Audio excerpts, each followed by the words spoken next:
بسم الله الرحمن الرحيم الحمد لله رب العالمين الصلاة والسلام على رسول الكريم أما بعد السلام عليكم ورحمة الله وبركاته. How are you guys doing?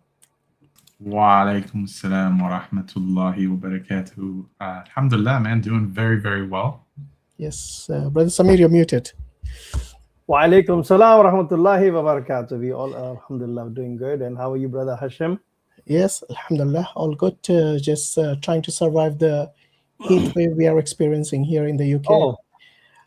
You know how it is here, like 35, 39 degrees, and everybody's like feeling. I saw a post about Yeah. that. Like there was like a post of in like 2010 or something, and it was talking about the weather analysts talking about like global warming, and then it fast forwarded to today, and the temperature went on average from like 35, 36 to now like 42, 43.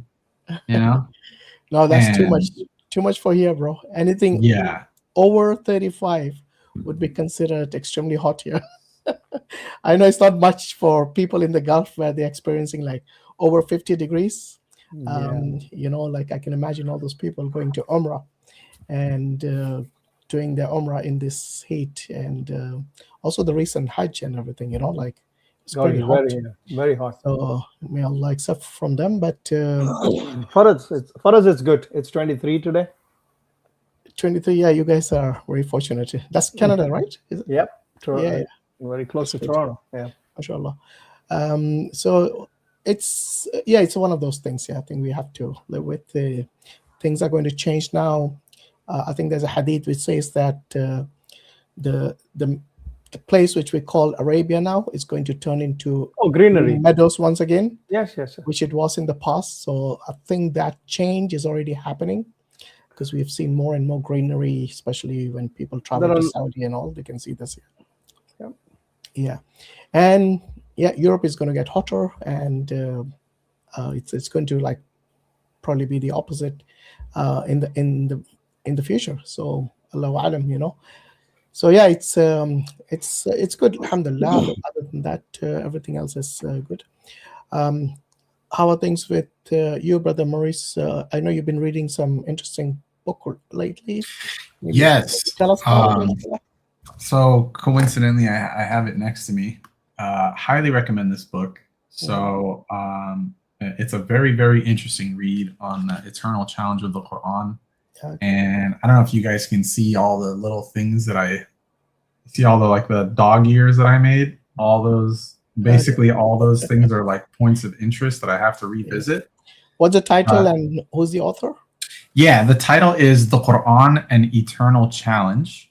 Okay. And the author is Muhammad Abdullah Draz. Mm-hmm. It's pretty easy to read, meaning like I don't think that you need to have any, you know, foundational knowledge. You can just pick the book up and just start. And he lays a pretty good foundation. I will say probably the most difficult chapter is probably about maybe like chapter 2 and chapter 3, and it's just because he goes into some technical nuances. But it is very, very interesting.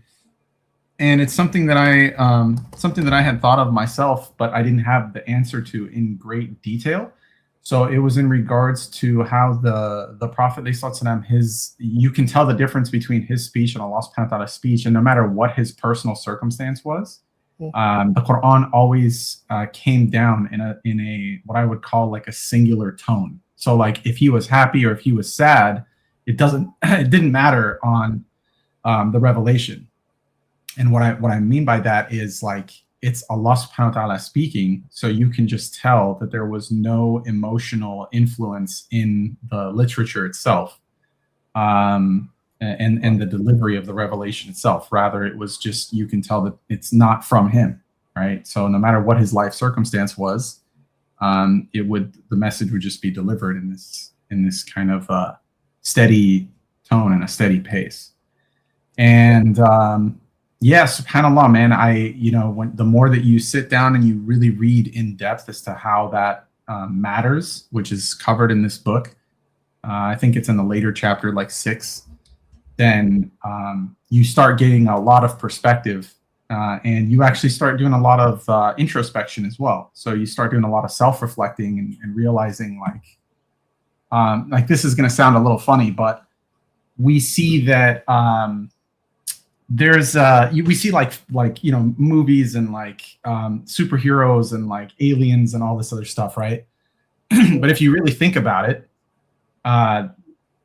we are kind of aliens to this planet, right? And if you think about how we were crafted, like how Allah subhanahu wa ta'ala had created us, and he tells us that we're made from teen, right? So it's just like a muddied clay or like a wet type clay.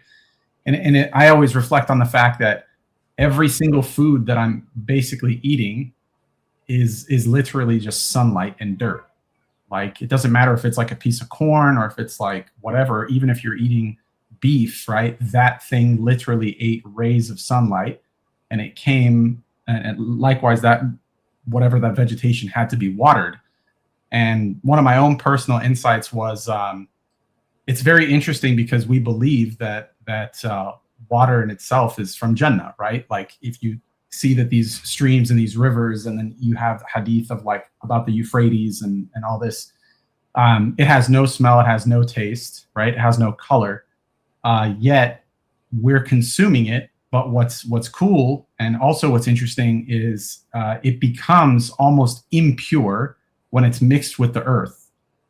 So like as plants are growing and all these things are happening and we're consuming all this stuff, and again, I'm just totally just personal reflections, not an opinion on anything, but you can see how that contributes to the aging process, right? Because it's impure. Whereas in Jannah, you're drinking pure water and you're eating pure foods, and the things are lasting forever, right?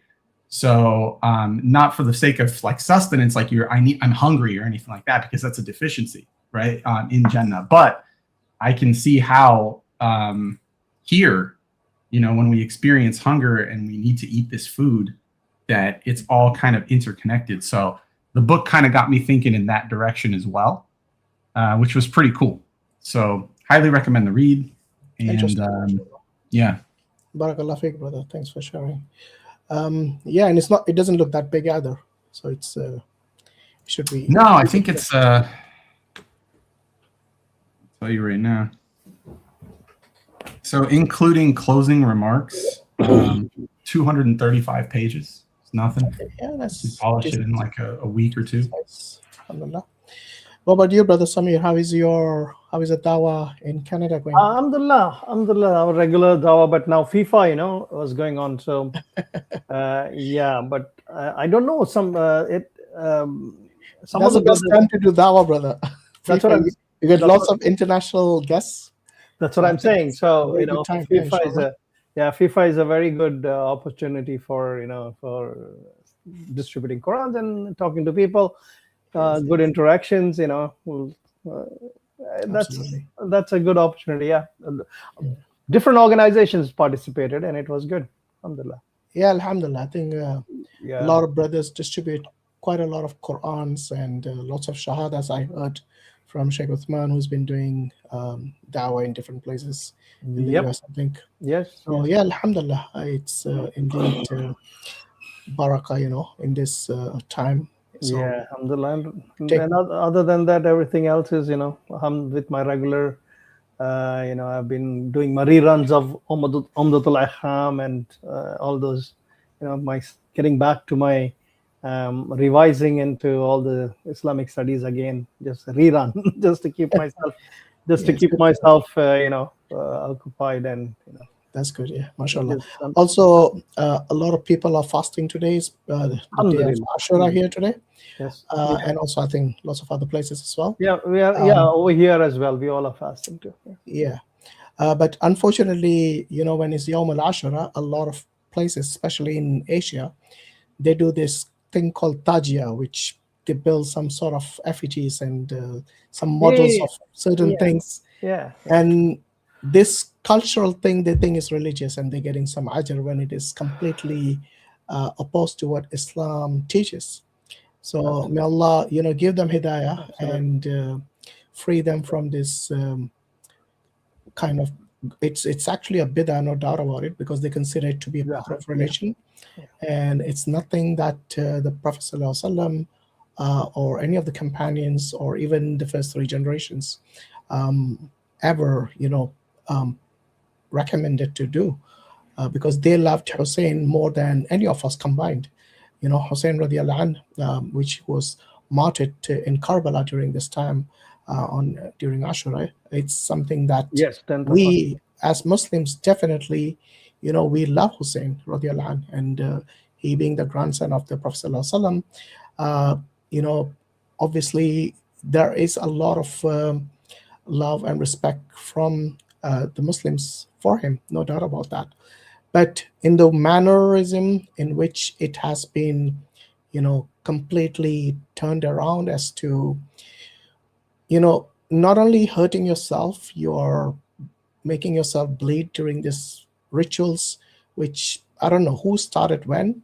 It's completely against what Islam would preach. It's to haram. harm yourself or to harm anyone else, without a cause, it's something that it shouldn't be done, and not to harm and not to reciprocate harm is something which is an important part of the deen, so may Allah guide them as well. But today we have picked a topic on Hinduism. It's been a while since we have done any topics on Hinduism. I think it's probably been a month. A lot of people have been asking us to restart the series, and inshallah today we'll be talking about a particular festival amongst the Hindus, which is celebrated for this goddess. So name of the goddess is Kamakhya, and she's basically known as Sati, who was actually the first wife of Shiva.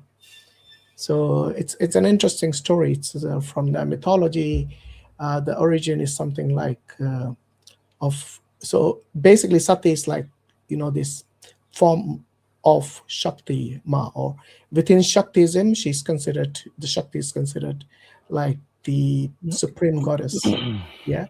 So according to Shaktism, which is one of the sects within Hinduism, so we heard about Shiva, we heard about Vishnu, and the people who actually consider Shiva to be the supreme god, their sect is called Shaivism. The ones who consider Vishnu to be the supreme god is called Vaishnavites.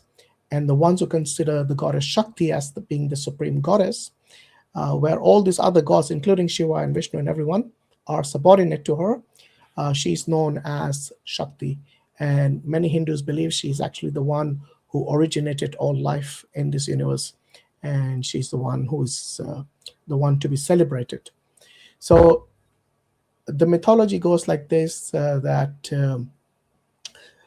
the goddess Sati, she basically burned herself alive in a fire during the yajna of her father, and this is because her father insulted in public her husband. So Sati's husband was Shiva, and her father insulted Shiva in public, and so she couldn't bear that disrespect to her husband.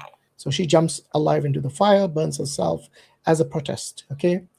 Now what happens is when Shiva finds out, he's like deeply grief-stricken, and he basically gets really angry at one point, and he wanders the universe. The three different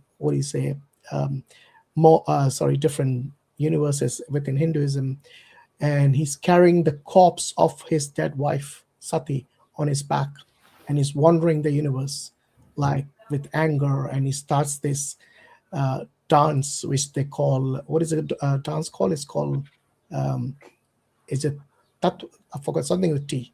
Yeah. Tantwa, something like that. Anyway, maybe you guys can tell me in the comments.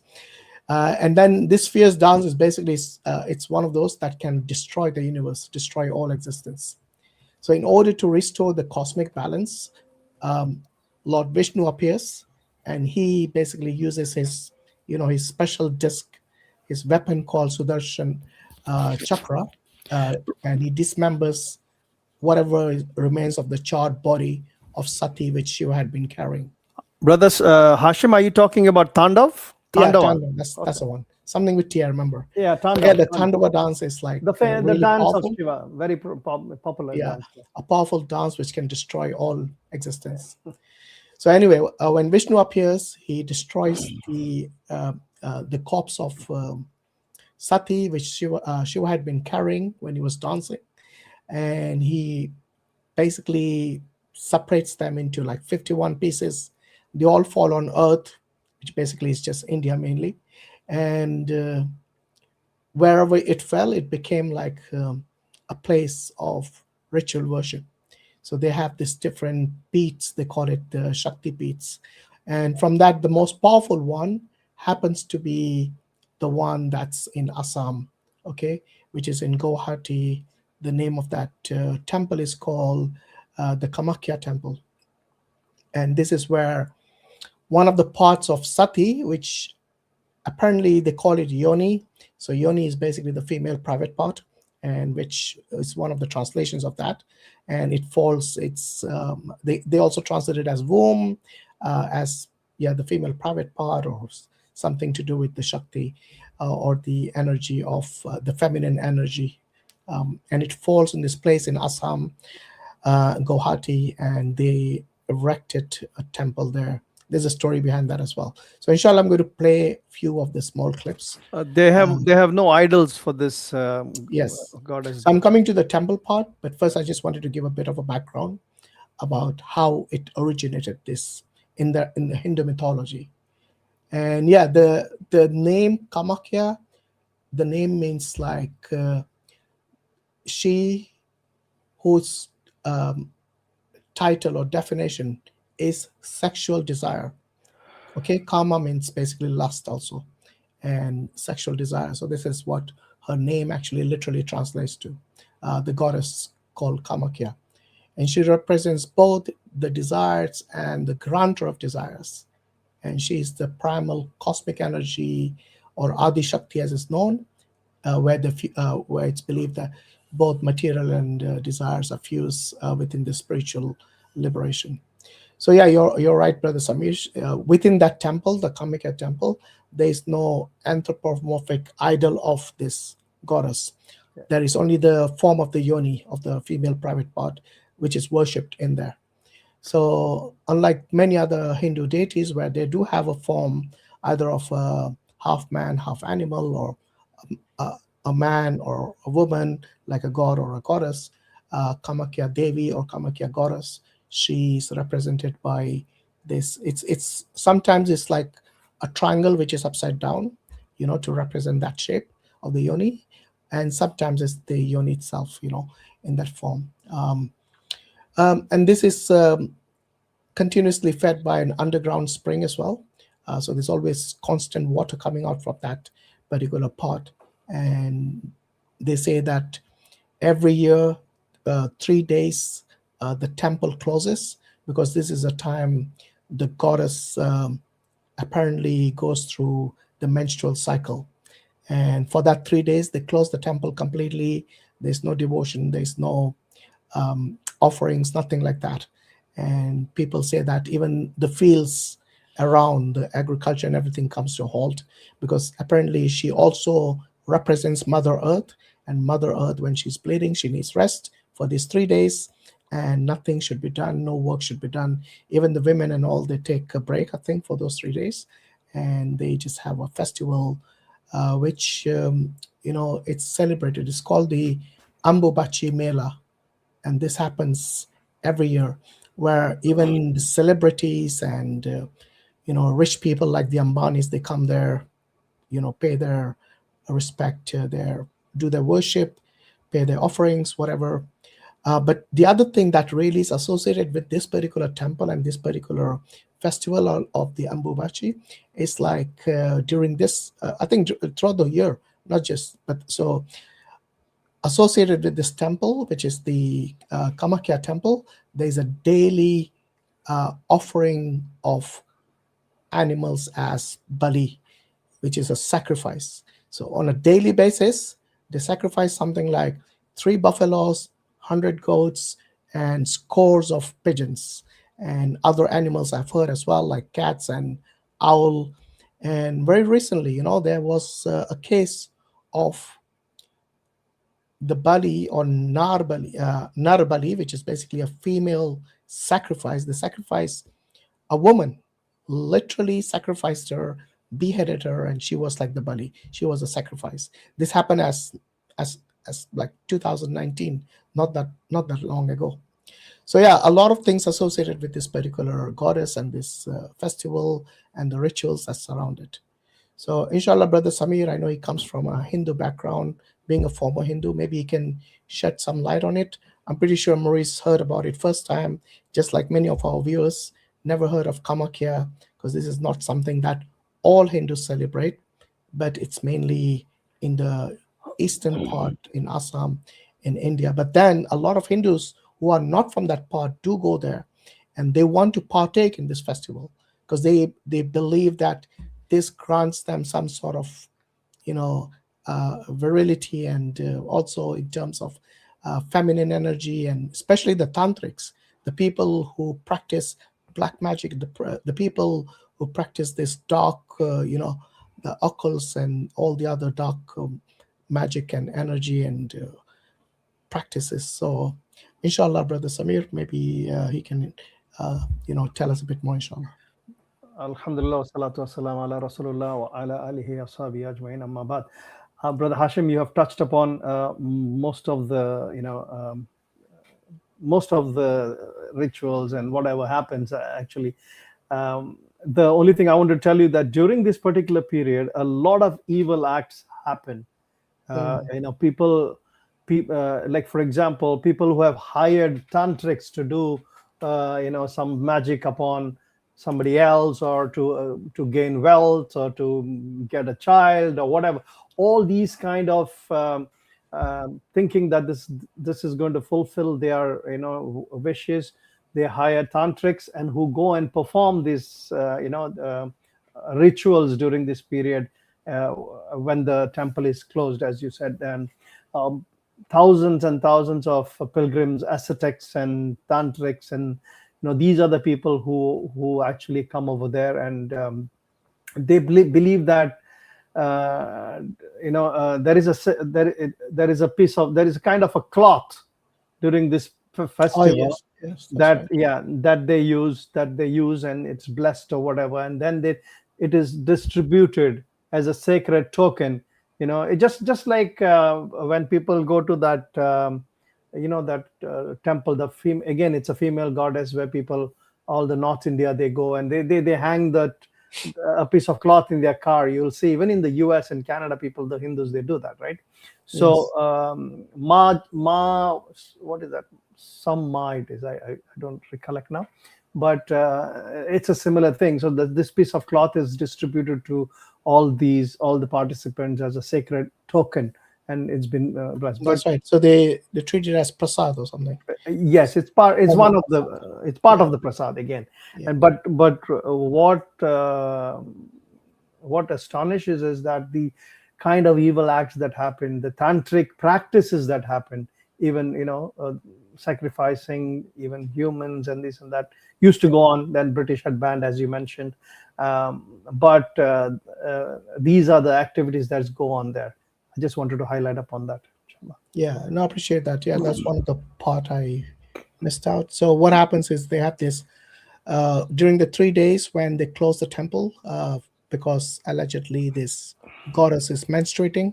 So before they close the temple, I think they put like a white cloth inside where this yoni is to be worshipped, this shape of a female private part, female genitalia.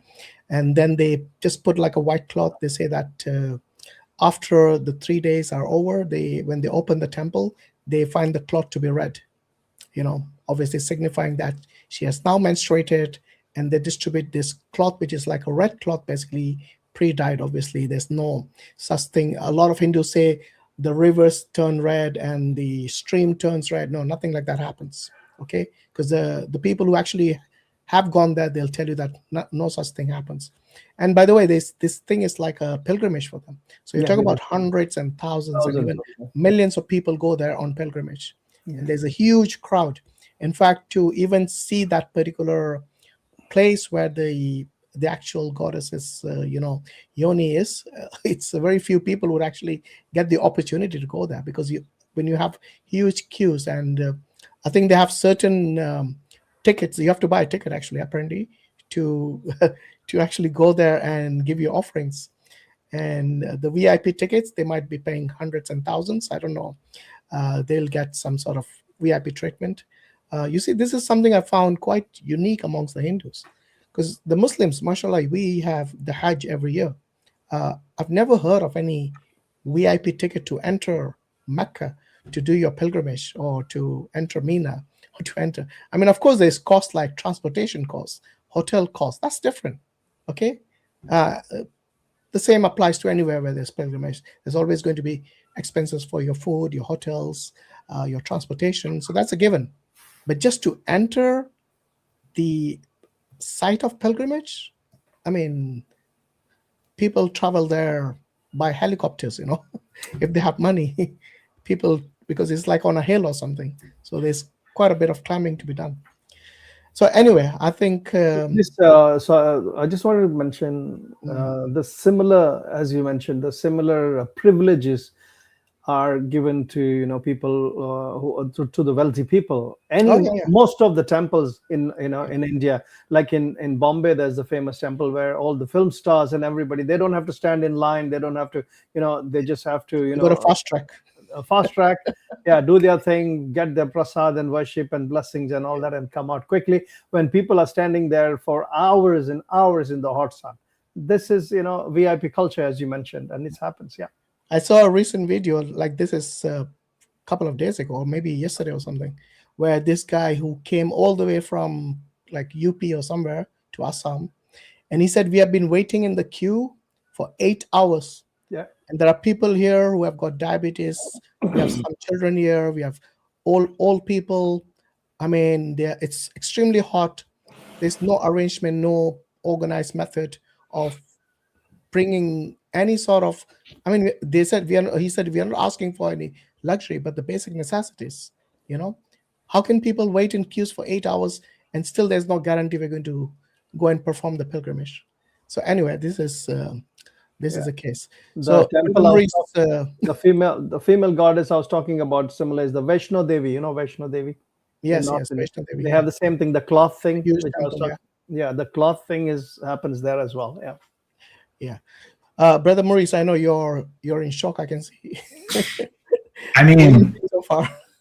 Because I was reflecting on what you were saying in regards to,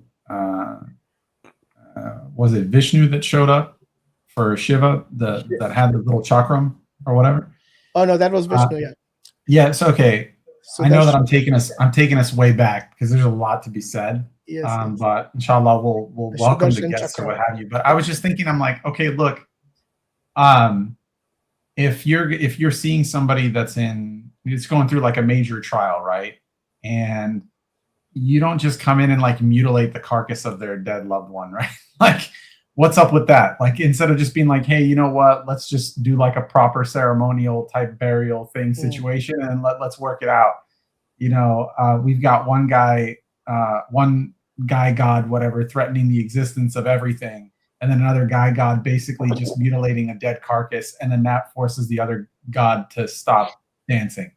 Yes. Like, I'm just seeing, like, I'm calling a spade, right? I'm not trying to be insulting in any way, shape, or form. Well observed, actually, because this was, when you ask the Hindus why this, they will say this is basically trying to strike a balance. So don't forget, Shiva is supposed to be the one who actually is symbolizing a god who wants to destroy all the ego that you have, the past that you don't want to remember. So he's the destroyer. He's a destroyer of egos, he's a destroyer of all this. The Trimurti, right? The Trimurti. One is the creator. I'm talking about Shiva. Brahma is the creator. Shiva, Vishnu is the sustainer, and Shiva is the destroyer. This is what they say. So, yes, but they try to not say just the destroyer of the worlds. Yeah, but he's basically the destroyer of egos, destroyer of all the bad things that you probably have done and to be forgotten and to be done with. But here, he's the epitome of that ego. Yeah. He's the one who's not letting his past Yeah, go. I was just about He's to the say one who that. is hanging on to his dead wife and want to destroy the world because of that grief that he has suffered. Yeah, over an egotistical king, right? Or no, sorry, over an egotistical, like what her dad, right? The one that insulted him. Yes, yes. And I'm just thinking to myself, I'm like, why don't you just go deal with that guy? You know, like why do you? Why? And then it'll show you, like, at least you'll have a clear cut story of like, this is why you shouldn't have ego, because, you know, or you shouldn't insult people or whatever. At least you'd have some type of like a moral, you know, balancing, if you will.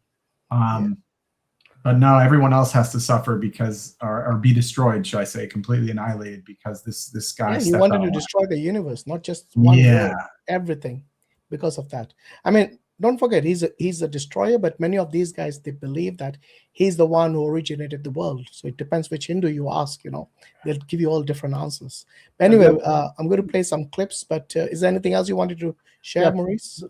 The third eye. No, alhamdulillah, man. Alhamdulillah for Islam. You know, he has a third eye, which, yes, you know that as well, right? Yes, I do. Yeah.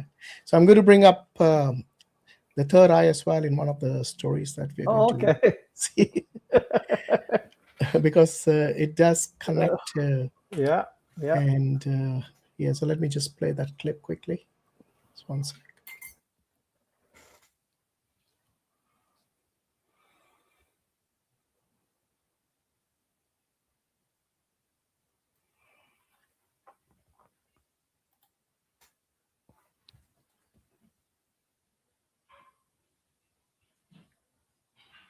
Going to share my screen, inshallah.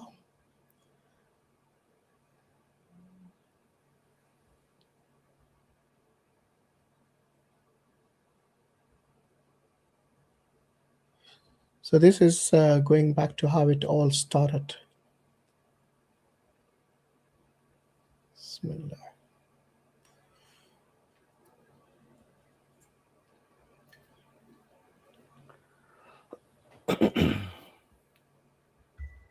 Shiva, known as the Adi Yogi and the Destroyer, experienced a period of extreme emotional sorrow.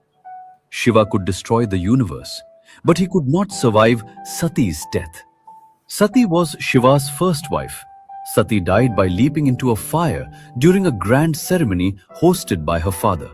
She sacrificed herself because she could not bear the public insults her father directed at her husband, Lord Shiva. The story of Shiva's intense grief upon the death of Sati is often described as the most intensely human and relatable moment of his existence. On finding Sati dead, he cried endlessly and was consumed by sorrow. He did not know what to do without her existence. His grief turned to intense rage, sparking the Tandava, also known as the dance of destruction. Shiva threatened to end all of creation with his dance, or Tandava. Shiva kept wandering the world with Sati's dead body on his shoulders, refusing to let her go and accept her death. The destroyer abandoned his cosmic responsibilities, which disrupted the natural order of the cosmos. Shiva refused to separate from Sati's decaying body, which forced Lord Vishnu to intervene. He aimed the Sudarshana Chakra at her body, which split her body into 51 pieces. Each spot where a part of the body fell transformed into a shrine called a Shakti Peetha. After carrying grief across the universe, he went back to the freezing peaks of Mount Kailash and entered a deep, long meditation. Shiva shut himself away in cold silence until Sati was reborn as Parvati to heal his broken heart. Right. So I think we've already covered that part during the introduction. Yes. So sometimes it's good to have these visuals so people can understand in case you missed it earlier or something like that. Now let me bring up the part 2 of that. What happens after that?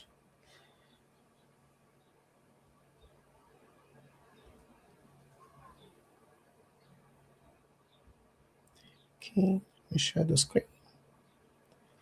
So those tears were a bit too much. Shiva's tears. Okay. we go. Part 2.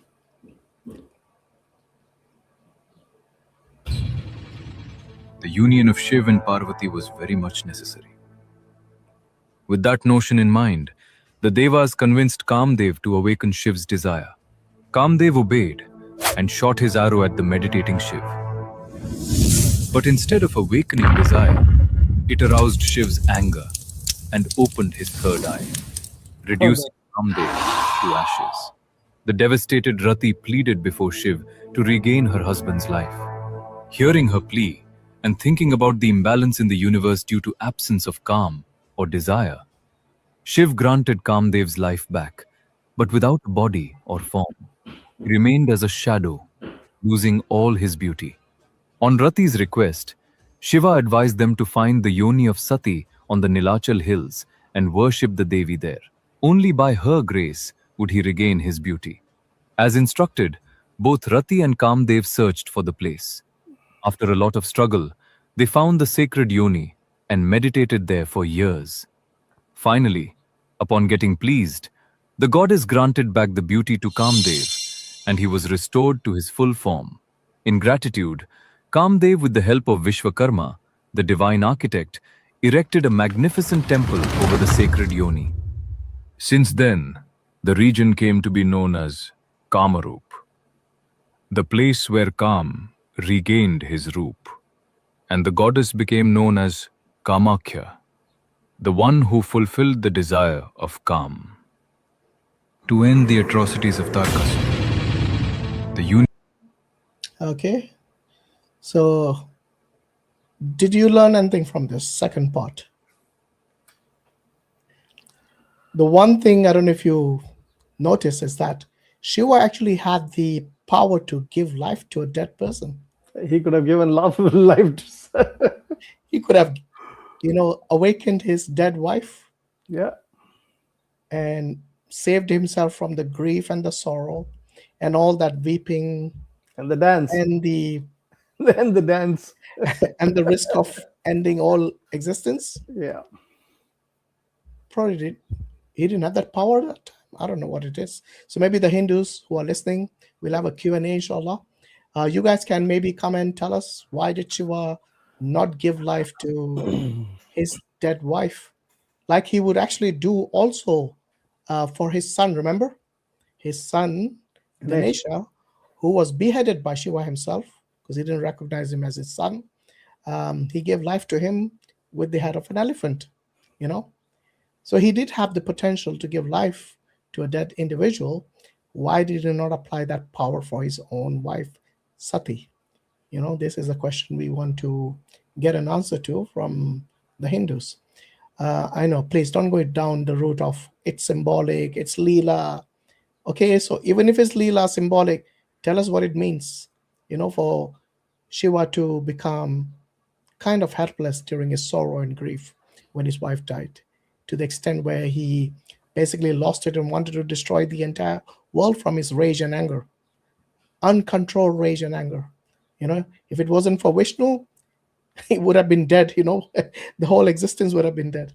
So anyway, come to the live Q&A. We're going to put the link up very soon, so please do join us, inshallah. So before we go further, I've got a story about the temple as well, so maybe it'll be a good time to bring that up. So this is the story of how the temple, I think how it came to be, or basically tells you about the pilgrimage and the rituals and everything, inshallah. All right, so let's see.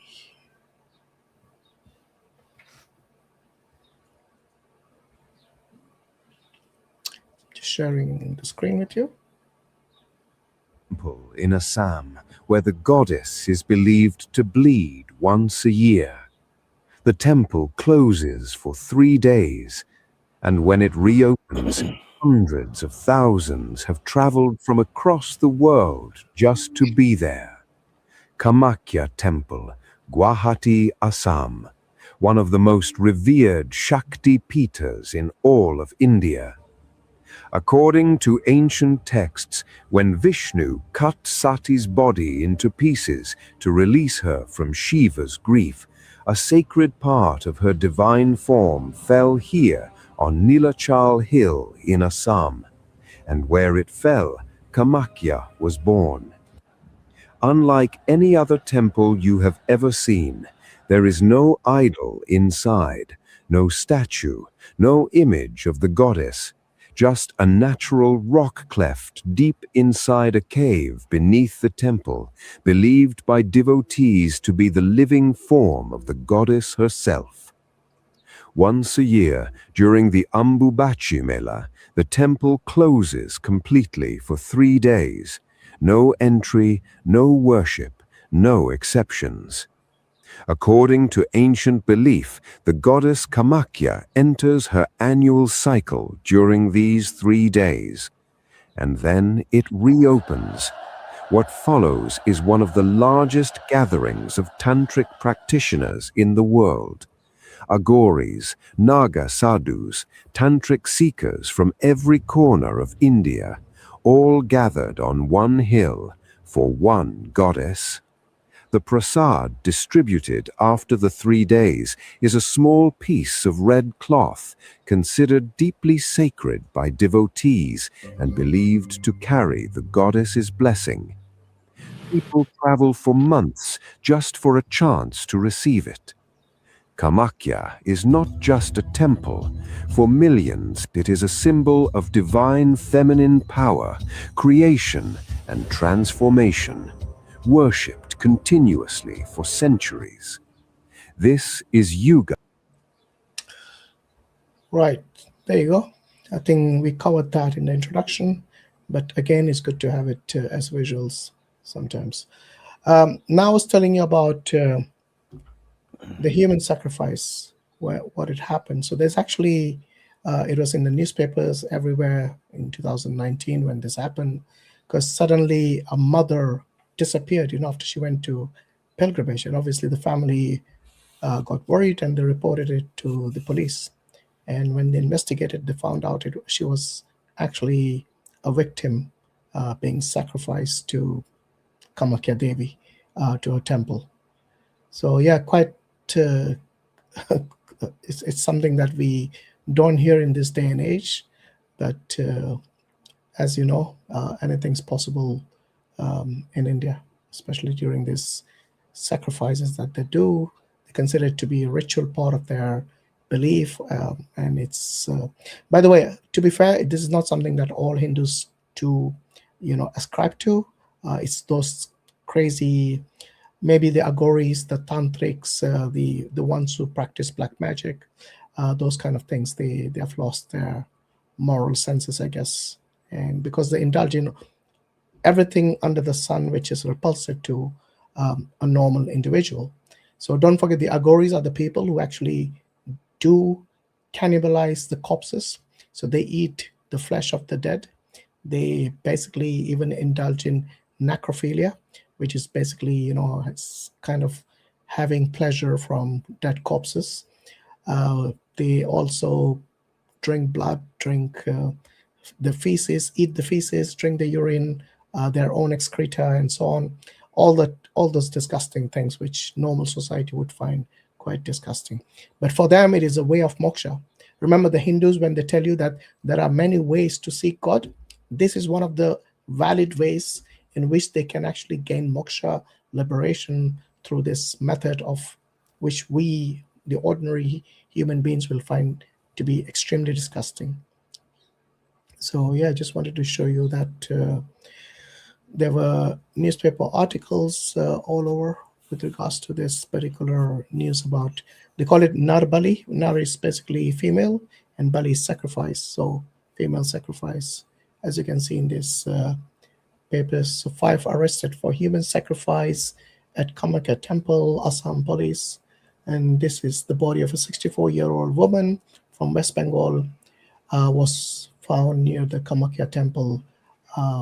Basically, it was a headless body. Kamakhya Temple human sacrifice case, Assam police arrest 5 accused. Again, the same student, a resident of West Bengal, Hooghly district, had come to Kamakhya during the Ambubachi Mela in June 2019. her headless body was found near the temple. And yeah, it was in the India Today, the Indian Express, the Hindustan Times, basically all the major Hindu newspapers or Indian newspapers as such. Yeah. And then we have other forms of sacrifices, which is the legal sacrifices that they have today. Let's see what they are. So we have, for example, I did mention about the buffaloes, the goats, Pigeons. Pigeons, and I don't know if you've heard of the donkey sacrifices as well. You heard of that, brother? No. Gade ki bali. Gade ki bali. I'm being serious, and this is not something I just made up. Yeah. So this is from one of their major scholars, or one of the sadhus, who was mentioning this. If they sacrifice it, that means they eat as well, right? So. Oh yeah, of course, yeah. Yeah, it is used as prasad, yeah. Yeah. So this is in Hindi. I can just explain it to you later, inshallah.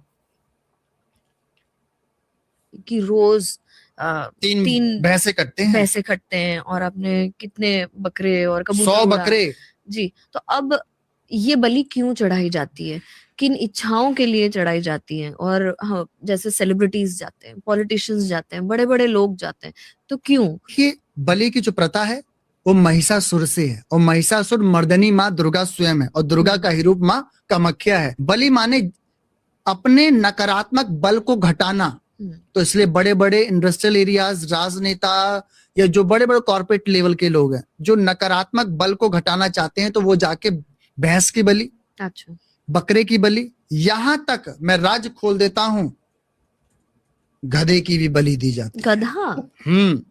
तंत्र में गधे की बलि रहस्यमय है। अभी तक किसी podcast में इसका शब्द नहीं बोला। मयोंग गांव के अंदर जो कामाख्या से जुड़ा हुआ 40 किलोमीटर के दूरी पे ही गधे की बलि, बिल्ली की बलि।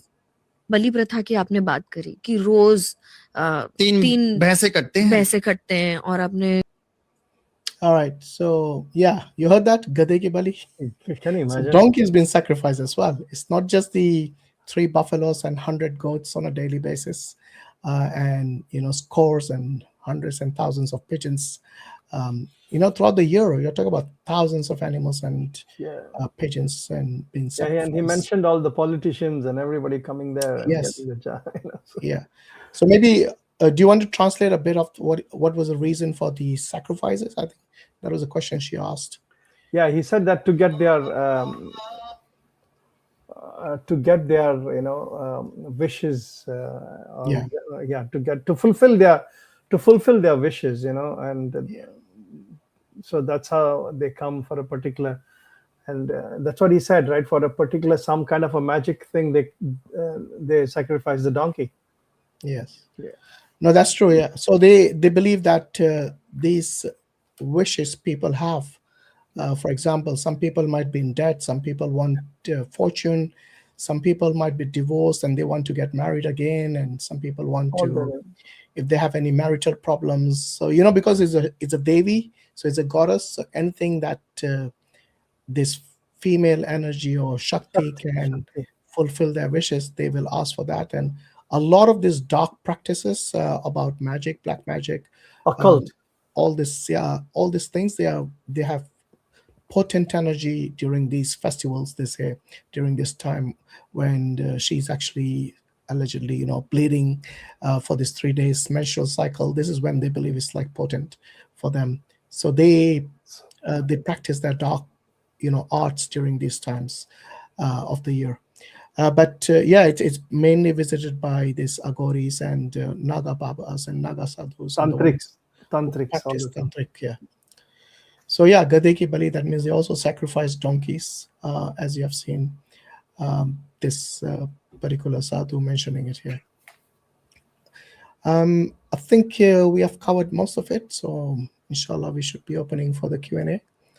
But as far as which books this particular references can be found in, I think this is something that I've already posted in the description of this particular stream, so you can read it over there, inshallah. mainly the Puranas. Yeah. And Brother Hashim, this the clip that you showed, the sadhu, he doesn't seem to be supportive. He doesn't seem to be supportive in this entire ritual. yeah, no, he's supportive of the Bali, not Okay. the human sacrifice. Yeah. Okay. He's supportive of the Bali, definitely, no doubt about it. And yeah, this is something that we have seen. So as far as the definition of the yoni and the lingam, this is the Hindus themselves say that the word yoni can mean a holder or vagina or source or womb. According to the Tantra yoga, the yoni is the origin of life and is a source of the universe. So yeah, it is associated with Prakriti, which is the substance within the universe, the material. In Hinduism, the yoni is a symbol of Shakti, the creative force that moves the universe. There is a saying actually with regards to Shiva. They say that Shiva without his Shakti is a Shava. Shava is basically a corpse. Dead. Shiva is inert. He's basically has no powers, no energy without the Shakti. That means for him, the female, symbolically, the Shakti or the energy, for him, like Sati and Parvati, they are his energy. Now understand why he was crying profusely and he was so angry and mad about it, because he lost his powers. Yeah, because they say that without, Shiva without the Shakti is like a Shava. Shava means a corpse. And this is a saying within the Hindus. So it's quite, I don't know, it's for them, it's very important to have both the male and the female energies together to function. And this is what they actually believe with regards to Shiva, who was supposed to be like one of their most powerful gods. Yeah. Yeah. So you're saying something, Brother Samir? No, I'm saying Trimurti, and he's supposed to be the one of the Oh yeah, he's a powerful of the three, and then he's useless without without the female support. True. And in fact, there's a story about the Trimurti, like Brahma and Vishnu were once arguing as to who's more powerful. Yeah. And Shiva then appears out of nowhere as a pillar of fire. And then he says that whoever finds the end of the pillar, he will be known as the powerful one. So he wanted to settle the dispute between these two powerful gods, Brahma, the creator god, and Vishnu, the preserver. So Shiva, the destroyer, appears and he says, "Find the end, and you're the one who is the one more powerful one." So Vishnu takes the form of a wild boar, a pig. He goes to the bottom, to the south part, tries to find the end, and he couldn't. He gives up and he says, "I couldn't find the end." Brahma, on the other hand, takes the form of a swan. He flies like quite high, and then he says he found the end of the pillar, which means he lied. So Shiva got really angry, and then he actually brings into existence one of these creatures who are a ferocious creature, who with a small fingernail, he cuts off one of the heads of Brahma, the one that lied. So this is basically the mythology that they actually believe in, that Shiva is supposed to be the most powerful amongst them. Yeah. So again, it depends on which Hindu you believe. Obviously, the ones who follow Shivite sect, they'll say that Shiva is the most powerful one. Somewhere around, they also, that's, I think, also Brahma was cursed that nobody's going to worship you in any temple, something like that, right? That was a curse. Yeah, of course. Yeah, he was demoted from being a powerful god. Yeah, he was cursed. Yeah. And we find this in different scriptures of the Hindus. Yeah, definitely. Yeah. Now let's see what else we got to. So yeah, you'll find this in the tantric texts, in their Puranas, and so on. But have a look at the description of the stream. You'll find some of the names of the scriptures there.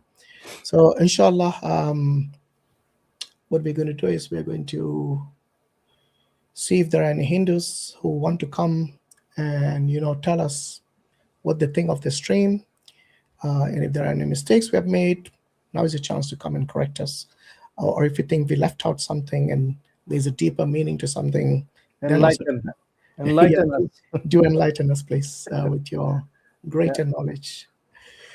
Sure, I'm going to put the link up. So until then, Brother Samir, if you want to, share something with us, please do. Maybe contrast it with Islam and the simplicity of Islam, of the the Tawheed, and there's no need for all of this complex mythology, symbolism to confuse people unnecessarily.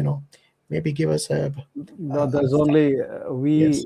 in our it's Tawheed. It's the one God, just one Creator, whom we don't have any kind of three murtis or female power, or we don't need any Shakti. There's a God who's above his throne, who has created us, the entire creation, and he is the one who runs the show.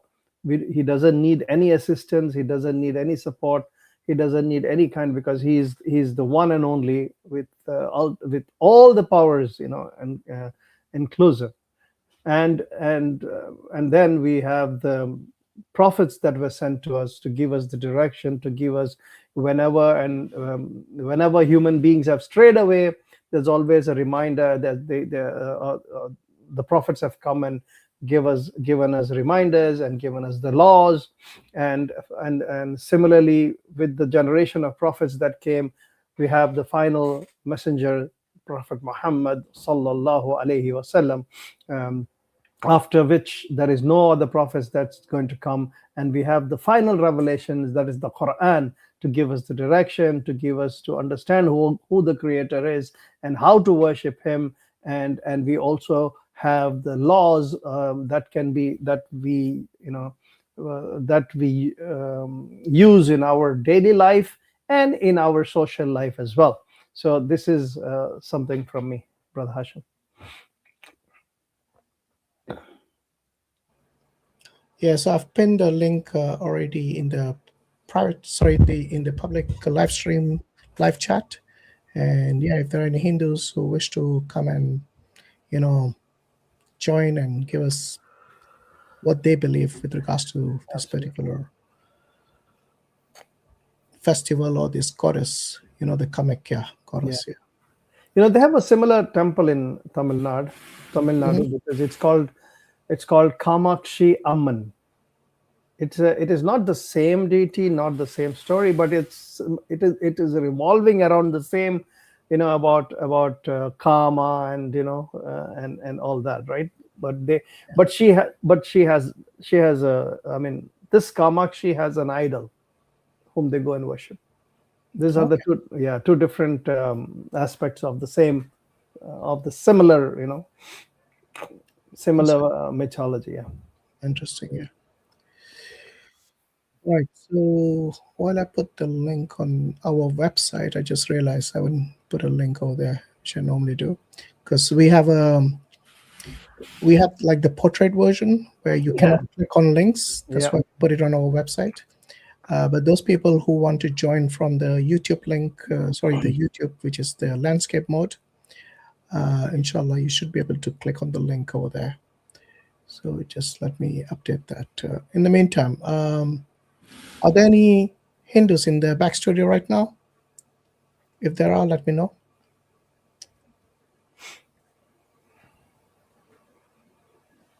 We have 7 people actually, but they're all Muslims, looks like. Are they all Muslims? Yeah.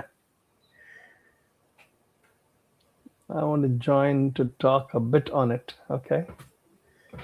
Come on, guys. Where are the Hindus gone? And then they say that I'm don't invite. Stick.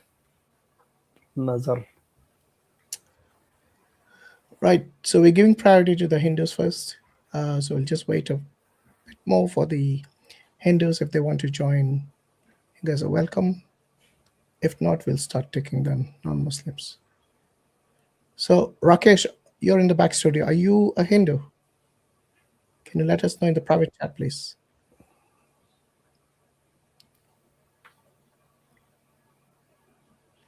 I reverted. Okay. He reverted as well. Are there any Hindus left? Assalamu alaikum, Rakesh. Alhamdulillah. Welcome. Alhamdulillah. Okay.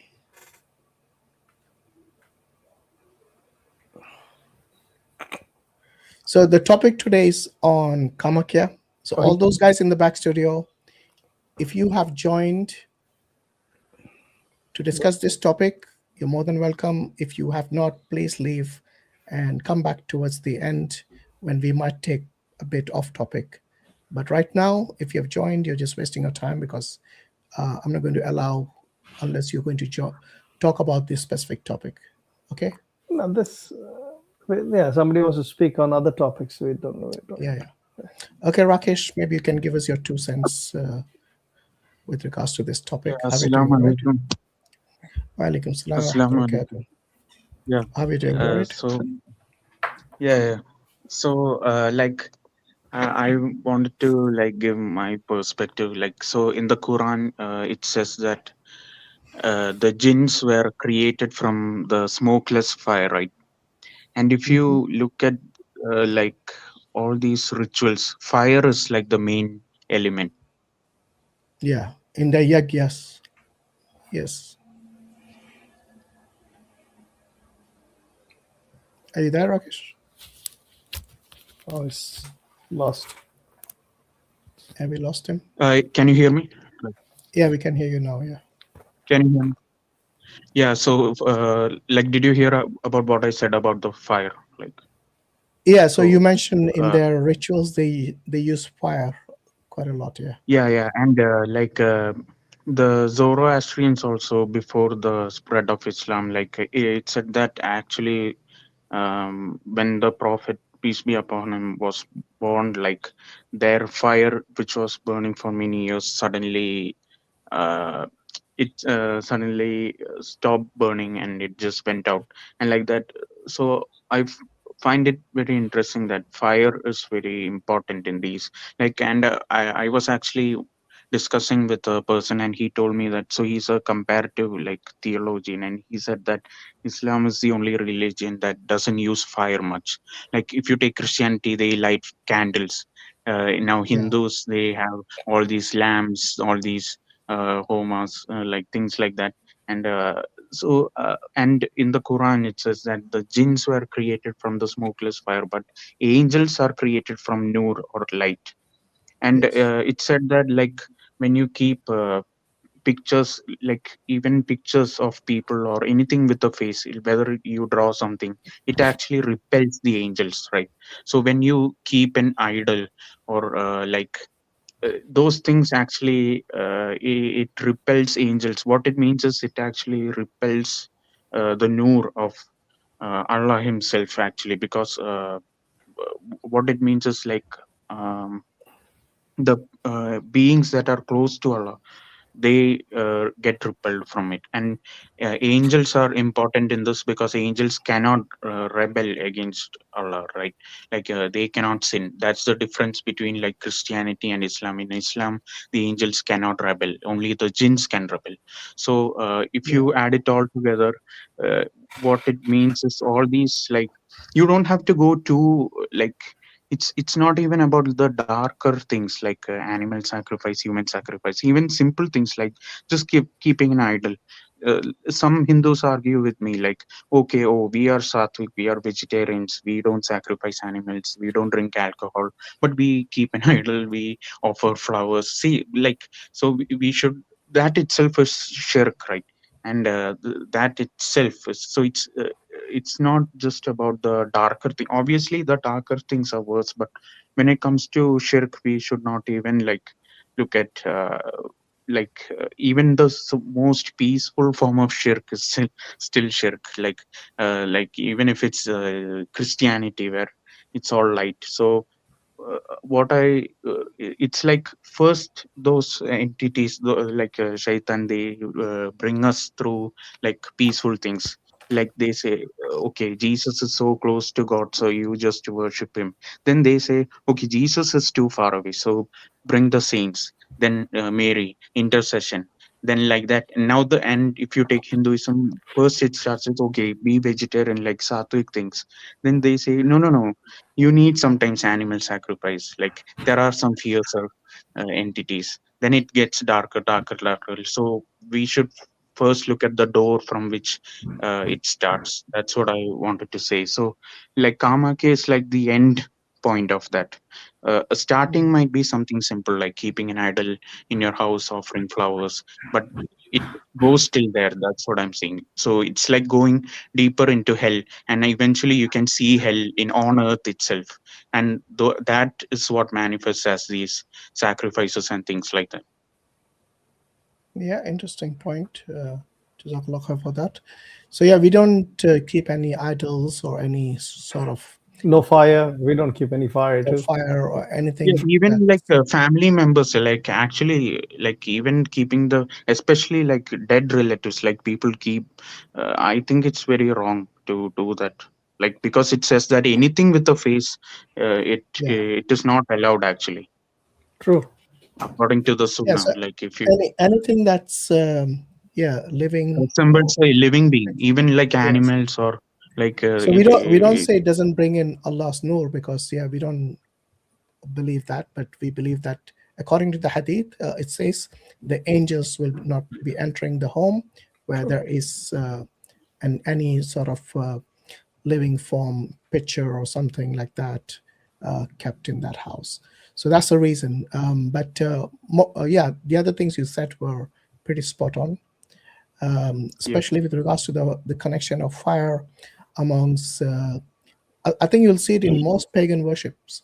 So if you looked at as far away as the Aztecs and the Incas in history, the Egyptians, the obviously the Zoroastrians, the Hindus as well, all of them, they have some sort of ritual around fire. And the other thing that is also common is human sacrifices. You look at all this from history. The Aztecs, the Incas, they would actually use fire fire and human sacrifices to please their gods. And this is something that we see especially amongst the religions which are paganistic in form, they are polytheistic in form, and so on. So yeah, Jazakallah khair for that. Yeah, and Rakesh. another thing, brother, like I wanted to add something. So like I have been seeing like many Westerners become interested in Hinduism and particularly the Shakta because of feminism, right? They say, okay, like we need to worship a woman, we need I a think mother, your audio because in keeps Christianity it's always the father. So then I tell them like, okay, the father concept is Christianity, it's not Islam. Like in Islam, Allah is not either a father or a mother. It's not anthropomorphic in any way. Like there's this, I haven't been noticing like some like feminist kind of, but I tell them like worshipping a goddess is as patriarchal as anything, because the priests are always men, right? You can't go into the temple and become a female priest. There is no such thing as female priest. And even you mentioned about a woman getting beheaded, like like things like that, women getting sacrificed, all these things are there. So it's not feminist in any way. Like that's a huge yeah, misconception that's that right. Abrahamic religions are Yeah, patriarchal. And Jazakallah khair, brother. Barakallah fiqh. Yeah, so unless you got something else to share with us, I'm going to bring in, I think there was a Hindu in the back studio. Oh yeah, there is still. So let me bring him in on, okay? But thanks for sharing, Rakesh. And how long you been a Muslim now? like a few months seriously, and before that I many months before that I was like studying and getting closer to it, but seriously like a few months. And Alhamdulillah. May Allah keep you firm on the deen and make your journey easy for you.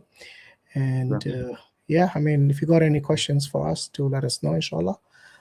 We are here yeah, to I'll help come you. next Thursday, like the live Q&A. Like Yeah, so we're here to help everyone, inshallah.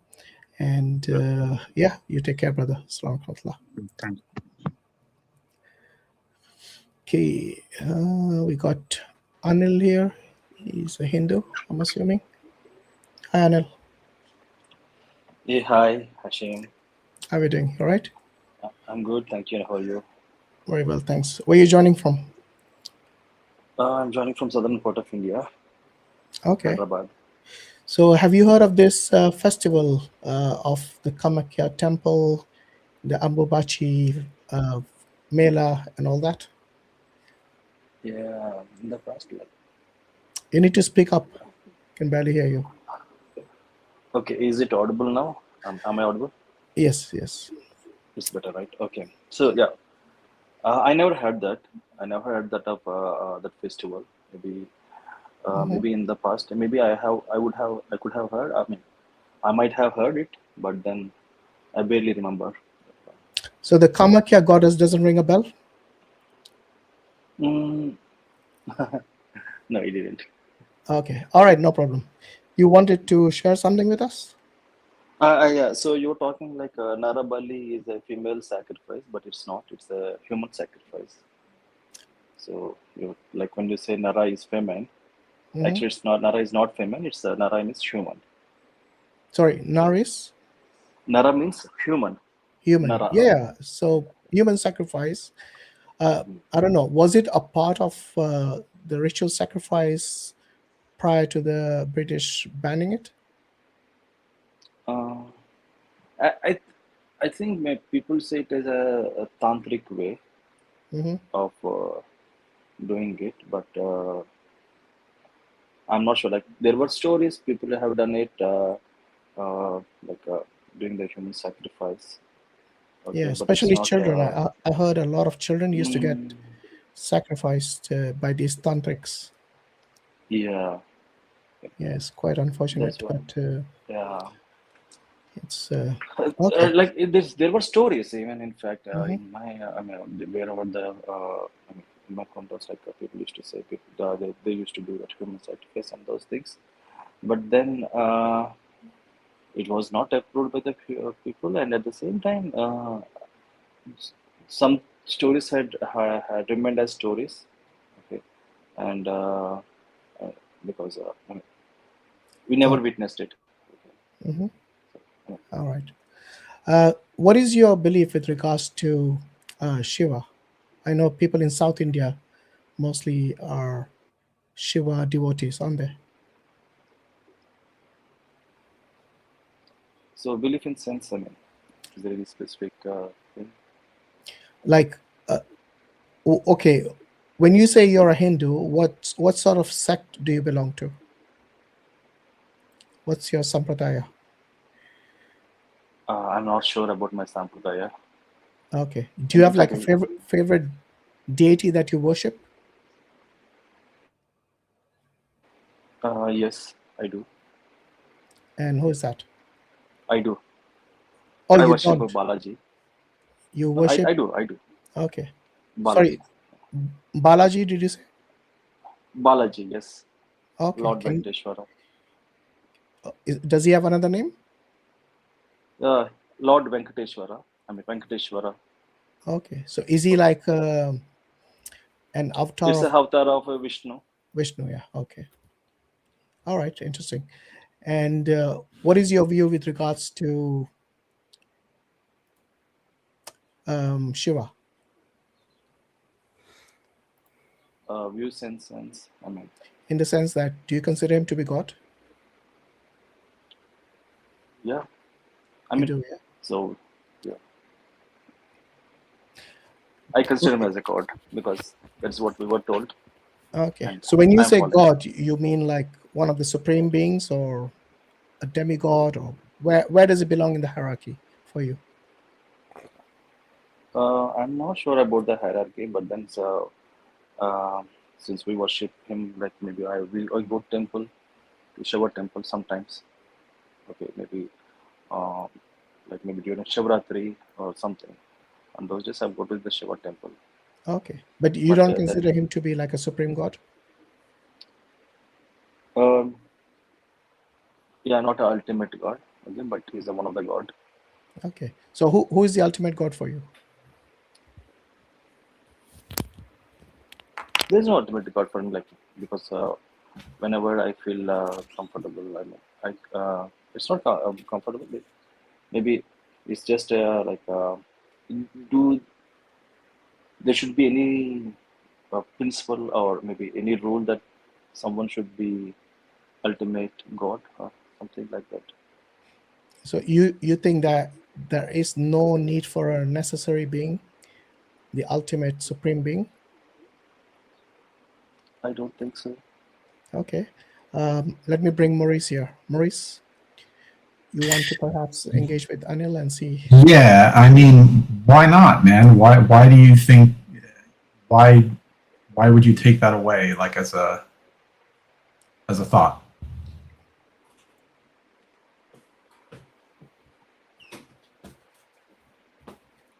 Hello? Yeah, can you hear me or no? Are you guys unable to hear me?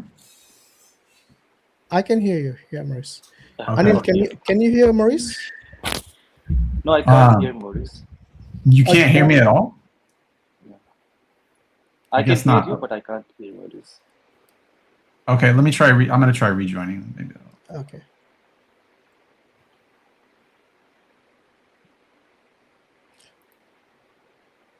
Someone sings too loud. Who was that? Is that Muris who was too loud? Okay. So yeah, Anil, I think Muris is just going to rejoin because sometimes it does play with the audio. Okay. So, inshallah, yeah, he's back. Can you hear me now, bro, or no? A little better. Okay. It's loud and clear for me. No, All right, it's well- better, but then I see like it's like a it's the voice is coming in a big bass sound. Yeah. Okay, so I don't know, Brother Muris, maybe you can see if you can adjust your mic setting. I think it's just him, man. I don't think anybody else is. No. All right, It's that's clear. fine. Okay, go. Anil, can say something, Muris?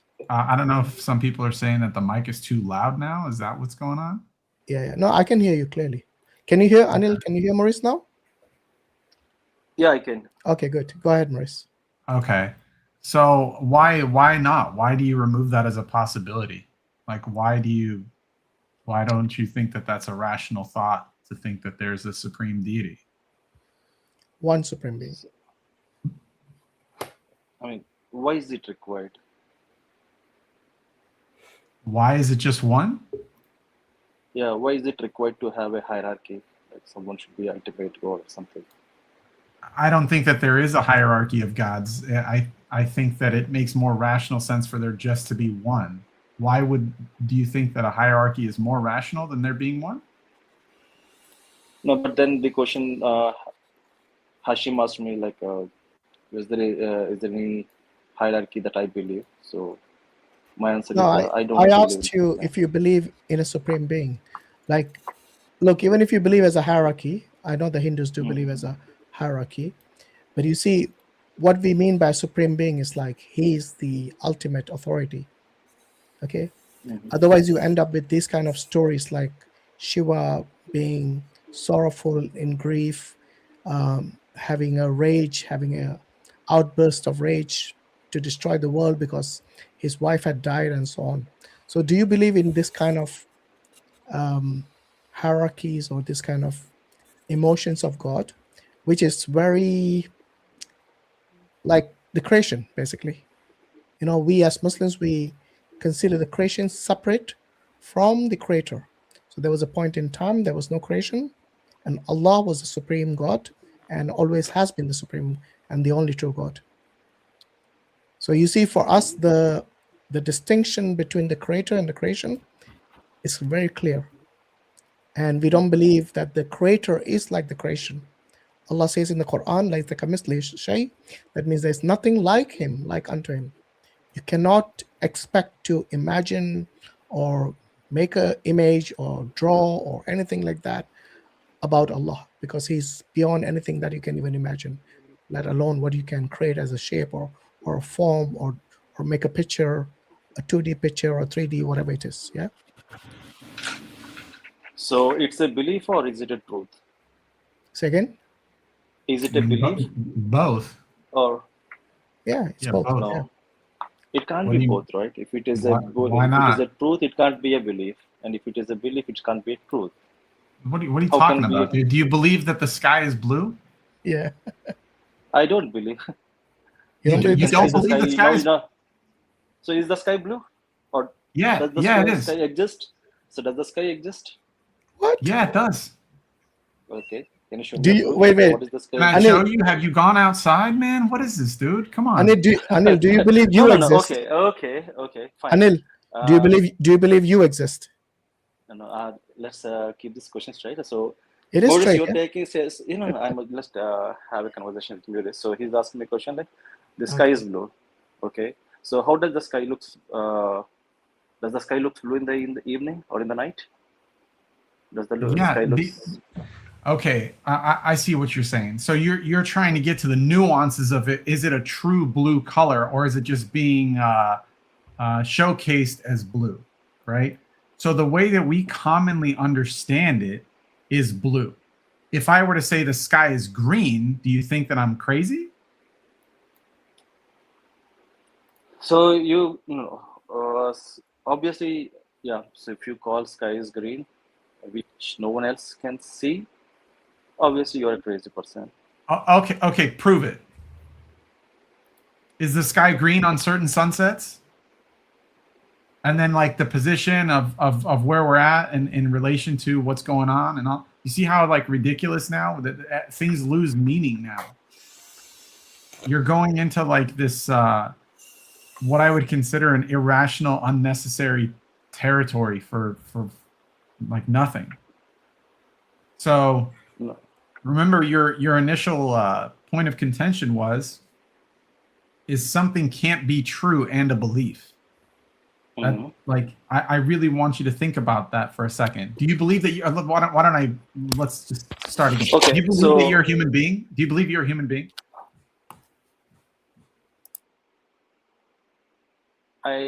Yes, My man, I do. if we gotta take a moment to think about this, dude, No, I'm just thinking. Okay, now coming to your point, you said like, okay, the sky is blue. Is that a truth or is it a belief? Yeah, both, because this is an observable truth. We can sit here and we can wake up and go outside, and from our experiential point of view, we see that the sky is blue. Mhm. Okay, so now is it And we wrong still- of us to okay. say that? Now let's do a check in Chat GPT and ask like, what is the color of the sky? Dude, are you you need to chat GPT whether or not the sky is blue or not, bro? See, Like what whatever it nuances is, are you looking for? yes. Why don't we start Whatever. even simpler? Do you believe that No. you're a human being? No, see, again, that is a different thing. Now we stick to Of this course point. it's a different Let's thing. You're get- hung up on whether or not the sky is blue, dude. My man, like do you believe that you eat food? It's a truth. I eat food. Okay, do you believe that you eat food? Yes. Okay, I so you don't can believe have a it's true belief. See, so what is the belief? So why I believe? So I am eating food. Okay, that is a truth for me. So why should I believe it is as a truth? Why should I believe it? Because I'm eating it. I'm eating my food, and which is a truth. And why I should believe it? This is just getting pedantic. Yeah, this So is like let's super go back pedantic, to bro. go back to the original question with regards to a necessary being. So do you know what is a necessary being, Anil? Maybe can you give some example? I mean, in the simplest way I can actually describe a necessary being is a being that exists without being contingent or dependent on anyone else. And everything that exists depends on this being, other than himself, obviously. You with me? Yeah, I'm with you. So So I just try absolute to. independent, without the need of anybody else or anything else. And without him, nothing exists. Mhm. So he's the necessary being. Mhm. Do you think Okay. such a being, is it necessary for such a being to exist in order for all existence to exist? Maybe I think planet or this universe exists. No, the universe at one point didn't exist, right?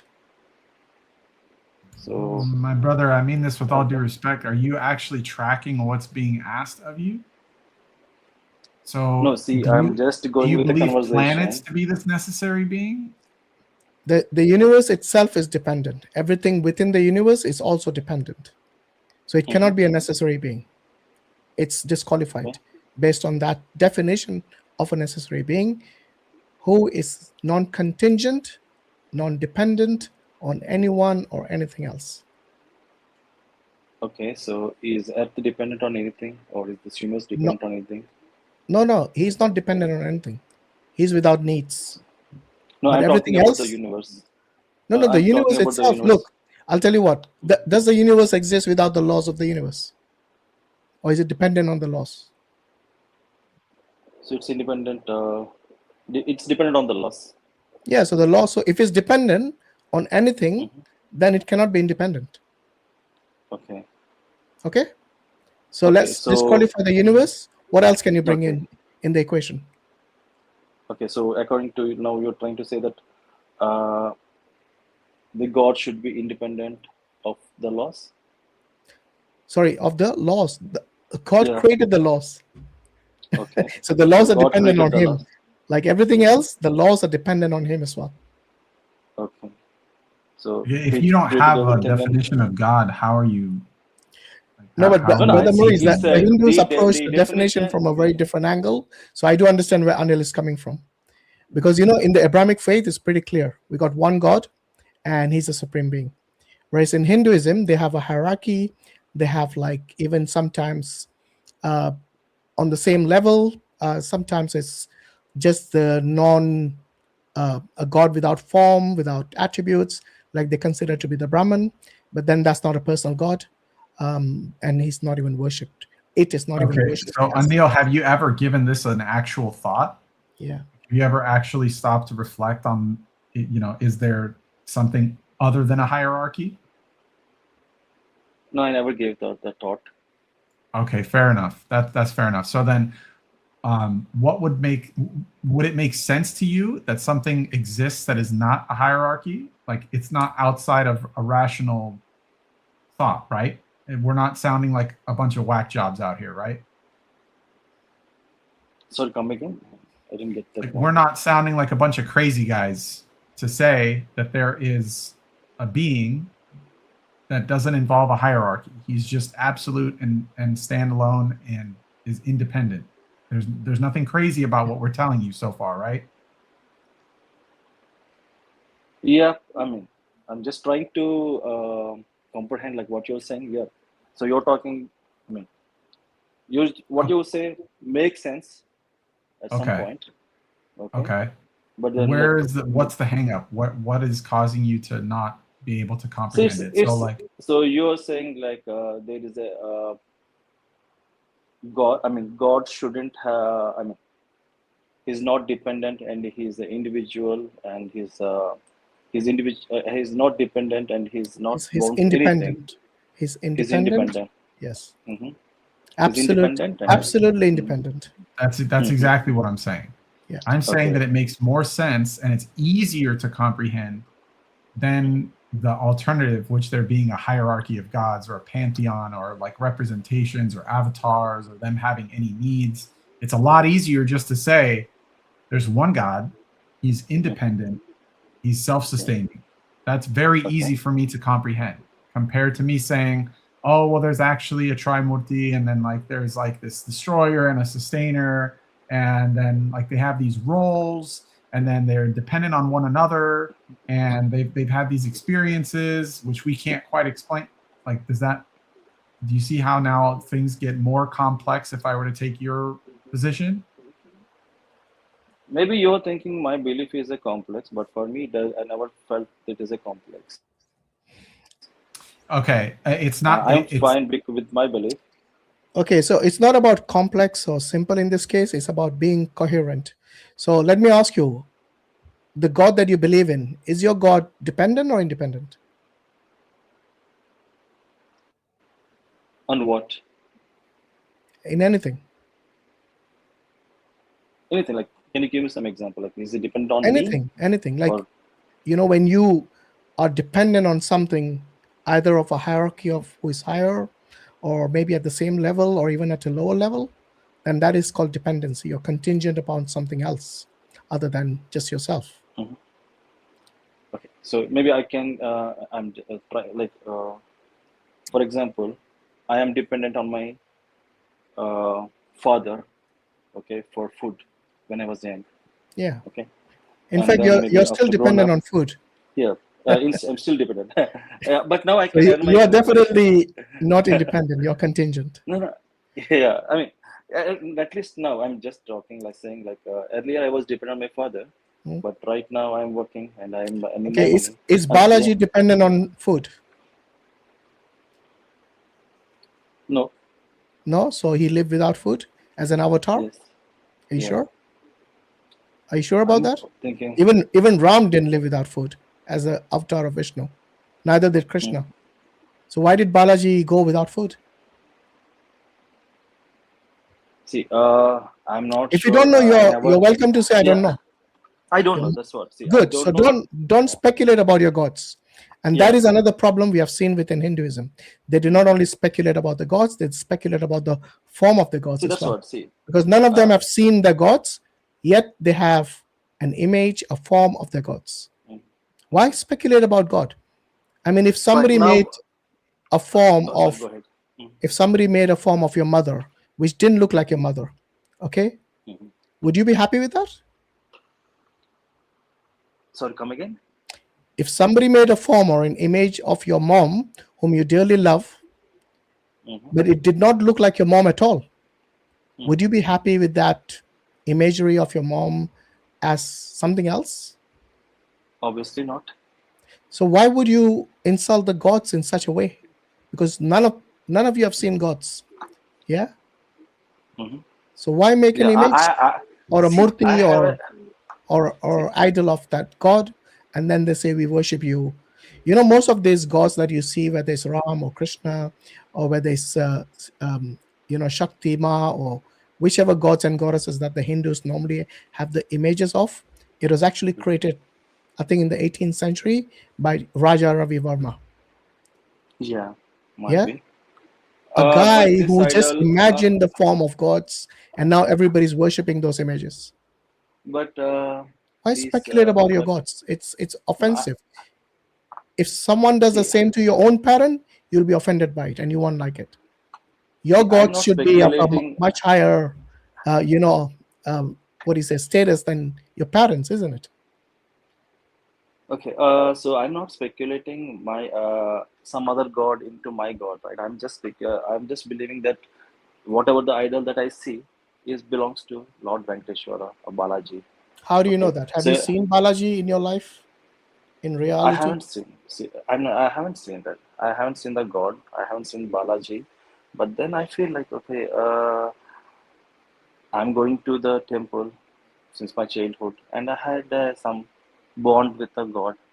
Okay, and whenever I go to the temple, I feel relaxed, and I have very much Just because, look, positive you energy. know, people get relaxed when they go to a casino. People feel relaxed Mm-hmm. when they go to a bar to have a drink, to have alcohol. Mm-hmm. People feel relaxed when they, entertain certain drugs.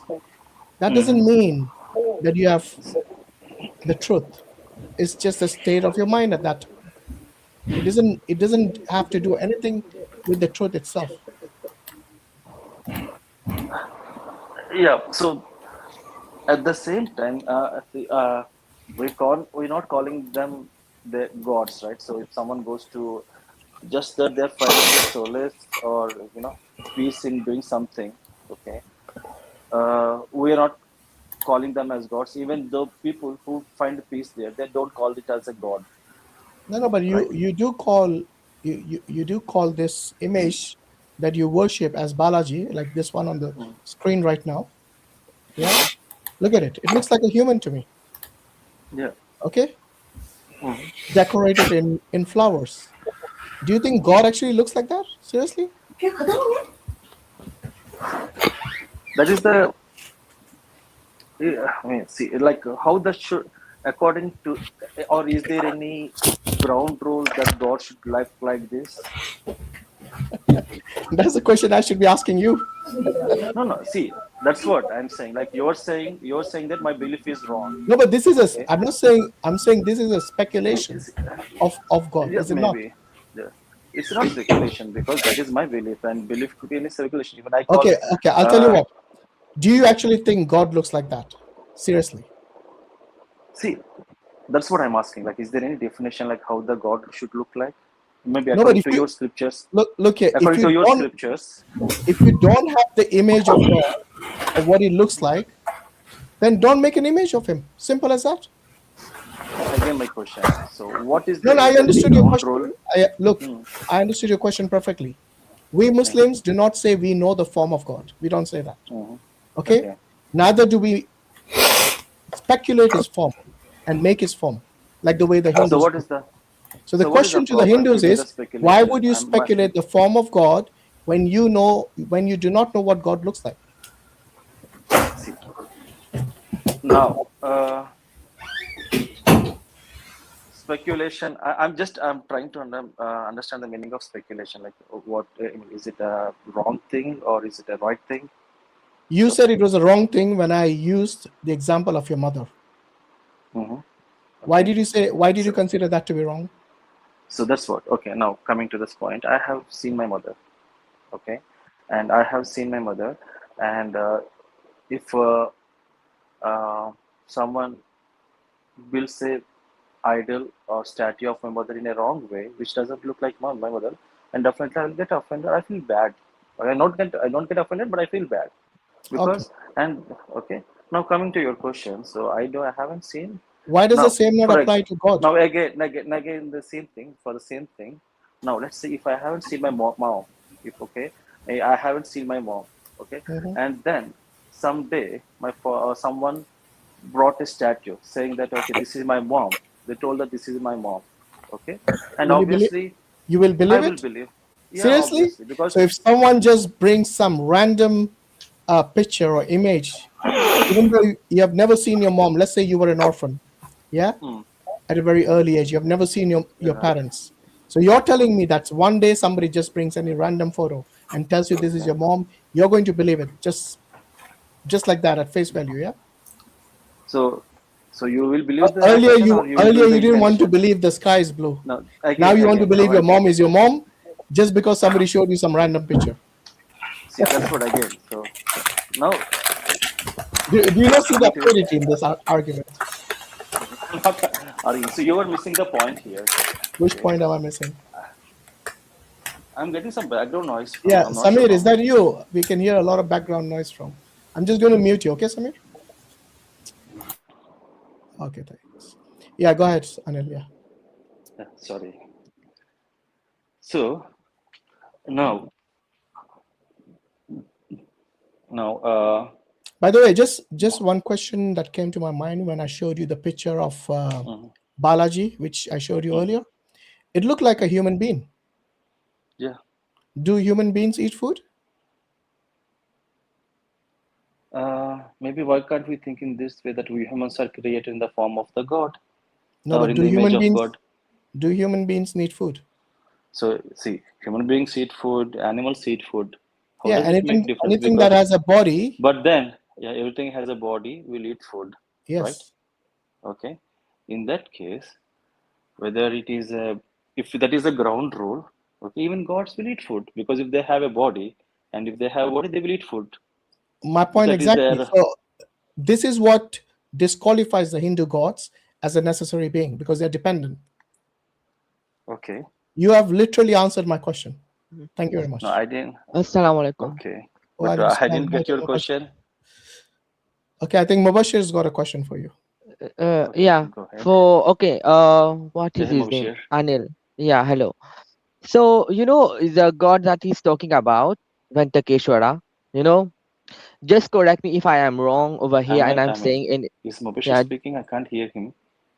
You can't hear Mubashir? I can hear him. Yeah. I can't hear him. You can't hear him at all? Yeah, not at all. Okay, so Mubashir, just you can just re-enter the studio, and inshallah that should fix it. No, we cannot. We can hear him, brother Hashim. Yeah, but sometimes it happens, like one person you cannot hear. Okay. The audio does get messed up on StreamYard sometimes. Yeah. Okay. So while Mubashir is going to come and Anil's here, let me ask: is there anyone else who is a Hindu in the back studio? Anybody else? No. So we are inviting the Hindus to join the stream. There's a link that has been pinned already in the live chat. So if you do not see it, you can either go to dawahwise.com and click the red button on the homepage, and it should bring up the link for you, inshallah. Yeah, Mubashir, go ahead. Yes, Anil, am I audible now? Mubashir, can you hear us? Yeah, I can hear you. Can you hear me, guys? Can you guys hear me? Yeah. Anil, can you hear Mubashir now? No, not yet. We can hear. Okay. Earlier, you could not hear even Brother Muris. Now you can't hear me when everyone is being able to hear. Maybe Anil, why don't you exit the studio and come back? Maybe it's at your end because Mubashir has already done that. Maybe can just give a last try. If still I'm not able to hear, I will go and come back. Can you hear me now? All right, go ahead, Mubashir, say something. Yes, can he hear me now? I can hear you. Okay. But I Anil, can't. You can't hear? Yeah. Okay. So maybe just exit the studio, Anil, and come back. Mm-hmm. Hopefully that should fix it. Sure. Right, Thanks, Hashim. All right. So while Anil is fixing that, Mubashir, do you want to share something from what you heard since we started the stream? Concerning the topic of today, whenever a sheikh used to come and he used to talk about the Mohini avatar, and a lot of Hindus your used to audio come is and not okay. All right. It's kind of it comes and goes. Your audio is not right, Mubashir. A bit better.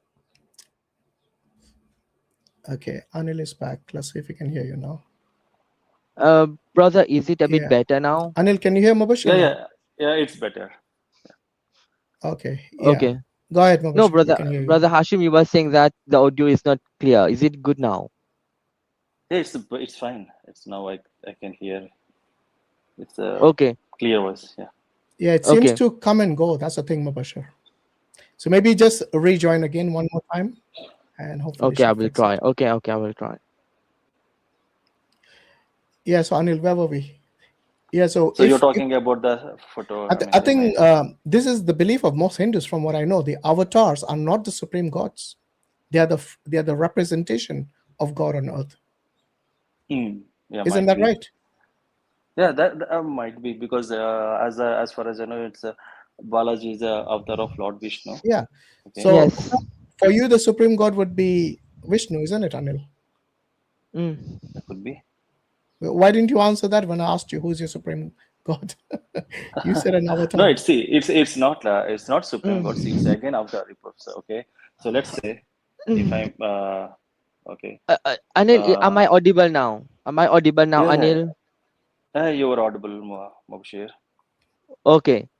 Now, Anil, there's a lot of misconception in what you're saying. When you're saying Vishnu, your No, Mubashir, your audio is still struggling. It seems to. I think it's probably your internet. Is it okay now? It seems to come and go. No, internet connection. I remove earphone now. Connection. Is it okay now? Okay, I will try again. Wait, one last time. Are you joining from your mobile? Oh, it's gone. Oh. All right, don't worry. Yeah, Anil. So coming back to the story of this particular topic, Kamakhya. So do you actually think gods have a feminine companion? That is a very complicated question, which I can't answer. I'll tell you what. Ask me the same question. Okay. If I ask you, okay, go ahead. You can. Yeah, Allah doesn't have any companion. He's independent, like I said. So is Allah male or female? He doesn't even. He's doesn't even require a gender. So he doesn't have a gender. It doesn't require a gender. He's not represented by gender, because Allah is not like us. We require gender. No. His creation. Okay, but so when we call Allah, do you call him he or she? Yeah, so normally you see in Arabic, there is no gender neutral pronoun like it. So the default is a he in Arabic. And that's the reason we use the term he for Allah, if that makes sense. Okay. So I think it's for in every language you have this gender neutral. I'm not sure, but in English. Not all also languages. we call Like, the Quran was revealed in Arabic, and in Yeah. Arabic there's no gender neutral pronoun, and that's the reason it defaults to a he. Okay. So Okay, Yeah. Mubashir, go Is ahead, it man. is it okay now? yeah, no, it's fine. I mean, maybe I can hear. I'm not You sure can- whether Brother, it is making this. brother Hashim, You is can it? hear Mubashir, because I can't now. Your voice is a little bit feeble, I think. Okay, Wait, Mubashir, go ahead. Yeah. Yes, Hashim. Let's. Yeah. So, okay. No, So I want to ask even if brother Hashim, because I don't think if other people will That's quite be able strange. to. The people in the chats, live chat is saying they can hear Mubashir, but I can hear your audio is coming and it's not very clear. Brother But Hashim, Anil, I can hear he's clearly. clear. I can hear him clear. I can hear Oh, both is it of them okay? clearly. So in that case, go ahead and talk, because maybe it's at my end. So, but anyway, I'm trying to make Anil understand that for us, the understanding of one supreme God, Allah subhanahu wa ta'ala, is very simple. It's coherent. Even a child can understand. There's no need for any, word gymnastics or any philosophical understanding. It's if you read Surah Ikhlas, which is the 112th chapter of the Quran, it's only like 4 verses, and it's very simple. So Allah says, Qul huwallahu ahad, which means He is one and unique. Allahu samad, which means He is independent, self-sufficient. He doesn't require anyone. Everybody else is in need of Him. Lam yalid wa lam yulad, He neither begets nor is begotten. That means He doesn't have any children, nor is He born from anyone, any parents or anyone. Which means again He's absolutely independent. وَلَمْ يَقُلْ لَهُ كُفُوًا أَحَدٌ, and there's like nothing like unto Him. He's unique. So you see this it encapsulates the identity and the understanding of Allah in a very concise way, which is understandable by both young and old, educated and uneducated. You don't need complex philosophies to understand these things, like avatars, like, for example, in the case of Christianity, about a triune being God and all that, you see. And I think if God wants you to understand Him, I don't think He's going to take you through different philosophies just to make you understand Him. You see, for example, I don't know if you have been watching the stream from the start, we discussed how Shiva got angry, and in a fit of anger and rage, he wanted to do his Tandava dance and destroy the universe because he lost his wife. This shows like a human emotion. You're dependent on your emotions in that case to such an extent where you want to destroy everything that you created. How does that apply to Almighty God, Anil?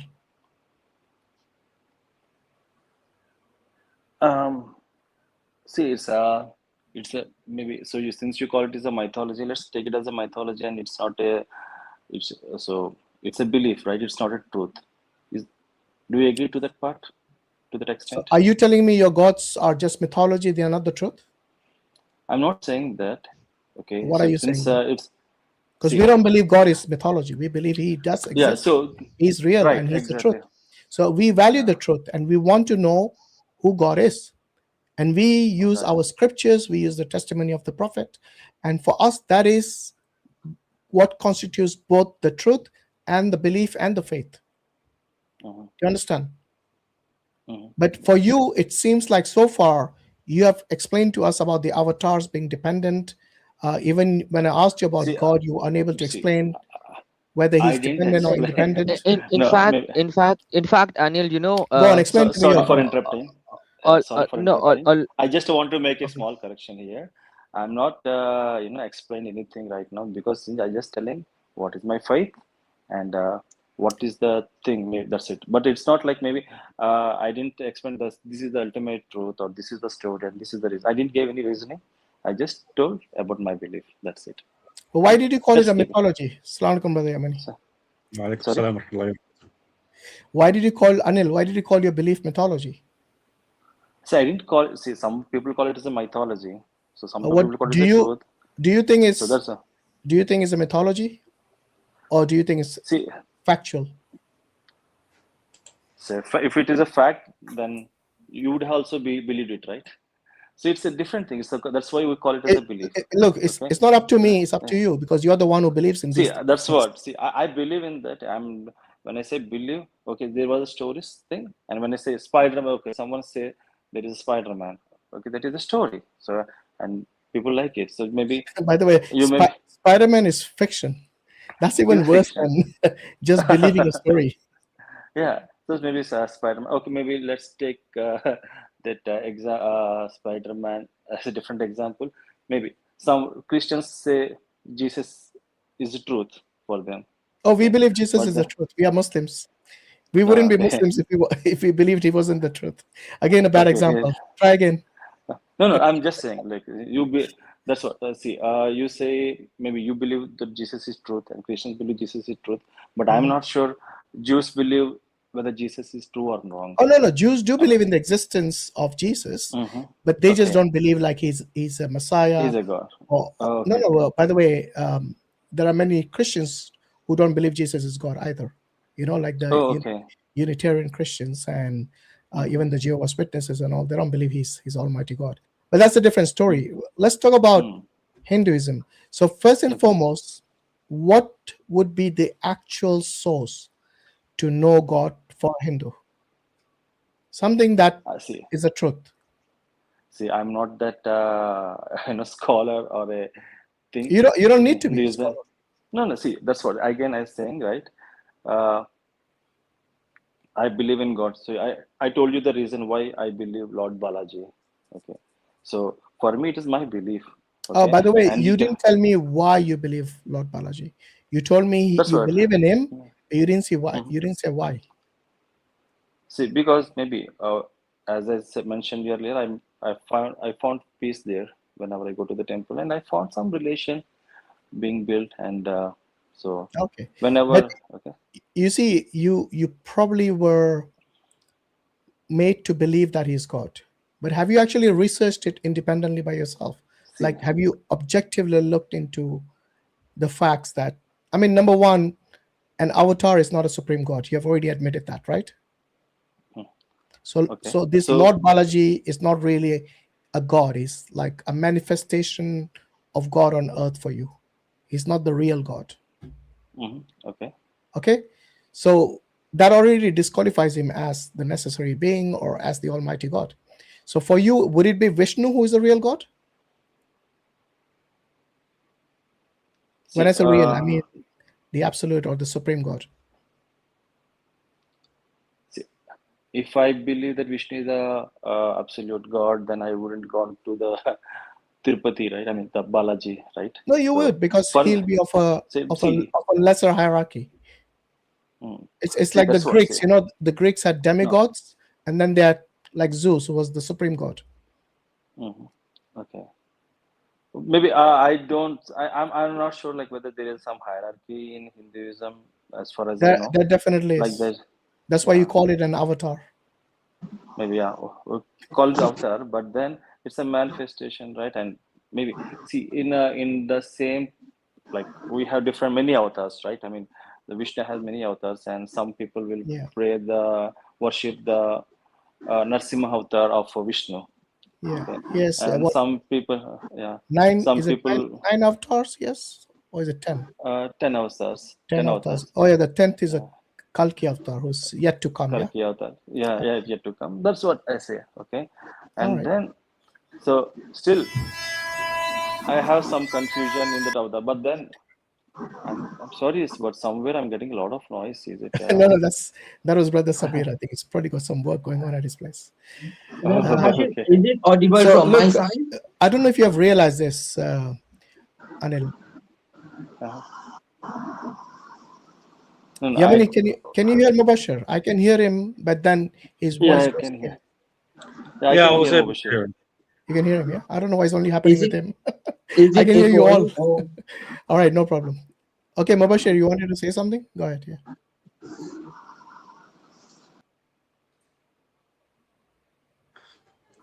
We lost him. Yeah, he's probably rejoining. Yeah. So, Anil, have you looked into Islam? Have you read the Quran or had a chance to discuss with other Muslims? Yes, I mean, I look into the Quran sometimes, and yeah, I have seen the discussions, and yeah, and some. What are your thoughts about Islam from what you heard so far? So Islam is a kind of rule book that people has to follow. But see, I have a lot of questions around it. Maybe like so Quran, Hadith. Okay, so different questions. Let's stick to one topic about the concept of God in your religion and compare it to in Islam. Okay. So in that respect, what are your thoughts? See, what are my thoughts is maybe I will take my example of the Balaji that I believe. Okay, so Balaji never asked me to worship him. Okay, it is me who is worshiping him.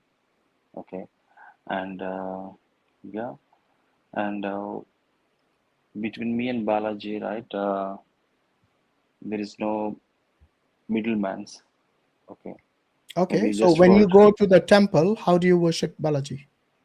So I just pray, I just join my hands and pray and come out. Okay. Do you make any offerings?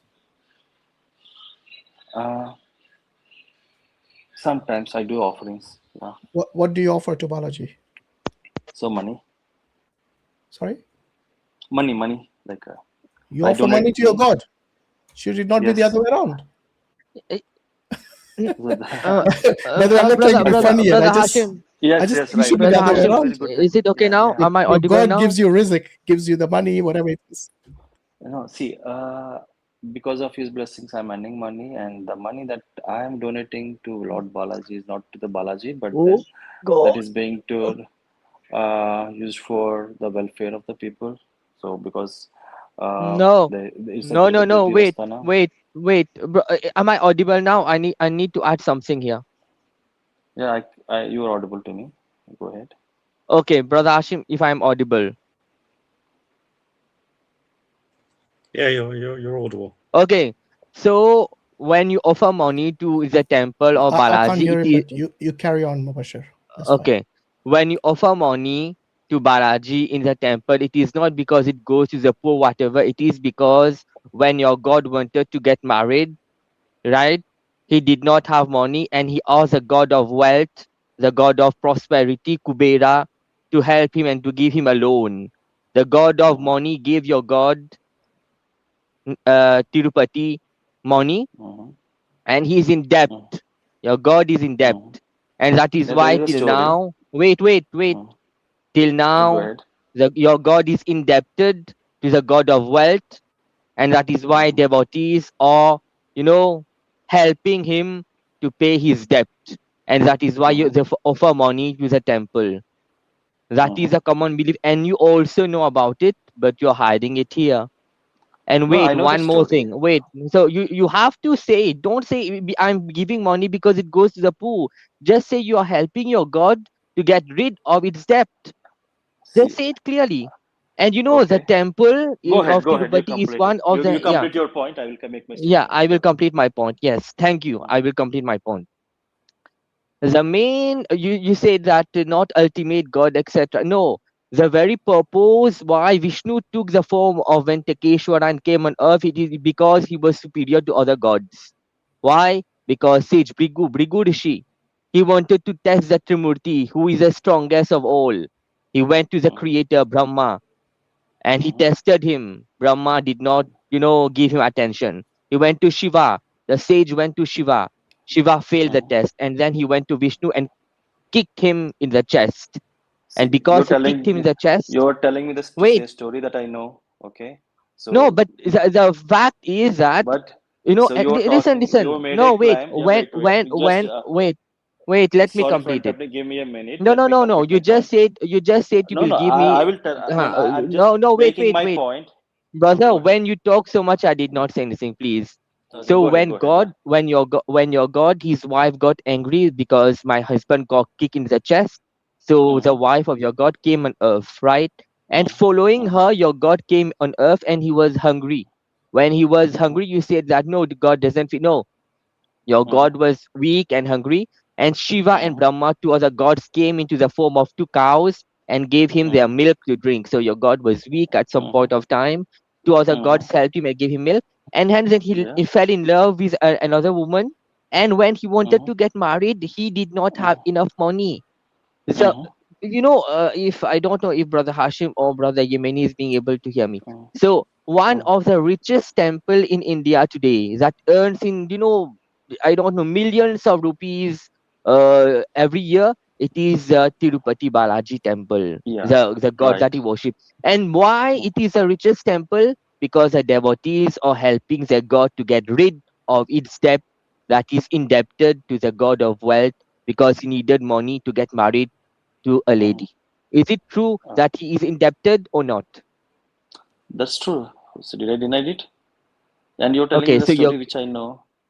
no, That's but Sorry, what I'm saying. Anil, do you want to just summarize what Mubashir said? Because I couldn't hear what he said. See, so Brother Mubashir is Hashim, saying that. if you could just join again because I don't know if you will say my words the same way it will be. Or I Brother will tell the Yemeni same can words. summarize it. So, see, I'm not that kind of guy, and I said I agreed with the story that you told, right? Didn't I agree the story? And I will tell the same story. Okay. So, Hashim. So he's telling about the story like actually the Lord Balaji that I believe is indebted to Lord Kubera. So Kubera is nothing but the god of wealth. Okay. So maybe he's the richest god. Okay.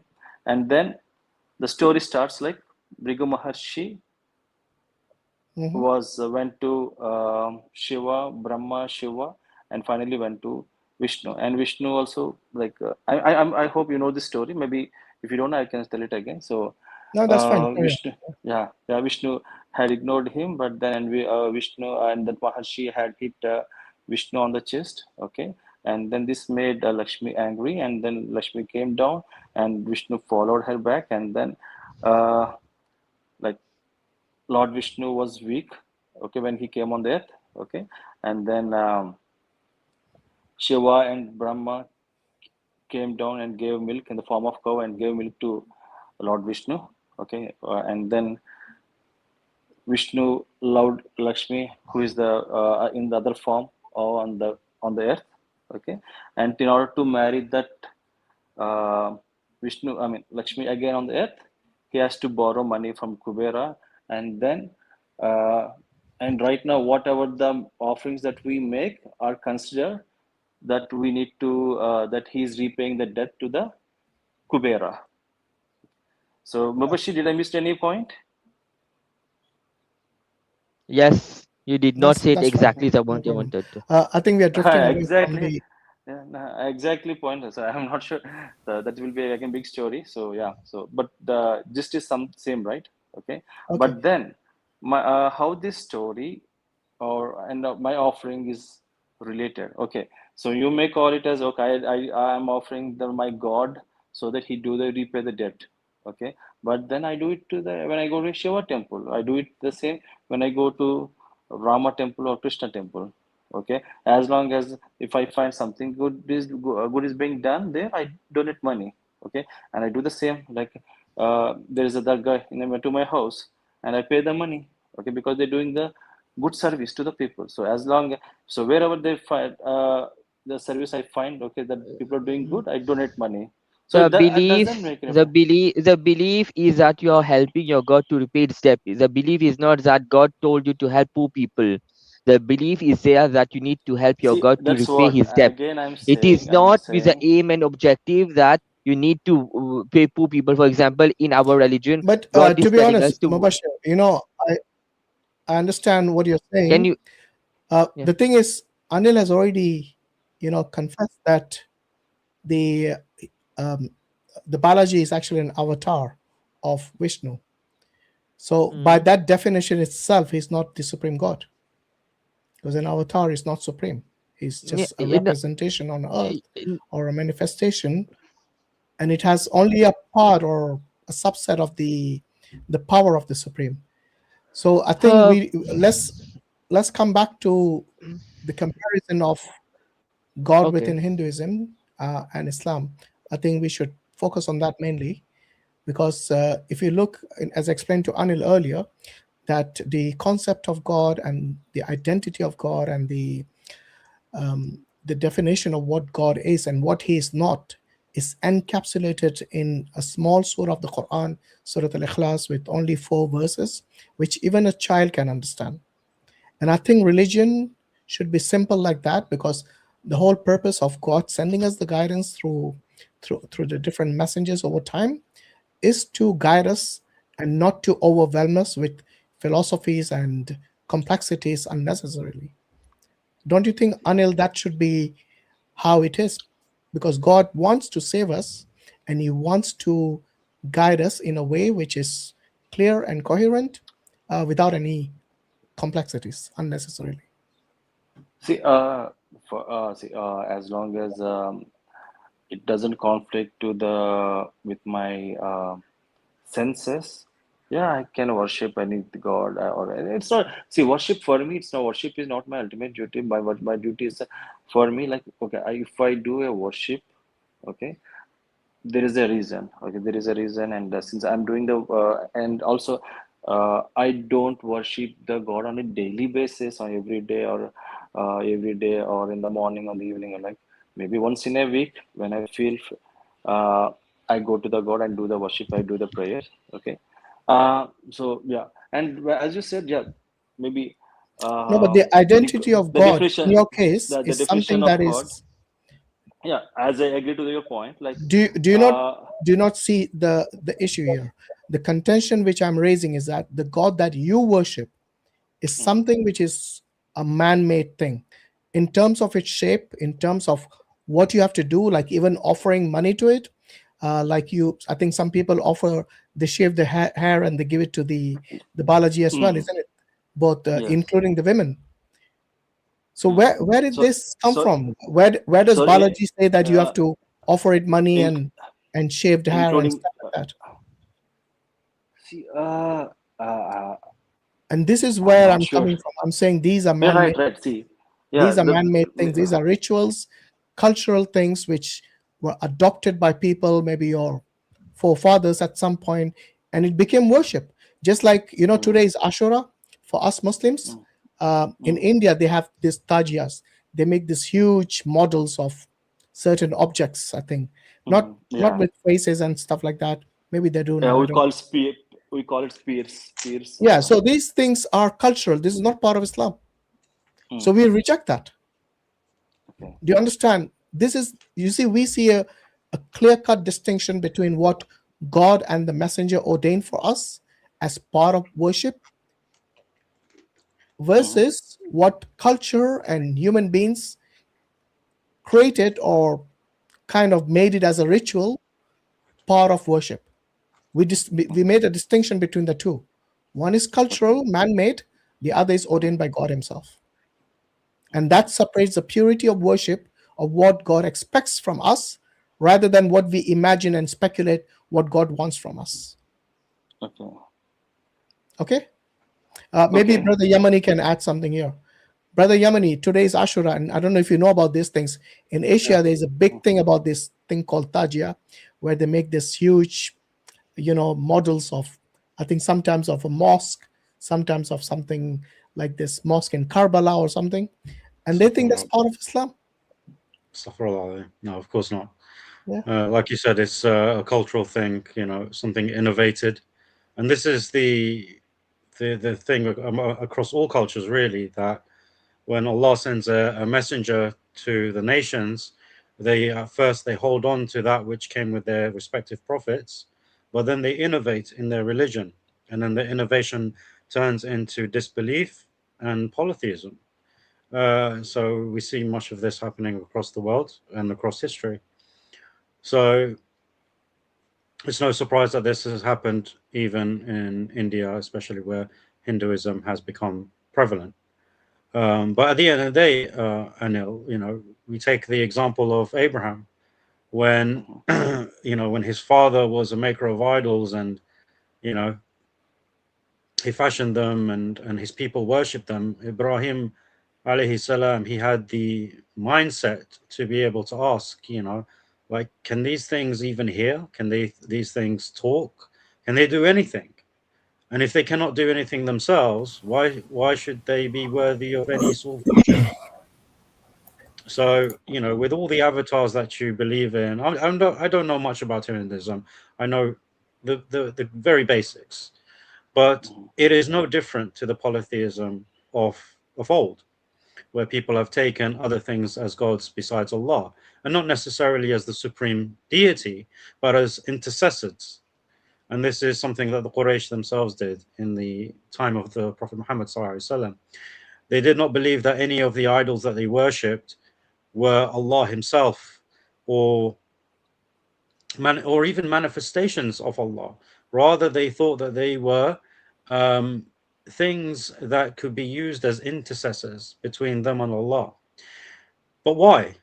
If God is truly all-powerful and all-knowing and all-hearing, then why would you need such intercessors to worship him, to pray to him? And why worship something which has no ability, which cannot speak, which cannot hear? It doesn't make any sense on a fundamental rational basis. As Allah subhanahu wa ta'ala says in Surah An-Naba in chapter 16, verse 17. I couldn't hear you. Is it wrong? I can hear him clearly. Yeah. Can you not hear me at all?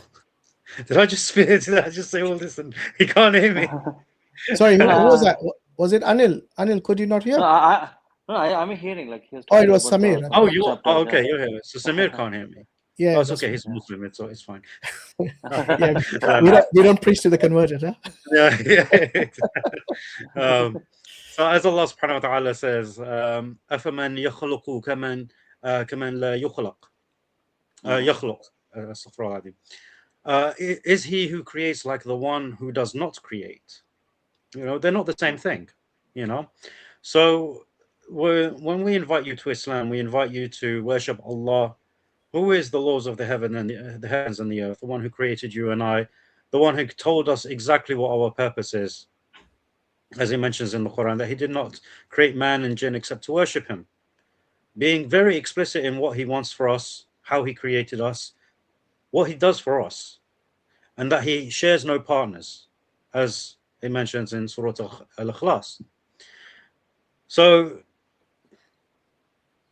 there is no equal. There is no equal to the Supreme God. So there is no point in worshipping anything else or using anything else as an intercessor.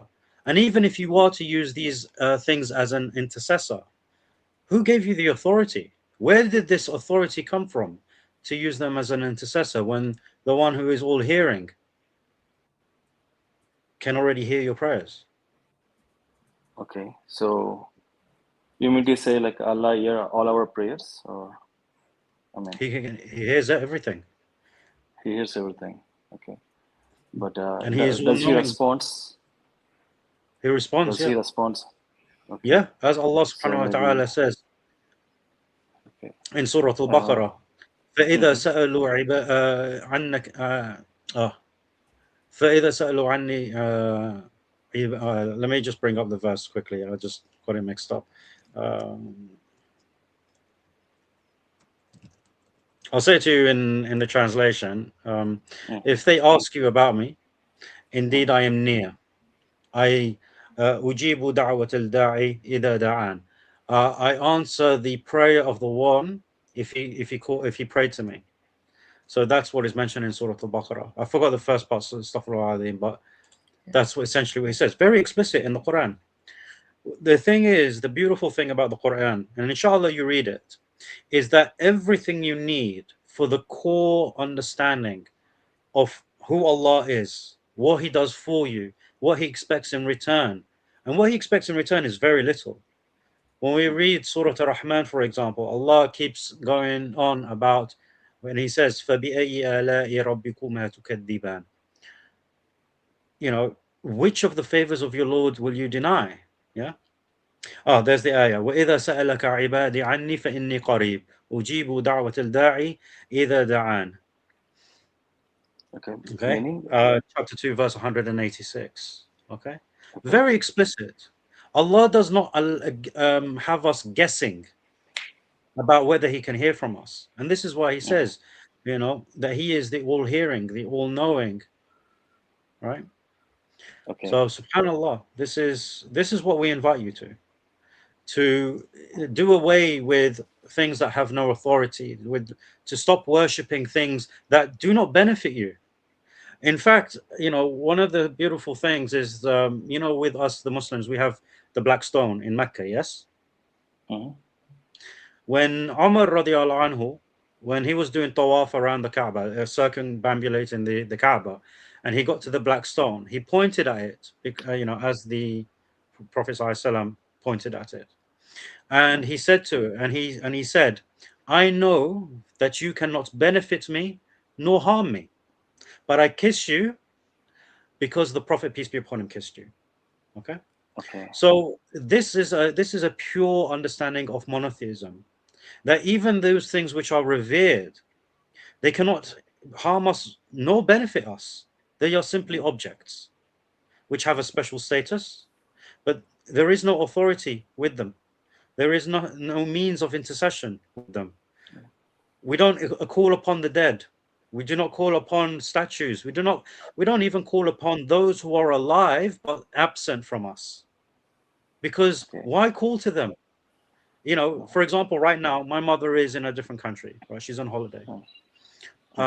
If I sit down here and I'm like, oh, Mom, help me out, she can't hear me. Even though she's alive, she can't hear me. So why would I call out to her and say, Mom, help me out, when I have the one who knows my heart, who is closer to me than my jugular vein, as He says in the Quran, who knows my thoughts, who hears my whisper? Why would I not call out to Him? As it says in Surah Al-Fatiha, إِيَّاكَ نَعْبُدُ وَإِيَّاكَ نَسْتَعِينُ. It is you we worship and you we ask for help. اهدنا الصراط المستقيم. Guide us to the straight path. Okay. So can I ask my questions? Okay. Yeah, go for it. But before you ask your question, what I've said to you so far, does that make sense to you? No, you said I mean, someone go to that black stone and they kiss the stone because the Prophet had kissed the stone, right? I'm not sure who is the person. Is it one of the closest companions of the Prophet Muhammad, peace be upon him? Okay. But the point here is that even the the question is may I know why Prophet kissed that black stone? Because the sun has come from paradise. Okay. It was not it was not worship. It was as a mark of something that's unique, respect, but not something as worship. Definitely, you have to remember that respect and reverence doesn't equal worship, right? Yeah. You can respect and revere someone or something, but you don't necessarily worship it. Like many people, you know, during the Olympics, you must have seen when they win a medal, whether it's gold medal or silver or bronze, they kiss the medal. Do you think they worship the medal? No, they don't. No.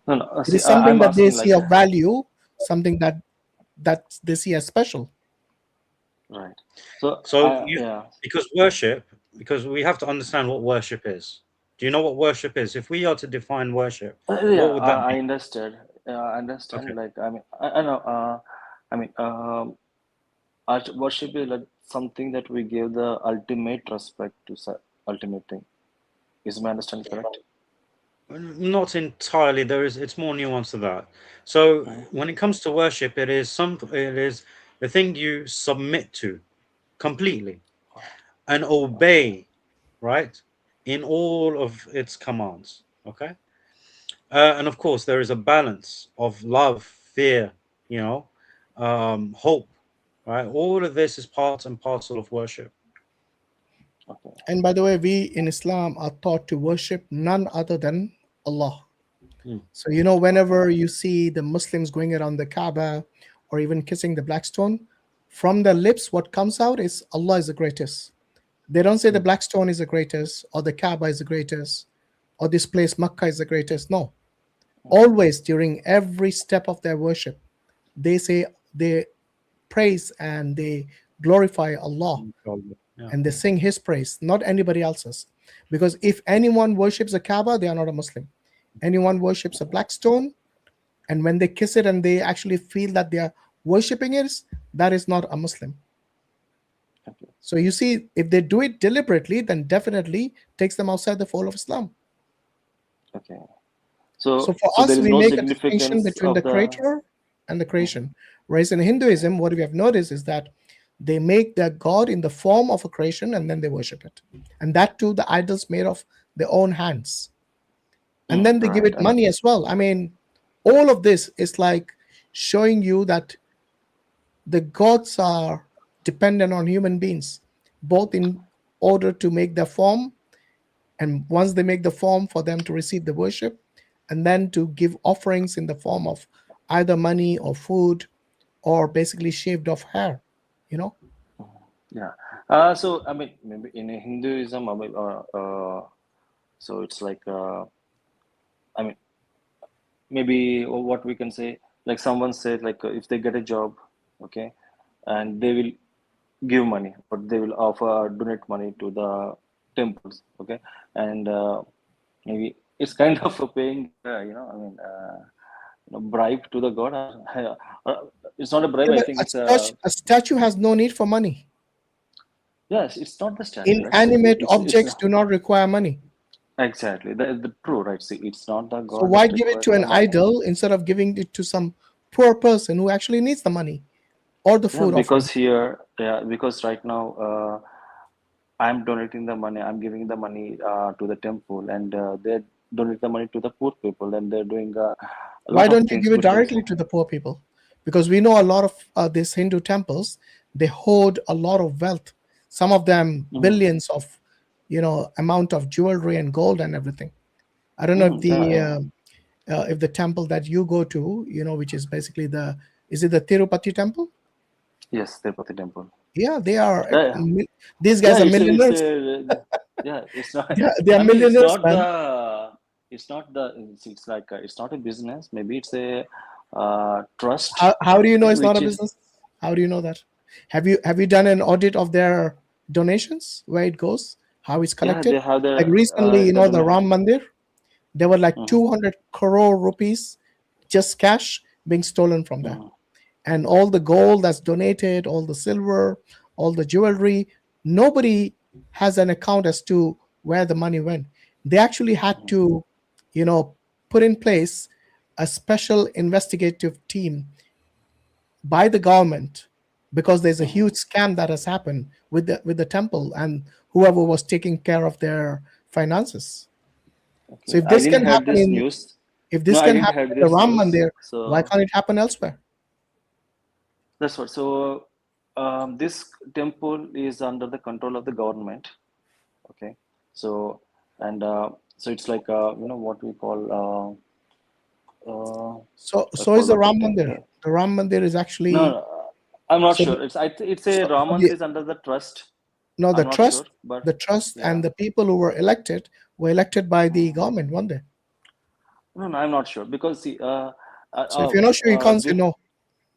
Yeah, see, I don't know. But I don't know about the Ram temple, but I'm talking about this Lord Balaji temple, it is under the control of endowment department. Maybe if you Google it, you can find it.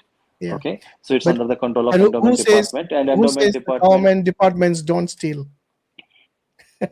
Especially in It's India. again, yeah. There's a lot See, of corruption, man. Come on, we both know this. Lord, see, that's what. Maybe if you go to the temple, But right? anyway, the Maybe, the wealth shouldn't be hoarded in the that's temple. The fact that that's they have not. so many vaults full of these gold and jewelry, that shouldn't be happening in the first place. So why? I mean, there are I mean, enough poor I'm people out there that they can distribute. I mean, a lot of people go hungry. A lot of people don't have a roof over their head. You know, so maybe if you okay, May- they do maybe that. Brother Yemeni can tell you what the Prophet ﷺ did with the money that he had. You know, he did not Salam. keep it to himself. He could have Mhm. become a millionaire or a billionaire if he wanted to.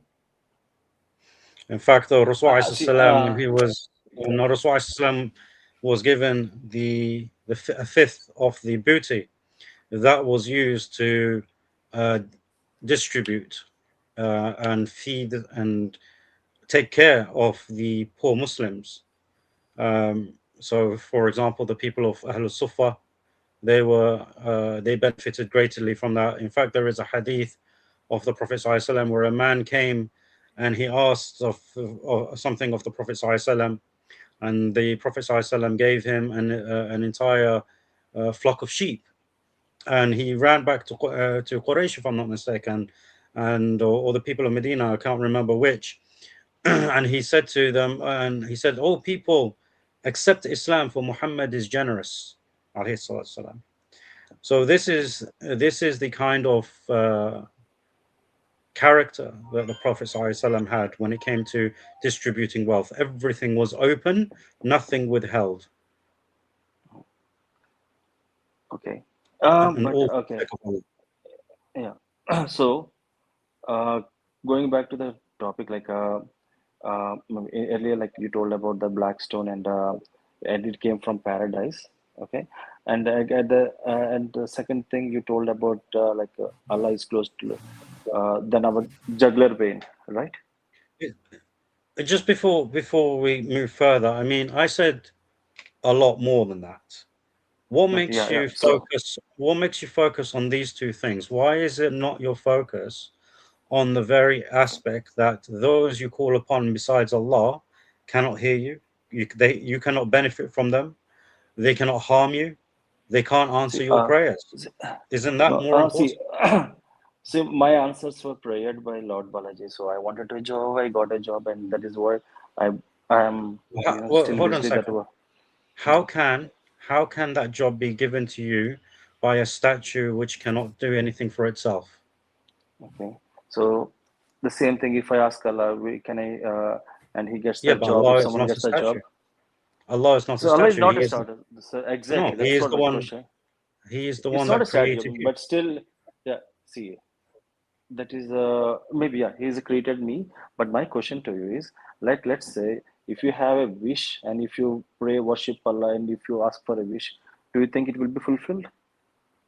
Does it get Allah, fulfilled? yeah, subhanallah. Mm-hmm. It Okay. is fulfilled. Yeah. It is fulfilled, Yeah. right? It's Now Allah fulfilled, right? subhanahu wa ta'ala fulfills Mm-hmm. your supplication in three Mm-hmm. ways.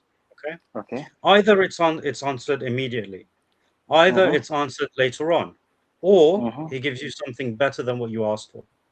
Those are the Okay. three ways that Allah subhanahu Mm-hmm. wa ta'ala answers our dua. However, Mm-hmm. there is a way that these things that there are things that we do that can Mm-hmm. anger Allah and Mm-hmm. cause him not to accept our supplication. So when Okay. we, for example, are ungrateful to him, okay, Okay. Okay. and sin often, be unrepentant, okay, then Allah subhanahu wa ta'ala can choose to reject our prayers. Now, Mm-hmm. out of His mercy, even when the disbelievers ask for things, they get them. But this is out of the mercy of Allah. This is why He's known as Ar-Rahman. This name of His, an attribute of His, Ar-Rahman, is the mercy that He has distributed amongst all of mankind, irrespective of them being believers or disbelievers. And this is why, like I mentioned to you, this is why it's called Surah Ar-Rahman in the Quran. Yeah, subhanallah. And this is why he says, فَبِأَيِّ آلَاءِ رَبِّكُمَا تُكَذِّبَانِ. Okay, which of the favors of your Lord will you deny? Forget about prayers. Forget about Allah subhanahu wa ta'ala answering the prayers. He gave you all the signs, the suns, the sun, the moon, the earth, your eyes, everything, right? Your wealth, your family. You have all of this without even asking of it from him. And all he expects from you in return is to acknowledge that he exists and that he is your creator. So when you're thinking that you got a job based on something that cannot even benefit itself, how can it benefit you? It cannot. That's the reality. Only if the one who created you is the one that gave you the job, not something that man has created. If you created it, fashioned it out of mud or stone or wood or whatever material it is, you have made it.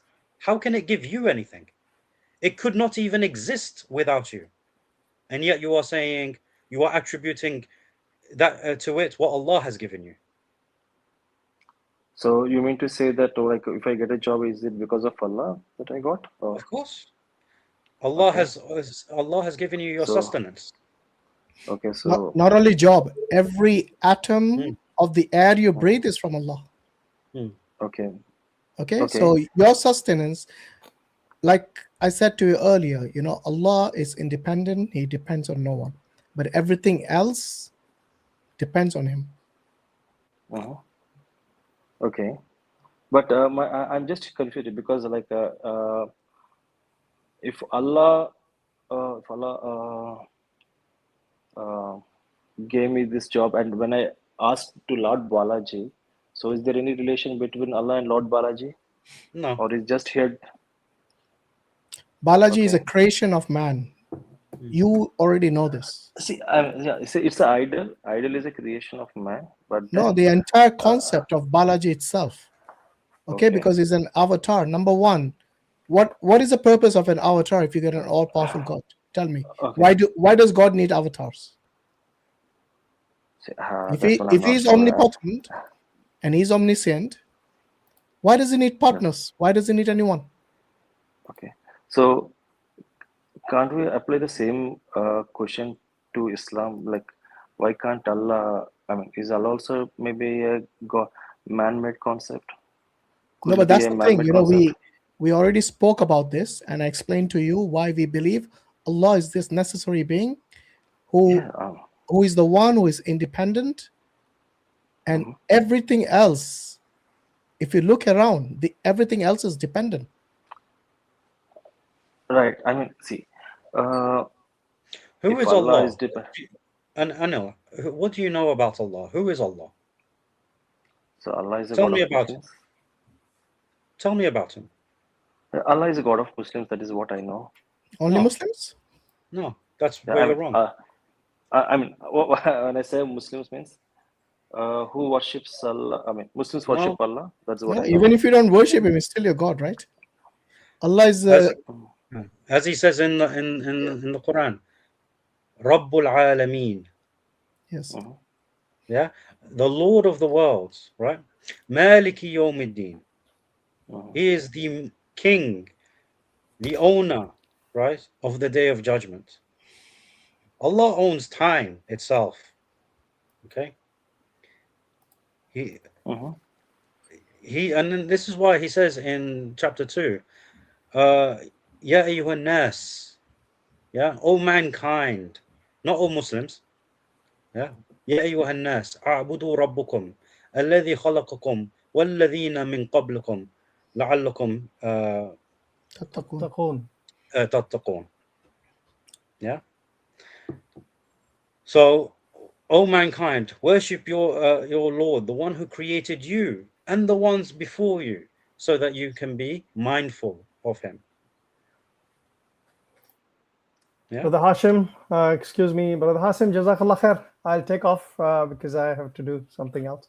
That's fine. Barakallah feek, Brother Samir. Thank you very much for joining. Assalamu alaikum, Brother Yemeni. Thanks, Samir. Alaikum assalam wa rahmatullahi wa barakatuh. Okay, Brother Anil, please pay attention to every detail that that Brother Yemeni and Brother Hashim is saying, and ponder into all this. I was also once upon a time a I was born in a Hindu family. Okay, before then I became a Christian, then I became Buddhist, and then I came to Islam. So please, and I've been a Muslim for almost 32 years now. So alhamdulillah. Okay, so please pay attention and you will learn a lot. Jazakallah khair. Assalamu alaikum wa rahmatullahi wa barakatuh. Wa alaikum assalam. So yeah, Anil, as Brother Samir said, he's a former Hindu, you know. In fact, his family is still a Hindu. Hello. So, yeah, we can hear you. Hello. I can hear you. Yeah, I can hear you as well. Anil, can you hear us? Can you hear us? Hello. Okay, I don't Hello. think you can hear us. We can hear you. I can't hear you, Yemeni. Yeah, we can hear you, Anil. We can hear you. Can you speak? Am I audible, by the way? We can hear you. Okay.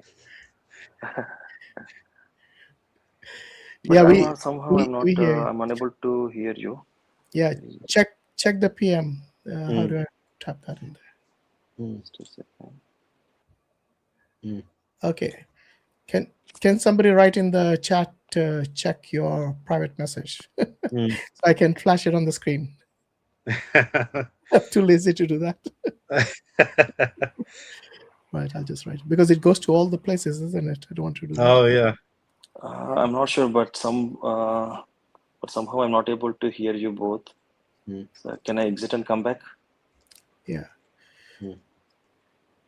Check your DM. Is that check the private chat? He's going to check on his mobile phone now. Yeah. All right. If there are any other Hindus in the live chat who want to join and ask questions, or if you have a comment, especially on the topic today, you're more than welcome to join. It looks like there was only one Hindu who came to join. So the topic today is about Kamakhya. It's about this Hindu goddess. Yemeni is like clueless about it. I don't blame you. In fact, this guy didn't know it was Kamakhya. So don't assume. Yeah, don't assume every Hindu knows every Hindu god or goddesses. They can't keep up, man. They've got 330 million. I mean, they are inventing so many, subhanAllah. Yeah. But what I found interesting is that we mention all of these things about Allah, and we utilize the example of the black stone just to highlight how it doesn't bring any benefit or harm. Yeah. And yet, subhanAllah, because of the way that they think, you forgot everything that we said about Allah and focus on the black stone. Yeah. SubhanAllah. Anil, can you hear us? Yeah, I can hear you. Okay, fantastic. It's not like I mean, I'm focusing all the things, everything in detail. No, it was just very interesting because, like I said, I mentioned so much about Allah. I mean, not so much, but more than I did. I mentioned the black stone once, and that became your focus because every time we went sort of a little further and we started, and then Hashim was talking about the donations and what the temples do with the donations and stuff. Then you said, okay, let's go back to the black stone. Like it wasn't let's go back to the concept of Allah. Why do you believe Allah? No, it was let's go back to the black stone. So it just highlights how your focus, and subhanAllah, this is probably from your upbringing. It's not about the focus. I just wanted to get the things back onto the track. That's it. I mean, it's not like on the focus. And yeah, so when you started the topic, right, like from there onwards, you started about the black stone, and you also mentioned about how Allah is closer than the jugular vein. Okay. Yeah, but that was everything that I was going to say at that point. It wasn't like I was cut off and I was going to continue. At the end of the day, there is so much to say about Allah. Okay, hundreds and thousands of books have been written about Allah subhanahu wa ta'ala. Okay, but what you require is the basics, and that which makes sense, that which resonates, that you cannot ascribe any sort of power to anything inanimate, right? And indeed, even if one of these avatars are living and breathing like you have in your scriptures, where they manifest and or incarnate into some sort of living being, right? That is still a creation. And as Allah subhanahu wa ta'ala says in Surah Al-A'raf in chapter 7, verse 194, He says, Inna alladhina tad'una min duni Allahi ibadu amthalakum. Right? indeed, those whom you call upon besides Allah are servants like yourselves, because that's the way they are always portrayed. This is the inevitability of it, that as soon as you take that which is truly God and make it something less, it becomes a servant like us. You can't make it anything else. And you can take this this concept with some of the Hindu avatars or goddesses. Sorry, can you repeat that point once again? I mean, so like what it becomes the servant? Is it something that we worship? If you take the true God and turn him into avatars or created things, right? Something that you can use to pray to as an intermediary, as an intercessor, it becomes a servant by default. It becomes a servant by default because it no longer has that supreme authority. Okay, so to whom it will become servant? Is it to the humans or is it to the God? Yeah, to God, right? Okay, Because so to God. Because the idols, generally speaking, and avatars and human beings and angels, right? Allah subhanahu wa ta'ala mentions this in chapter 16 of the Quran in verses 20 and 21 as well. Okay. About and then when we look into the tafsirs, it mentions the various types of creation that people have worshipped throughout the ages. People have worshipped angels as intermediaries, worship people as intermediaries, worship stones and everything. But all of these were ultimately used as intermediaries to the supreme God, right? To the true God. So that therefore being an intermediary makes you a servant, because you're not at the top of the food chain, right? You're not up there. So subhanallah, so this is why Allah, in very simple, concise words, indeed those whom you call upon besides Allah are servants like yourselves. Why would you call to another servant? You wouldn't. Doesn't make sense.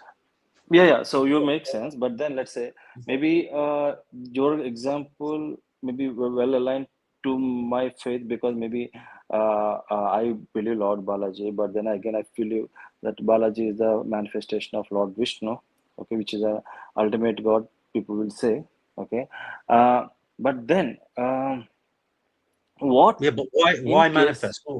Maybe that's what I agree. So I agree to that point. But then my question to you is, what in case if I believe that okay, Lord Vishnu or some god, some XYZ god that they believe, and they call it as ultimate manifestation. Okay, so they say that XYZ god had created the entire universe, and then it is conflicting with the views of your god and their god, and then at the same time, let's say if the XYZ god says that this is more thing, okay, maybe explain the things or in a better way, or those things, like so should people go to the XYZ god or should stay with the Allah?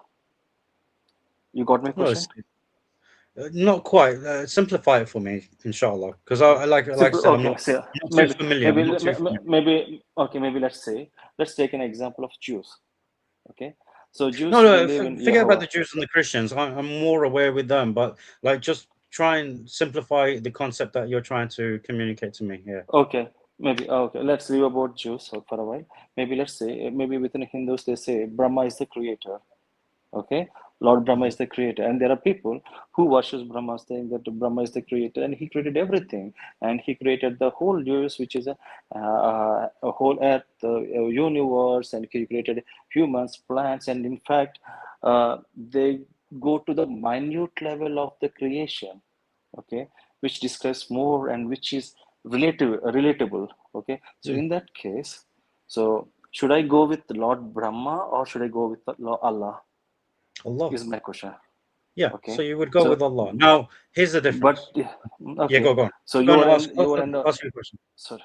So you are endorsing Allah, okay? And but the same person who is worshiping Brahma and they endorse Brahma is the ultimate God. So in what are the things that I should look at? Good question.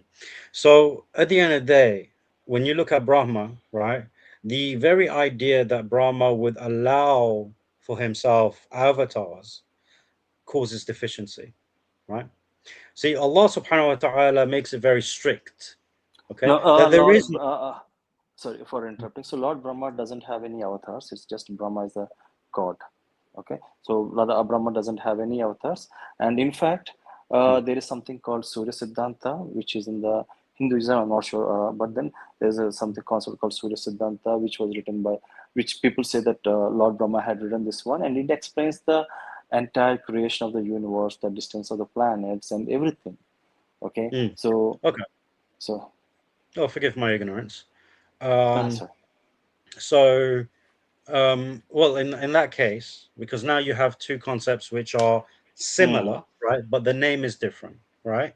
And Allahu A'lam as to what has happened in India in the past and how the name Brahman came about with regards to, you know, the being the supreme creator. But now we have to establish the evidences, okay? Like I said, I don't know much, right? So we have to establish the evidences and make the comparison. Now, Allah subhanahu wa ta'ala has made it evident that He is the Lord of the heavens and the earth. The question is, how did He do that? Yeah. Now, how He did this is by giving us the Quran. Now, the Quran does many beautiful things. And when I say beautiful, I'm not talking emotionally, right?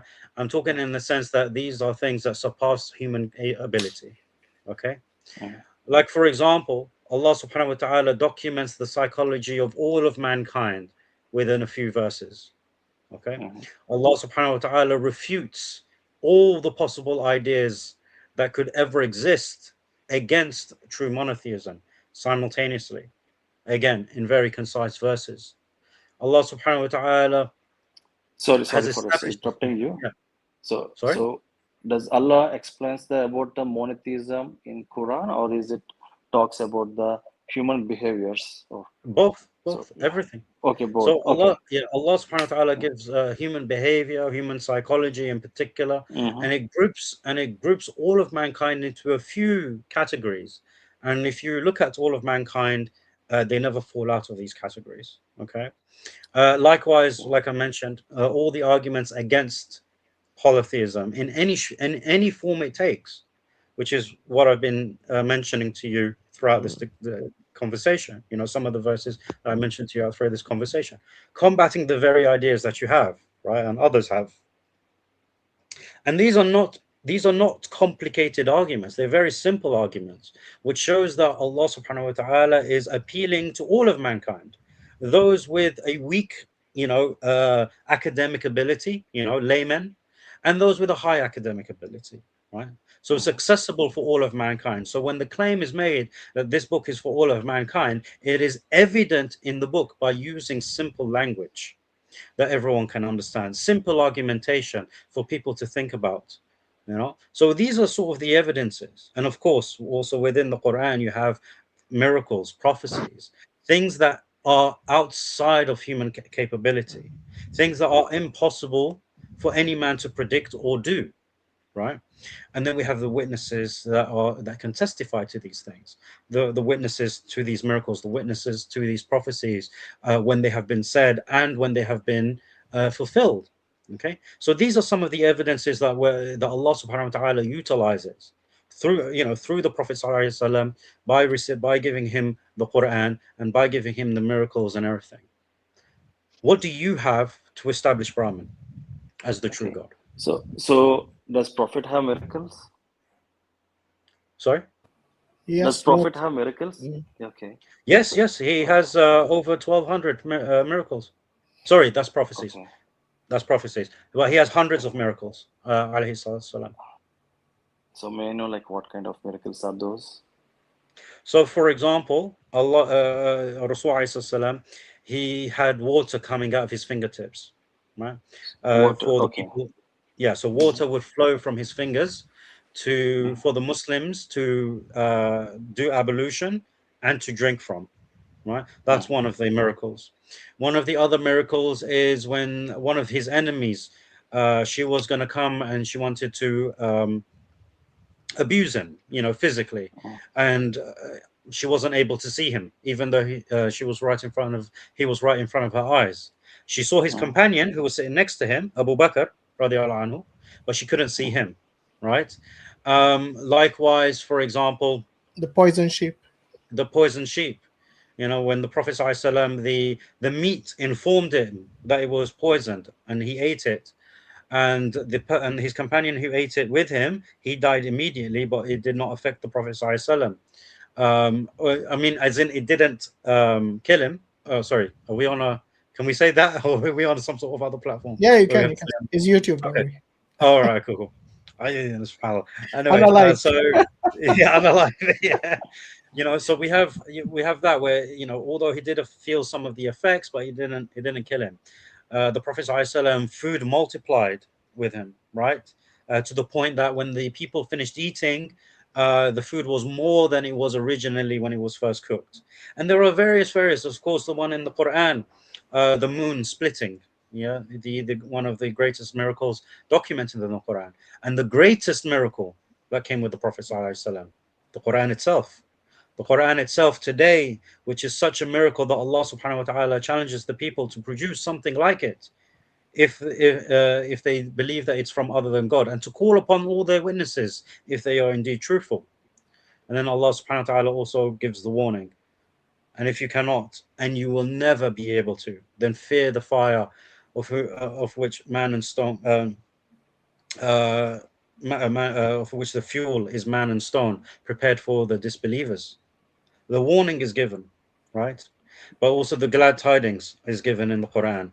For those who believe in Allah and the last day, for them are gardens of which rivers flow beneath. And there are more descriptions, yeah, to abide forever. Okay, so there are many miracles that are documented in the well, you have the one, for example, the moon, documented in the Quran, and the other miracles are documented by those who were there and witnessed it for themselves. So first-hand eyewitness testimony, and likewise for the prophecies that are made.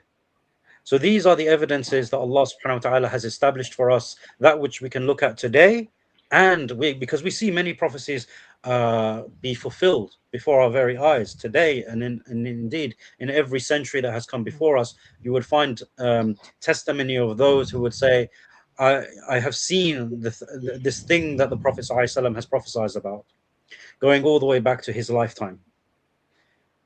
So what evidences do you have, Abraham? brother Yemeni, if I can make a point that you just made.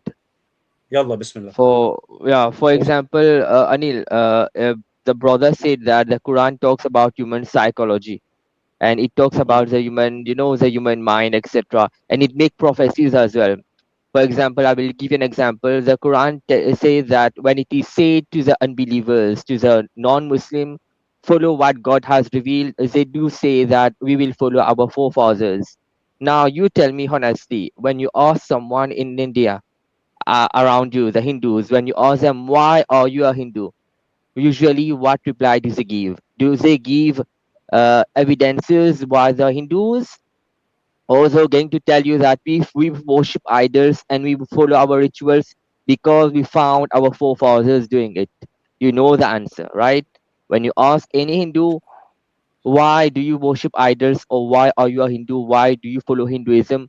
They will tell you we do follow it because we find our forefathers following it. So it was said by God in the Quran 1400 years ago. And God said it in the Quran because Allah knew that people in the future will be saying that. And this verse has been repeated over, I think, 6 or 7 times in the Quran when I was doing, the cross-referencing. So even when the Prophet Ibrahim alayhi salam was asking his father, why do you worship idols? And not his father and his people. His people started saying, oh, but we found our forefathers, we found our ancestors doing it. That is why we are doing it. And from the depth of your heart that when you ask any Hindu in your surrounding or in your village, in your city or whatever, they will tell you the same answer. And that is why the brother Al-Yemeni just said that the Quran talks about human psychology. They know what answers and replies human beings are going to give, when usually the typical replies they give when we invite them toward Islam. This is one example. We have other examples as well. Right. Yeah. So you see, you're partially correct. So partially correct in sense. I mean, yeah, not partially, majority thing, because many people don't know why they worship gods. Okay, in India especially, and it's like coming from the forefathers, and it's a kind of what do you say, thing, like it's a cultural thing that's going on, okay, from generations to generations, okay. So that is truly great. But then again, there are some people who believe God. It's not because of the things, but then maybe I have seen people uh, building a relationship with the God. Okay, so for them it doesn't matter what the whether it says or like it's a maybe and though it is came from the forefathers, but then they had established a relation. This is what I have seen. Okay, but I'm not sure. And it's not only with these people. I mean, okay, not only these people, but there are some other people where they maybe I spoke to someone few couple of months back. So maybe he was my colleague, and he had a bonding with Jesus, and he says that okay, Jesus is driving me. That is what he said. Okay, so maybe though for me it appears like maybe okay. I mean, it's not. I mean, very logical, but then I felt okay. So it is his belief. So Yeah. maybe he has Yeah, a good relation. I got your point, but Anil, the issue and the question over here is that even if we say that not all Hindus will say that they will give other excuses or they will give other reply. Let me give you one simple, give me one simple example. When the brother Yemeni said that the Quran talks about human psychology, I'll just give you one little example. When you ask a Hindu, do you worship an idol? Is it God? Usually, even you do know that, and you have said that here itself that we don't worship the idol, but we worship God through the idol. We connect through God. We connect to God through the idol, because if someone comes and destroys the idol, it doesn't mean that your God got destroyed, right? The idol is not your God. The idol is a gateway to your God for you to connect to God. Is that right? Or is it God Yeah. Himself? Yeah, maybe see, it's not the idol. Maybe I am worshipping the No, Lord no, God no. via the Wait. God, Is it why the you worship God through the idol, or the idol is God Himself?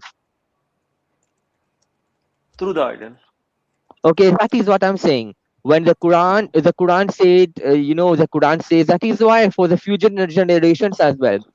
In the times of the Prophet, when people, when the Prophet used to ask people that why do you, who created all of the earth and the heaven and the sky, etc. And the idol worshippers used to say that we don't God created all that. We believe that God all created all that. And the prophet used to say, if God created all that, why do you worship idols that you create with your own hands? And you know what reply they used to give? See, They used to say that we don't worship this idol, we worship God through this idol.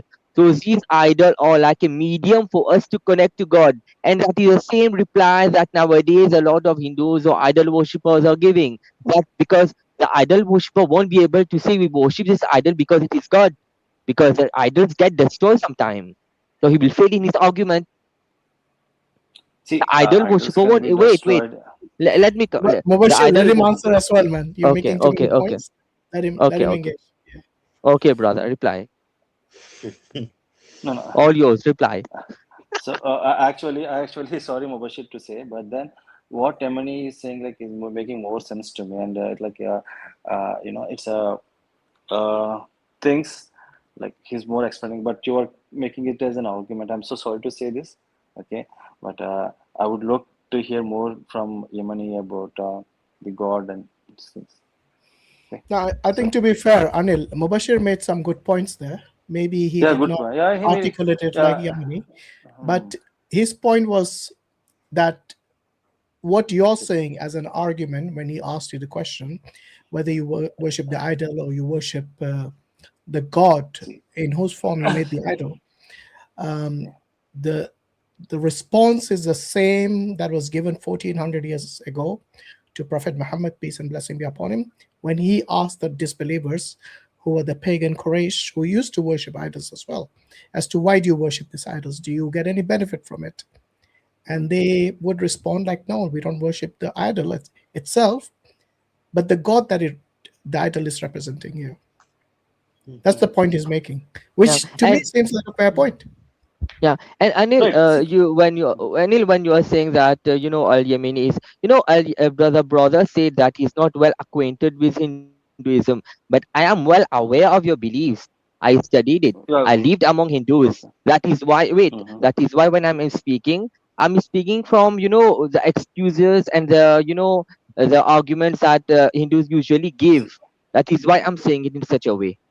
As a brother said that he doesn't have much knowledge about Hinduism. That is why he's saying from his point of view. That is why I'm saying from my point of view. I'm not trying to make it an argument, but whatever I said, Yeah, even right. it is Maybe a truth. see, right. See, Yeah, not maybe, not maybe. It is not always no, maybe. Sometimes it has to be show I'm as not well. about. I'm not saying that it is maybe. Okay, I am saying like so. My worship could be wrong, or could be right, or maybe let's take from your perspective. It could be wrong. It is wrong. Okay, Yeah, but it then is wrong. Yeah. it is wrong from your perspective. Okay, Okay. and at the Okay. same time, um, so the as I mentioned earlier, so the reason I worship Balaji is something because I had a relation established. Okay, and there is a faith, and it's not like I'm just worshiping Balaji just based on like just that my parents had told me. Okay, because my parents had told me like there are many other temples, many other gods as well, but then I had a relationship, or got established with this God. Okay, we have Mm. maybe if you take a Sai Baba is also God. When my mom's worshipped the Sai Baba very much. Okay, and uh, she do the bhajans and everything. But then I don't have a relationship with Sai Baba. Okay, so ultimately, what I'm trying to make the point is I am established. So the relation has been established. Okay, and it could be, and yeah, you may ask me the question you are asking. You already asked this question. So the idol uh, could be destroyed. Yes, the idol could be destroyed and it could perish at some point of time. Okay, but at the same time, even I also get perished, right? So even like okay, when I in fact, if you take the things back, maybe um, so Somnath temple was demolished. Okay, but again it was re-established. Okay, and I think the linga I mean the idol in the temple was destroyed. Okay, but again or desecrated, but then they had a new idol there. Okay, but do you think that people don't know that it is an idol, or is it a statue, or is Brother, it something that can be but destroyed? whatever, Yeah, it can be when you're destroyed, saying right? that No, your yeah, mother like worships yeah. Sai Baba or you worship, so it is No, all I'm my sentimentalism. question. It is Yeah, I'm okay. asking the question to you. So they desecrated the Shiva idol, okay? But then people had again brought a new idol there. And do you think that people Mm. who brought the new idol there doesn't they know that it is just an idol and Yeah, it can but be desecrated I again? already made it clear Yeah, that I but know then if there the is a question is that no, we no, I'm already made asking it the clear. question is no. Even I accepted Sorry, that you are Mubashir. saying that Yeah, we worship the idol behind the idol. right. Yeah, So, it's Yeah. just but yeah. just in this sense, because obviously the what Anil was asking was what because his concept, as he was explaining to me, was like his concept of Brahma is that he is the supreme God. He doesn't have any avatars or anything like this, and trying to make that comparison with Allah, because Allah doesn't have any avatars or anything. This is what he explained to me. Allahu A'lam, right at the end there, this is what he said to me. So it's like, so now we have this similar concept between Allah and Brahma. So who do we now take Now, as hold the on. Who made that point? Was it Anil? yes? Yeah, Yes. it's me. Yeah, but Brahman, do you think Brahman is worshipped as God by any Hindu? Ah, no, I just give an example. Yeah, but there It's was a it's it's a temple false somewhere in comparison. It's a India. false equivalence. Ah, no, The I'm thing just is, Brahman, it's not compare. no, Sorry, no. Look Hashim. So here. The don't difference compare it with between Allah. It's I the just gave an concept of example. Brahman and Allah is that the Brahman doesn't have any attributes. Allah does have attributes. Oh, okay. Brahma doesn't have an attributes, Yeah. but even How okay. can Not anything that Brahma, exists but have Brahman. no Brahman is Yeah. like No, this. Brahma. I think Brahman is just another Oh, no, no. I term talk about for Lord Brahma. existence. Oh, you're talking about the I creator just God Brahma? yeah. I Bro, just want creator to quote God that. Brahma dies. His head No, gets chopped no, off no. Yeah. by I'm this saying no, no. Shiva. He Hashim. lies. He lies as He well. He lies as lies. well, yeah. Yeah. So you cannot compare Brahma. In fact, Brahma cannot even be compared with Vishnu and Shiva. He's No, subordinate to all of them. I didn't do the comparison with Allah.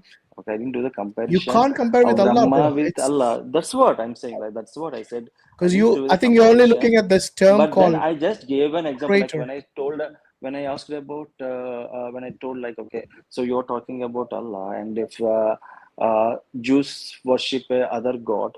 Okay, No, Jews worship. Jews also worship one God. Allah.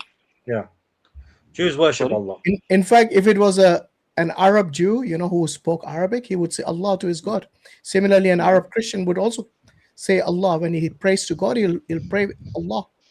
To be honest, even non-Arab Jews, they're more than happy to call God Allah. They have no contention. They have no contentions whatsoever. But the other point here is that even if with this concept of the creator Brahma, with the deficiencies mentioned, right? That's the thing that would nullify him as the Brahma is both born and he's able to die as well. And the thing is, he actually lied during one of the episodes. So I mean, it disqualifies him even as a moral entity, let alone someone who is God. Brother Hashim, wait one point. Brother Hashim, you're saying that Brahma lied. In fact, in the Shiva Purana, you have when Shiva and Parvati were getting married, going around the fire. When Shiva and Parvati were getting, when Shiva and Parvati were getting married, Brahma was a priest, the Pandit. And when he saw Parvati, he got aroused and he got, lust came in his heart. And then again, Shiva came behind him that I will cut you another head now. And then he asked for forgiveness, and then he forgave him. So Brahma has a lot of stories for us to narrate, but just he lied, it is enough for us to disqualify him as God, because God cannot lie. Well, it's not just that; it's the very fact that he is born, right? As we mentioned, is the one who creates, like the one who does not create, right? So, and Allah and Surah Al-Ikhlas, right, which Brother Hashim keeps mentioning to you, right? Allahu Samad, right? He is self-sufficient. He doesn't need to be born, right? And Allah says, Lam yalid wa lam yulad. He is neither born, he doesn't beget, nor is he begotten, right? So there is that would be a deficiency, because it makes you dependent. It makes you a servant, right? Anything that is brought down from that level is a servant. Okay. And also Allah subhanahu wa ta'ala mentions in Surah Al-Hajj in ayah 60, ilahun ma'allah. It's other gods with Allah. So even if you were to ignore all of these deficiencies, Allah answers it in a different way in the Quran. He mentions other gods with Allah, like even if you have this concept of Brahma, you still have the other concepts of Vishnu, the other gods, right? Vishnu, who are the other ones? That's how clueless I am. Brahma, Vishnu, Shiva. Shiva, right? Brahma, Vishnu, Shiva. This is why Allah subhanahu wa ta'ala says this. Ilahun ma'allah, chapter 27, verse 60. Okay, this is already answered, right? It just like, well, does that even make sense? If he is truly supreme, if he is truly self-sufficient, what's the point of the other gods? What is the point? There is none. In fact, brother, they say that there's only one God, but he manifests himself in thousands and millions of forms. But the three main, the Trinity, the Brahma, Vishnu, and Shiva, are the three main manifestation of that same God. Yeah, but still. But in fact, but we do have these three gods fighting each other as well in the scripture. Which is, subhanAllah, which is what Allah says in the Quran. If there was more than one God, you'll find chaos. Yeah. So, but this is not the reality. But that's not the reality we witness. The reality that we witness is one of harmony, balance. Why would there be chaos if there is more than one God? Because if there are two supremes, two sovereigns, so first and foremost, you cannot have two sovereigns, right? This is why Allah is mentioned as the sovereign, right? You can't have two sovereigns, because to be sovereign means you have total control. If you have one that loses, then he is no longer sovereign, is he? Why can't they share the controls? Maybe, is it something not possible? If you share control, you don't have to. there's no sovereignty if you share. To be Okay, so sovereign, it's not. to be the owner of all that exists, you cannot share. It's impossible, because then you no longer be the one who owns everything, right? And this is why when Allah says Rabbul Alameen, right, He is the Lord of the worlds, of everything that exists. There is no sharing in that. It eliminates that. So as soon as you bring that in, there is a loss of ownership, a loss of power, a loss of sovereignty. And if you have a loss of any of that, it doesn't work. Then you will find that two parties will want to fight over it to gain that sovereignty. But we don't see this in the creation. We don't see the sun rising and then setting in the very place that it rose from, because one God said rise and the other God said set. Not time. No, I don't want it to be daytime yet, right? You don't see the color of the sky going from blue to green to red, just randomly. There is a cause, there is a reason for the colors of the skies at an appointed time. The sun and the moon and the stars placed in specific places for balance. The stars there for us to navigate with, the animals there for us to ride, to eat from, right, to benefit from, to use as working beasts, okay, and so on and so forth. The mountains, how they held firm. Maybe here I need to interrupt. Sorry, Yemeni, but you say that animals are created for our purpose, right? For several purposes, like, for us to ride, for us to eat, ride, for us to use to work. Okay. So you have those animals then, that we use to work, like the donkeys, the ox, to carry loads, the horses to ride, or the camels to ride, and those things to eat, like the chicken. But why do we don't use lions or tigers or some other animals, right? They are not for us to utilize in any of those things. So what is their purpose? They are the signs of Allah. So Allah subhanahu wa ta'ala, everything has its purpose, right? So when we are itself the sign of Allah, so what is the point of this is, having yes, you've got it. You've hit the nail on the head. We are the signs of Allah. This is why Allah says to us in the Quran, have you not seen? Sorry for interrupting. Let me just complete the verse. Let me just complete the verse for you. Allah subhanahu wa ta'ala says to us in the Quran, have you not seen our signs in the horizons and within yourself? Okay. Yeah. Surah Fussilat. Yeah. 53. Chapter 41. Yeah. Yeah. And notice how all the answers I'm giving you is from the Quran. How everything that comes to your mind is answered in the Quran in explicit language. Explicit language. There is no ambiguity here. You want to know something? Allah has delivered the answer. As Allah subhanahu wa ta'ala says in the Quran in chapter 5, verse 101, if you ask a question, right, then regarding a matter, then it will be revealed to you. Okay, but when it becomes evident, when it becomes clear to you, do not ask anymore, because clarity has come to you, right? And if you ask after things have been made clear to you, all you're going to get after that is doubt. Because what you can't get better than clarity, than explicit. So subhanallah, right? All of this is detailed in the Quran. And usually when we get the clarity, but still we want to argue, it is a sign of arrogance that we are not here to learn, but to be arrogant. See, it's not like I'm not saying, I'm not, brother, I'm not aiming at you. I'm just saying for anyone, even for everyone, we ask question, we ask for sign, God delivers it to us. When things become quite clear to us and still we want to argue, but what if, maybe, what if, we have some people like that.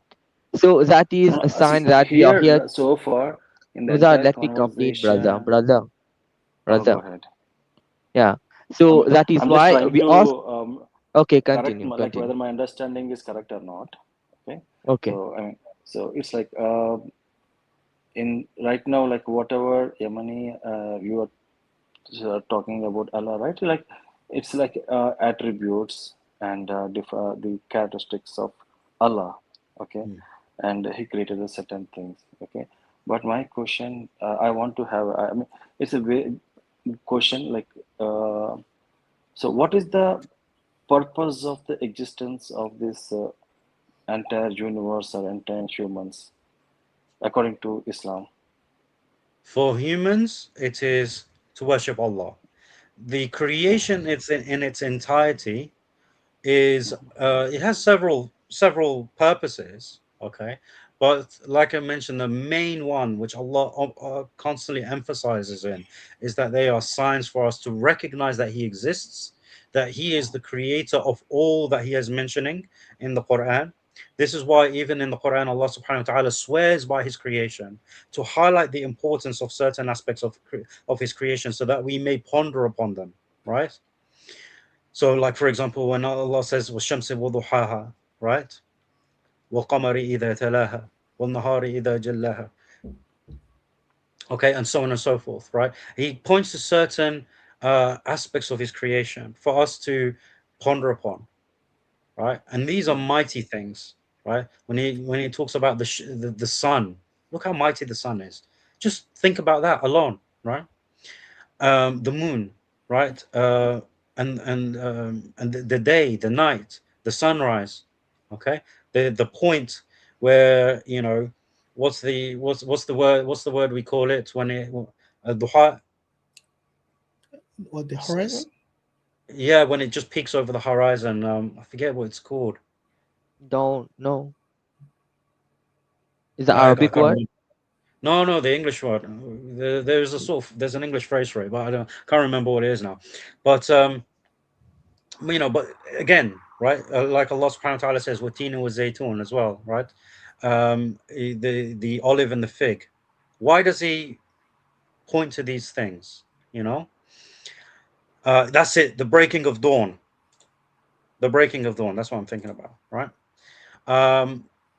So why mention these things? Why the breaking of dawn? It's a paragogy. I keep getting tripped up by the way. But anyway, um, so why the breaking of dawn? Notice what happens at the breaking of dawn. Notice how the birds chirp at the breaking of dawn or just before. Why do they do that? Huh? These are things for us to want to ponder about. Again, all the signs of Allah subhanahu wa ta'ala. And Also this is during what sunset they chirp. during sunset they chirp as well. Yeah. Right? But this could be possibly they're praising God, they're remembering God. Yeah. In fact, that's exactly what it is. They praise, right? There are so many. There's so much information that we have about creation and what creation does, why it's here. Okay, but for us as human beings, we are created to worship Allah. This is why Allah says to us in the Quran, "Verily, in the remembrance of Allah, do hearts find rest." Yeah. Right. Allah Yeah. بِذِكْرِ Right. So this is what is mentioned because that's what we have been created for. So that's what our hearts incline towards, the worship of one God. It doesn't sit well. This is why it doesn't resonate. Polytheism doesn't resonate. Monotheism resonates with a sound mind and a sound heart, and is in tune with the revelation. Which is why when I speak to you from the Quran, it makes sense to you. It doesn't make sense to you because it's simply rational. It makes sense to you because a sound mind does not negate a sound revelation. It cannot. No, but then you are saying like so it's like the purpose of the creation of humans or existence of life is to worship God. It's the main Yes. purpose, right? Yes. Okay, and yeah, and then okay. So Sorry, just let's. can you raise your voice? I don't know what happened to your mic, but I can't hear you that well. I Okay, can now. understand you, but it's gone a Yeah. bit quiet. Is it clear now? A Is bit my voice more. I mean, can anyone else hear him properly? No, it is not clear. It is not clear. Right. Yeah. Just a second. Okay.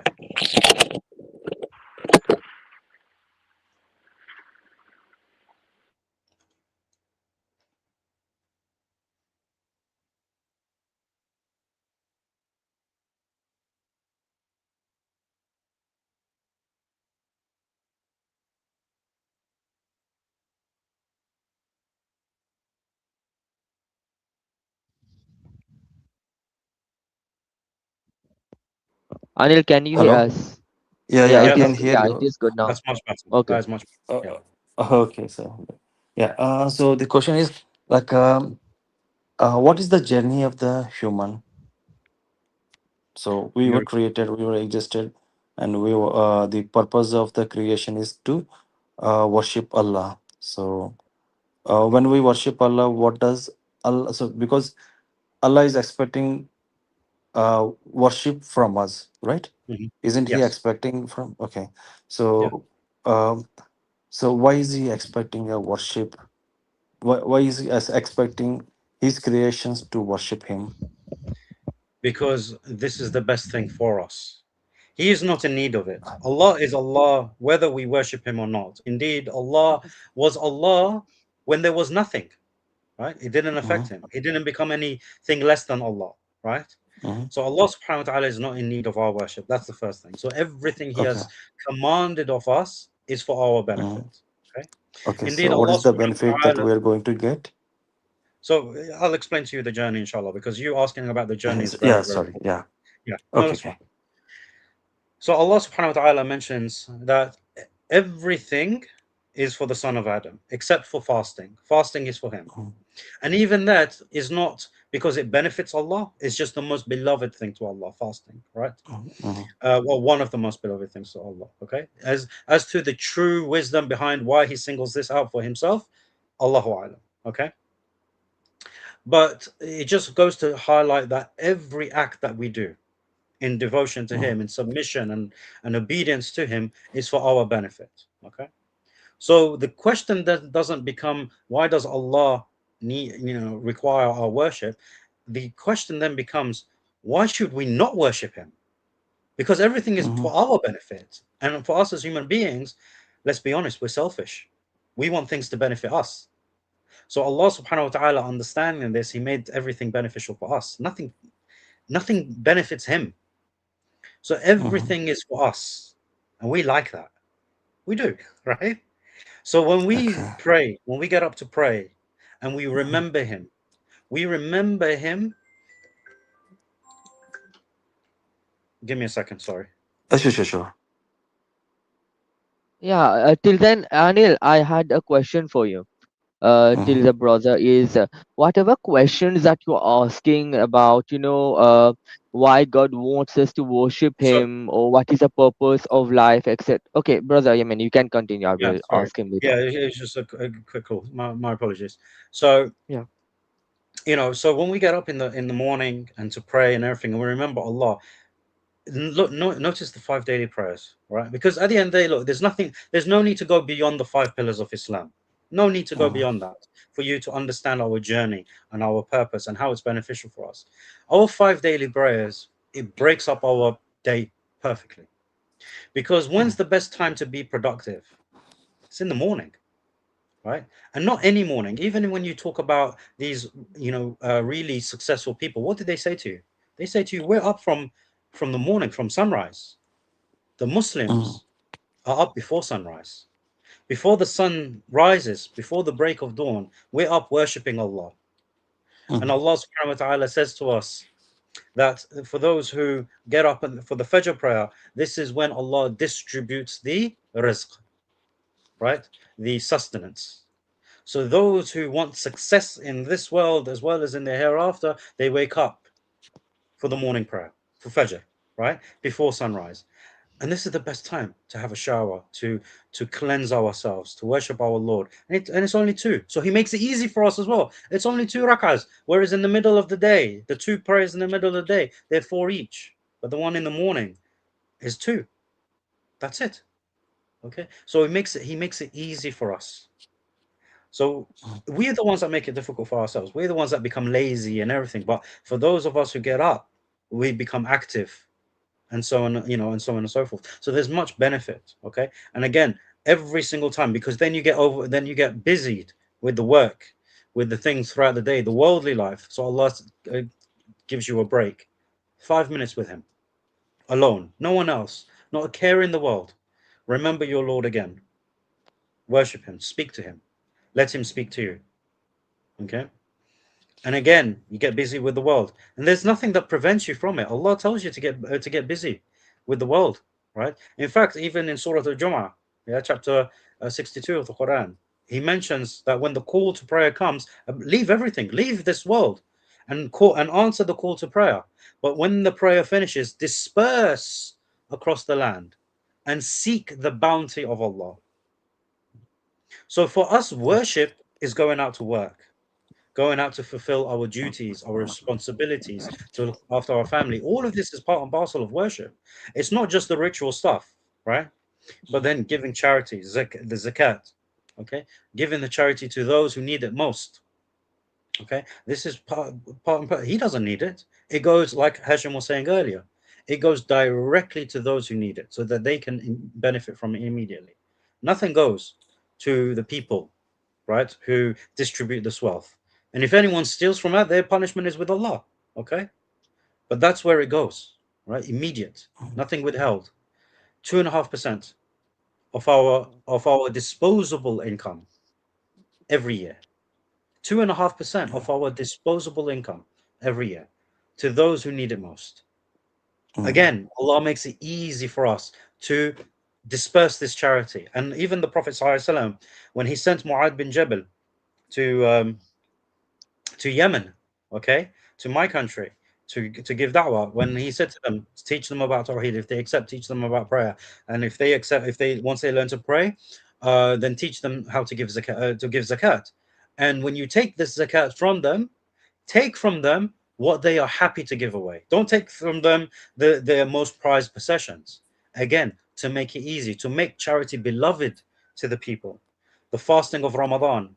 A couple of years ago, when this research came out about intermittent fasting, especially here in the West, I think 6-7 years ago, there was some new research about the benefits of intermittent fasting. You should have seen the Muslims. We were all like, we could have told you this 1400 years ago, right? Because we were doing this.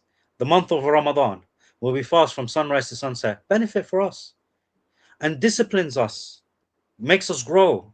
Because it's not just the lack of eating and drinking, which intermittent fasting is, right? But it's more. It's the things which are usually halal, which are usually permissible, are made forbidden. For example, being intimate with your wife, right, during the day hours. So you fast, you abstain from many things so that you increase in discipline, you increase in spirituality, you get closer with the Quran. This is why it's known as the month of the Quran, the month in which the Quran itself was revealed, a very revered month, right? All of this, right? The Hajj, as we spoke earlier about the Hajj, when we say Allahu Akbar, La ilaha illallah, constantly glorifying Allah subhanahu wa ta'ala. Yeah, constantly glorifying Allah subhanahu wa ta'ala. This is the journey of mankind. Like I mentioned, the 5 pillars of Islam. This gives you the journey of a man throughout his life. And he who stays upon the straight path, you will find him successful in this world and in the next. And the people that do not even know him, when they see him, they will love him and respect him without knowing anything about him, because that's the honor that Allah gives them. That when he is pleased with a person, when he loves a person, he says to the angels, I love so and so. And the angels tell the other angels, Allah loves so and so, so you must love them. And then when the angels love you, and Allah places that love for the people in the hearts of the people for such and such a person. This is the honor that Allah has given mankind. And this is from the time of Adam alayhi salam. When Adam was created, before he was created even, Allah subhanahu wa ta'ala said to the angels, I am going to place a vice regent upon the earth. What does a vice regent mean? Someone who takes care, who rules, right? Vicegerent. Vicegerent, sorry. Vicegerent, vice regent. Why the hell? I always get those confused. SubhanAllah. So we're keeping an eye on you, Yemeni. Yeah. Alhamdulillah. So this is the honor, and Allah subhanahu wa ta'ala, he has given us free will, right? And for us, the angels and the animals don't have free will. The animals go based on pure instinct, right? And the angels have no choice but to obey. So when we obey Allah, when we answer his call willingly, Allah ranks us above the angels. When we choose to reject him after we know the truth has come to us, we are less than the animals, because we have this. The animals don't, right? We have that conscience, we have the ability to think, make decisions, and so on and so forth, right? In a much greater sense than the animals. So when we choose not to use that, to switch off, then surely the animal is better than us, right? So then the choice becomes ours. Are you one of those who are honored and respected and has his rank exalted by Allah for a simple act of worship? And remember, at the end of the day, Allah only seeks from us one thing. At the end of the day, he seeks for us one simple statement. A statement that is so light on our tongues, that our lips don't even need to move, and yet extremely heavy on the scales. Okay? So heavy that it is our key to paradise with Allah's mercy. La ilaha illallah. And I just said that without moving my lips to demonstrate. We die upon this. And the mercy of this statement as well is that if a person finds himself at the throes of death and he is completely paralyzed from completely, there's one muscle in the human body that cannot be paralyzed. That's the tongue. The one thing that Allah leaves for you to be able to give you that chance to be able to testify that he is the only one worthy of worship, so that you can attain paradise with his mercy. This is Allah, and this is the journey he has set out for you. The only choice you have is to accept or deny. So what do you think so far, Anil? So I mean, so it looks like I need to read Quran to understand more about Allah and Islam. Yeah, definitely. Right? Inshallah. Okay. That's a good start. Yeah. Maybe I will take a look into Quran and maybe. Have you got a copy of the Quran? No, I don't have a copy, but I think it is available right on online. Yeah, it should be. I mean, if you go to your, where are you based? I'm in Hyderabad. Oh, lots of Muslims in Hyderabad, man. You're spoiled for both the biryani and the Muslims by choice. Yeah. Alhamdulillah. So yeah, go to a mosque. in fact, go to any of the masjids and ask them go to to a give you a mosque. copy of the Quran. Yeah. So since I don't know Arabic, so can I read? No, translation. You can read it in this like translation in Hindi in or Telugu, so whichever English language it is. Yeah. So I mean, I speak the language Telugu, so which is my regional language, and I feel more comfortable to read something in Telugu. So rather, I mean, in English. No problem. Because okay, no problem. There's a brother in the private chat. He's from Hyderabad. Maybe you can get in touch with him. He might be able to give you. Sure. He speaks Telugu okay. as well. So, Muhammad. Okay. Yeah. How can I reach him? You can ask him yourself. There we go. Okay. Hey, Muhammad. Maybe if you're on some Instagram or somewhere, I can reach you out. Yeah. So I don't use social media. So maybe just send him your email address in the private chat. Put your email address in the private chat. I don't use social media, but I can put in, and I know Telugu very well, so I can understand which culture you're coming from. Yeah. So I can send you my email address, so I can speak you very well. Yeah, share it in the private chat. Yeah, share it in the private chat. I'll just send it. Yeah, I'll do that right away. No problem, inshallah. Actually, sorry to say, but I'm running out of charge. And Yemeni, thank you so much for patiently explaining the things. Okay. You're very welcome. So yeah, no problem, and I will go to the Quran. And so Muhammad, if you don't mind, can you share your email address in the chat so that I can copy it and before the charging gets exhausted. Okay. Yeah, I've just he's put it in the private chat. So if you go to the private chat, you'll find it there for inshallah. Okay. Yeah, sure. Thank you so much. You can copy it. And thanks for your time, Anil. Appreciate it. And really enjoyed the discussion with you. You were respectful, unlike a few of the guests we get. So really appreciate that. Thanks a lot. Yeah, thanks for patiently speaking to me for such a long time, especially Yemeni. Thank you so much. Okay. All right, no problem. Take care. May Allah guide you. We pray that Have a good Allah rest gives of you the the guidance, give us all the guidance to the truth, and hopefully, yeah, we speak again in the future. Yeah. Inshallah. God Sure, willing. sure, sure. Yeah. Good Thank luck you. to All right. Take care now. Bye bye. you. Take care. Right. It's time for Maghrib here, and I don't know if you're fasting, Yemeni, but if you are, I think now is a good time to take a break. Yeah. Sure. Take a break. Yeah, sure. Barakallah feek. Mubashir, I'm going to take a quick break. Maybe you can deal with this new gentleman here. Can't say his name. Is it Vittilingam? Yeah? Hope I said it right. Yeah. Yes, Brother, Can you if you hear could us? just take his introduction first. Then. Yeah. yes. Good afternoon, good night. I don't know. I am in Mauritius. I see. I'm from Mauritius. Yeah. Can you hear us? Yes. The problem is that I don't have my headphone with me, but I will try to manage. Yeah. If you can hear us, I think that's important. So maybe are you on the phone right now? Yes, I'm on my mobile. Put it on speakerphone, so it'll be easy for you. Okay, no, I can hear you. Okay. Otherwise, we all wait.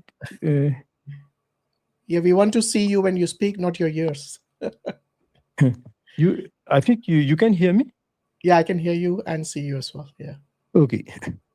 I'm from Mauritius. Okay. Welcome. Yes, I've so for a few weeks I have been listening to your programs, and yes, just now I would like to clarify something. Yeah, sure. My name is Vaitilingam. My surname is Vaitilingam. My second name is K7. You can call me K7.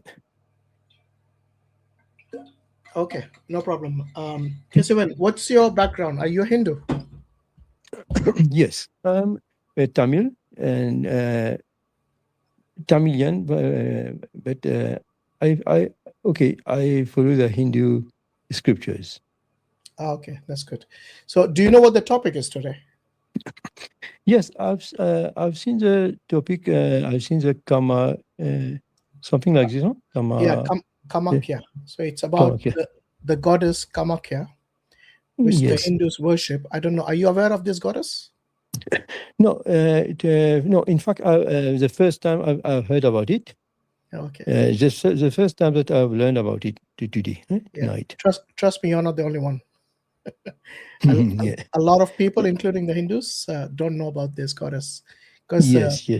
Yeah. So, what brings you to the stream today? Is there anything particular you wanted to discuss? Yes. No, what I want to clarify, I don't want me to make any argument, but just to clarify that the Hindus they get confused. I would like to clarify something about the gods. Okay. You know, the Hindus they get confused with Brahma, Vishnu, and Shiva. Brahma, what this is, Brahma, according to that, Brahma is a creator, Vishnu is a maintainer, and Shiva is a destroyer. In fact, Brahma is not God. Yes. Brahma is not God. He used to be. I think he was demoted. Yeah, no. He's not, in fact, he's not God. Not anymore. He has God. Let me clarify it. In fact, he's not God. He is the first creator, the first human being. You mean the first creation? Human being? Yes, the first human being in the creation. I thought it was his son Manu who was the first human being. Yes, he is the first human being in the creation. But isn't Brahma the creator according to Hindu mythology? Yes, no, I will clarify this for you, for all the people who are listening. He is even being created. He comes in from the novels of Lord Vishnu. Yeah.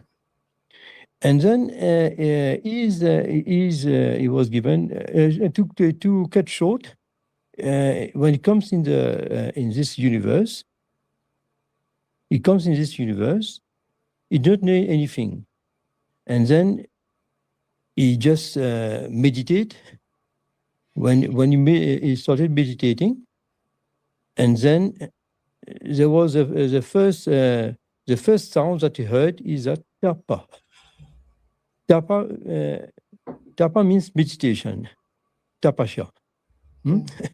The first word that he heard, and then he meditated for millions of years, and then finally Vishnu imparted the knowledge in his heart.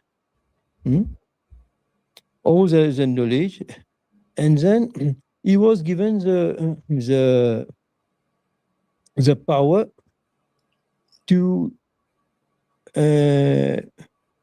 how to call create, it? to create. To create, or to create the world, to create everything, to Brother, are you from ISKCON? yes. Okay.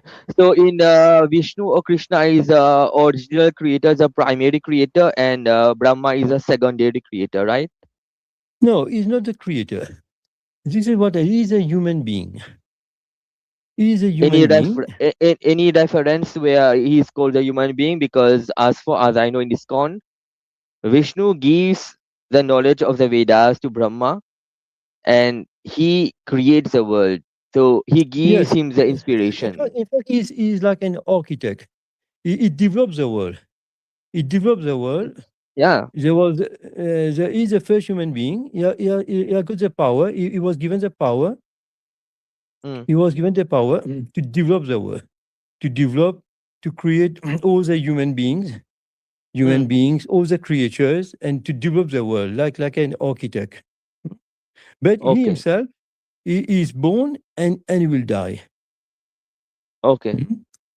He's like just like to make a comparison, is like Adam. Adam in the Holy Quran or the Bible. He is the first human being, and he will he lives for hundred years. 100 years is not that human from human calculation is like 300 billions of years. It is the time of the universe. When he dies, the universe ends. Okay. What is the main point that you are trying to make? That you want to, I want to know. This is what I want to. Where the Hindu get confused. They think that he is God. He is not God. He is our. We can call him. He is our first spiritual master. He is the first human being. According to ISKCON, they follow the Brahma Sampradaya. So it is from Madhavacharya, right? So Brahma gives the knowledge to Ved Vyasa, and then comes to Madhavacharya, then come to Srila Prabhupada, and then to the ISKCON getting formed. Yes. Okay. But it is not only ISKCON, but it is from the Brahma Sampradaya. It is from the Srimad Bhagavatam. It clarifies. Yeah. And this is what we have to be clear on. It is Brahma is not. He creates the world. He develops the world, but he is not the creator. He's a human being, because he's born and he will die. And one thing that you're wrong in saying here, that he's a human being. He is not a human being. In the Bhagavad Gita, if you read English, Srila Prabhupada describes him as a living entity. He's a living being. He never says that he's a human being. He's a living being. He is not compared to a human, because let me complete. Because humans don't have 4 heads. No human being have 4 heads and 4 arms. No human being is sitting on a lotus, and his wife is Mother Saraswati. Saraswati is a Devi. So a human being cannot have a Devi. He cannot have a goddess as a wife, right? Okay. Wait, yeah. Brahma has 4 heads, right? He delivers the Vedas, each of the Veda from his 4 mouths, right? Brahma has powers. He has magical powers that, according to your belief, Vishnu gave him. Human beings don't have that. So there is a huge Brahma is a master of the 4. He knows the 4 Vedas by heart. Human beings don't. So there's a difference between Brahma and the human being. If you could give me one single reference from the writings of Srila Prabhupada or the Gita which tells that Brahma is a human being, not a human being, a living entity, a living You're right. entity. So he's You're not a right. human being. You are mistakenly saying he's a human being, not a human Okay. being. Human beings Okay. don't have four foreheads. Okay. You're right. What I mean that is not what. Okay, you call it like this. Is not how you say. Is No, not I a don't call human it being. like this. It is not that I call it like this. No, It is in I'm not the arguing. I'm writings not of arguing with you. Prabhupada. No, Yes, I'm I'm not not arguing. I'm arguing. just clarifying. Yes. Yeah. Okay. Okay. Okay. Thank you. But what I mean that what I want to clarify that okay, he's like a demigod. Demigods. We call him the demigods. Brahma. He's not a okay. You call him the human being, the first living entity, the first entity. Okay, the first living entity. But in this universe. Okay. Okay. Okay. Yeah. Yes. And then this is the point that I wanted to clarify. And then we got Lord Shiva and Lord Vishnu. Vishnu is a primeval Lord, and from Vishnu, then we got Lord Shiva. Lord Shiva is the Lord of The the greatest material world. Vaishnava, the greatest Vaishnava of Vishnu. Brother, all that we do know here, and we have invited the brothers over here, have invited the scholars, even from ISKCON, from different countries, and they have talked about it. The topic of today is about the Kamakhya Temple. Okay, If you okay. want to make anything about it. Because, concerning that Brahma is a god or not, a lot of Hindus came over here and they quoted the scripture and they said that Brahma is not God. He is as if a demigod, not God. Even when Okay. Vaishnav people came here, they said that no, Brahma is not God, the supreme God according to according to the sect. Now, even that is because if a Devi follower comes, he will say that Devi is the original creator and sustainer of everything. If a Shiva devotee comes, he will say Shiva. So, but no one says that Brahma is the ultimate one, and we know all that. We all have already discussed about all that. No, because But the I've topic of heard it during your programs. I've heard that people just still get confused about it. They no, are which still people are getting confused about it. no. Even that person that was just before me, he says that Brahma is God. This is what I When wanted to he clarify. when they are saying he is a god, they mean he is a demigod. They Okay, know okay, it is okay. not God because they don't worship him. Even in India, he's worshipped only in Pushkar, in a city in Rajasthan. So it is not that they're calling him God. So the issue is that even you must have realized it that within your community, a lot of people are confused that they are not knowing who is a real God. Yes, yes. No, this is there's varieties. People there are four sampradayas. Brahma sampradayas, you have Vishnu Shiva sampradayas, you have Lakshmi No, sampradaya, and no. Oh, pardon? you're talking about the four sampradaya from Yes, the yes, Vaishnav yes, sampradaya. Yeah. yes, yes. Hmm? But do Therefore, you have anything to say about the Kamakhya temple? no. This is truly speaking. I've just heard about it. I've just learned about it today. Yes. Do you know why you heard about it today? No. I've seen it in your on this post. No, for example, you have a lot of sects in Hinduism. When a person is attached to one sect of Hinduism, he get much more focused on it that he doesn't know much about other beliefs of other Hindus or other sampradaya. For example, Mhm. you are attached and you are joined to ISKCON. So you will know a lot about your sampradaya, your God, and your scripture, but you won't know about another person, God within Hinduism itself, about his sampradaya in detail, right? That is why you want to know about him. And you have a lot of Devi Devtas, 33 crore gods and goddesses, right? So because you're more attached to Krishna or to Vishnu, so you will be knowing more about him. You won't Mhm. be knowing much about Devi. And in fact, as a follower of Vishnu, you must be knowing about it. You know why? When Shiva destroyed the fire or the fire sacrifice of Daksha and Sati was dead, it is mentioned in the Srimad Bhagavatam itself that Mhm. Shiva carried the corpse of Sati Devi, and then he was so Yes, yes. attached to her that he was crying. So it was Vishnu himself, your supreme God. He came and cut the body of Sati Devi in 52 pieces, and everywhere in Indian subcontinent where a part of her body fell, it came a Shakti Peeth. It came as if a place of pilgrimage. Are you getting me now? Okay. So Mhm. wherever a part of Sati, the wife of Shiva, wherever a part of her body fell, it became a place of pilgrimage. And Kamakhya is a place where a part of her body fell.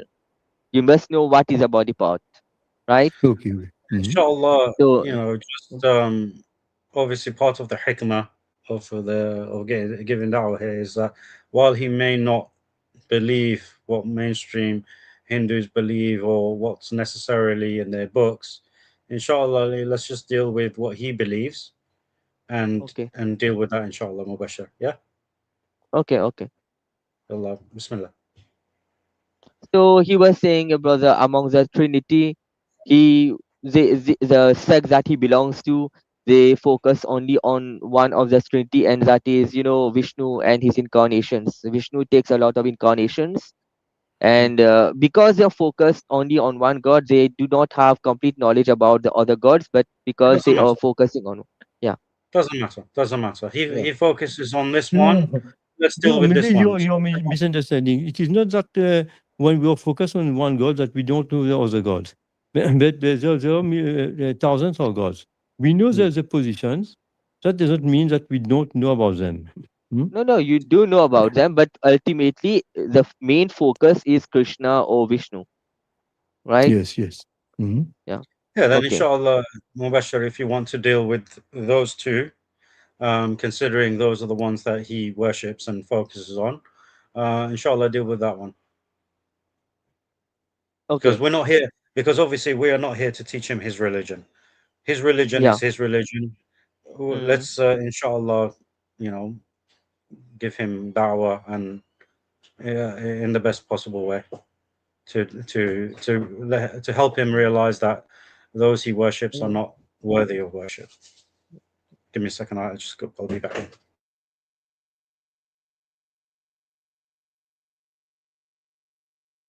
Yeah. So, brother, you follow the ISKCON tradition. According to the ISKCON tradition, Krishna is the supreme being, right? Okay. So you must have read the Gita, right? Yes. Okay. Yes. So, brother Yemeni, if you could just carry the conversation.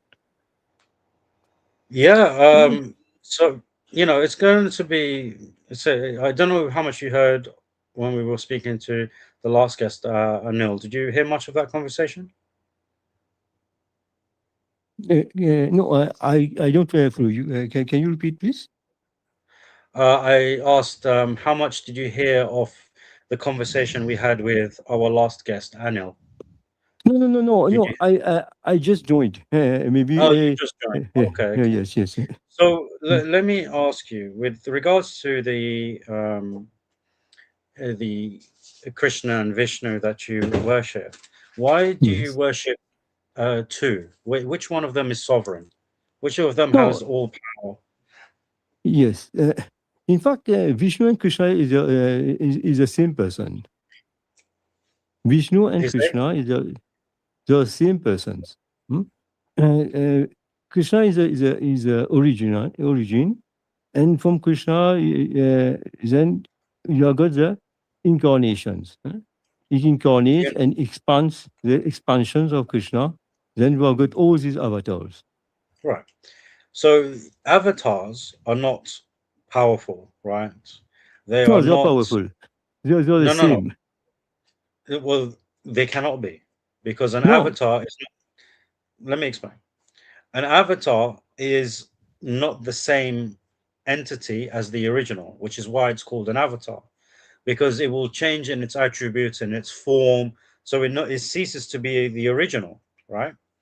And at the end of the day, the supreme God doesn't need to change, right? It doesn't need to become something else or distribute itself to be powerful. And there is no need of it in the first place, because because God, if he is truly God, then he's already all hearing, all knowing, all seeing. He doesn't need to divide himself or incarnate or become creation or any of these things, because he's already self-sufficient.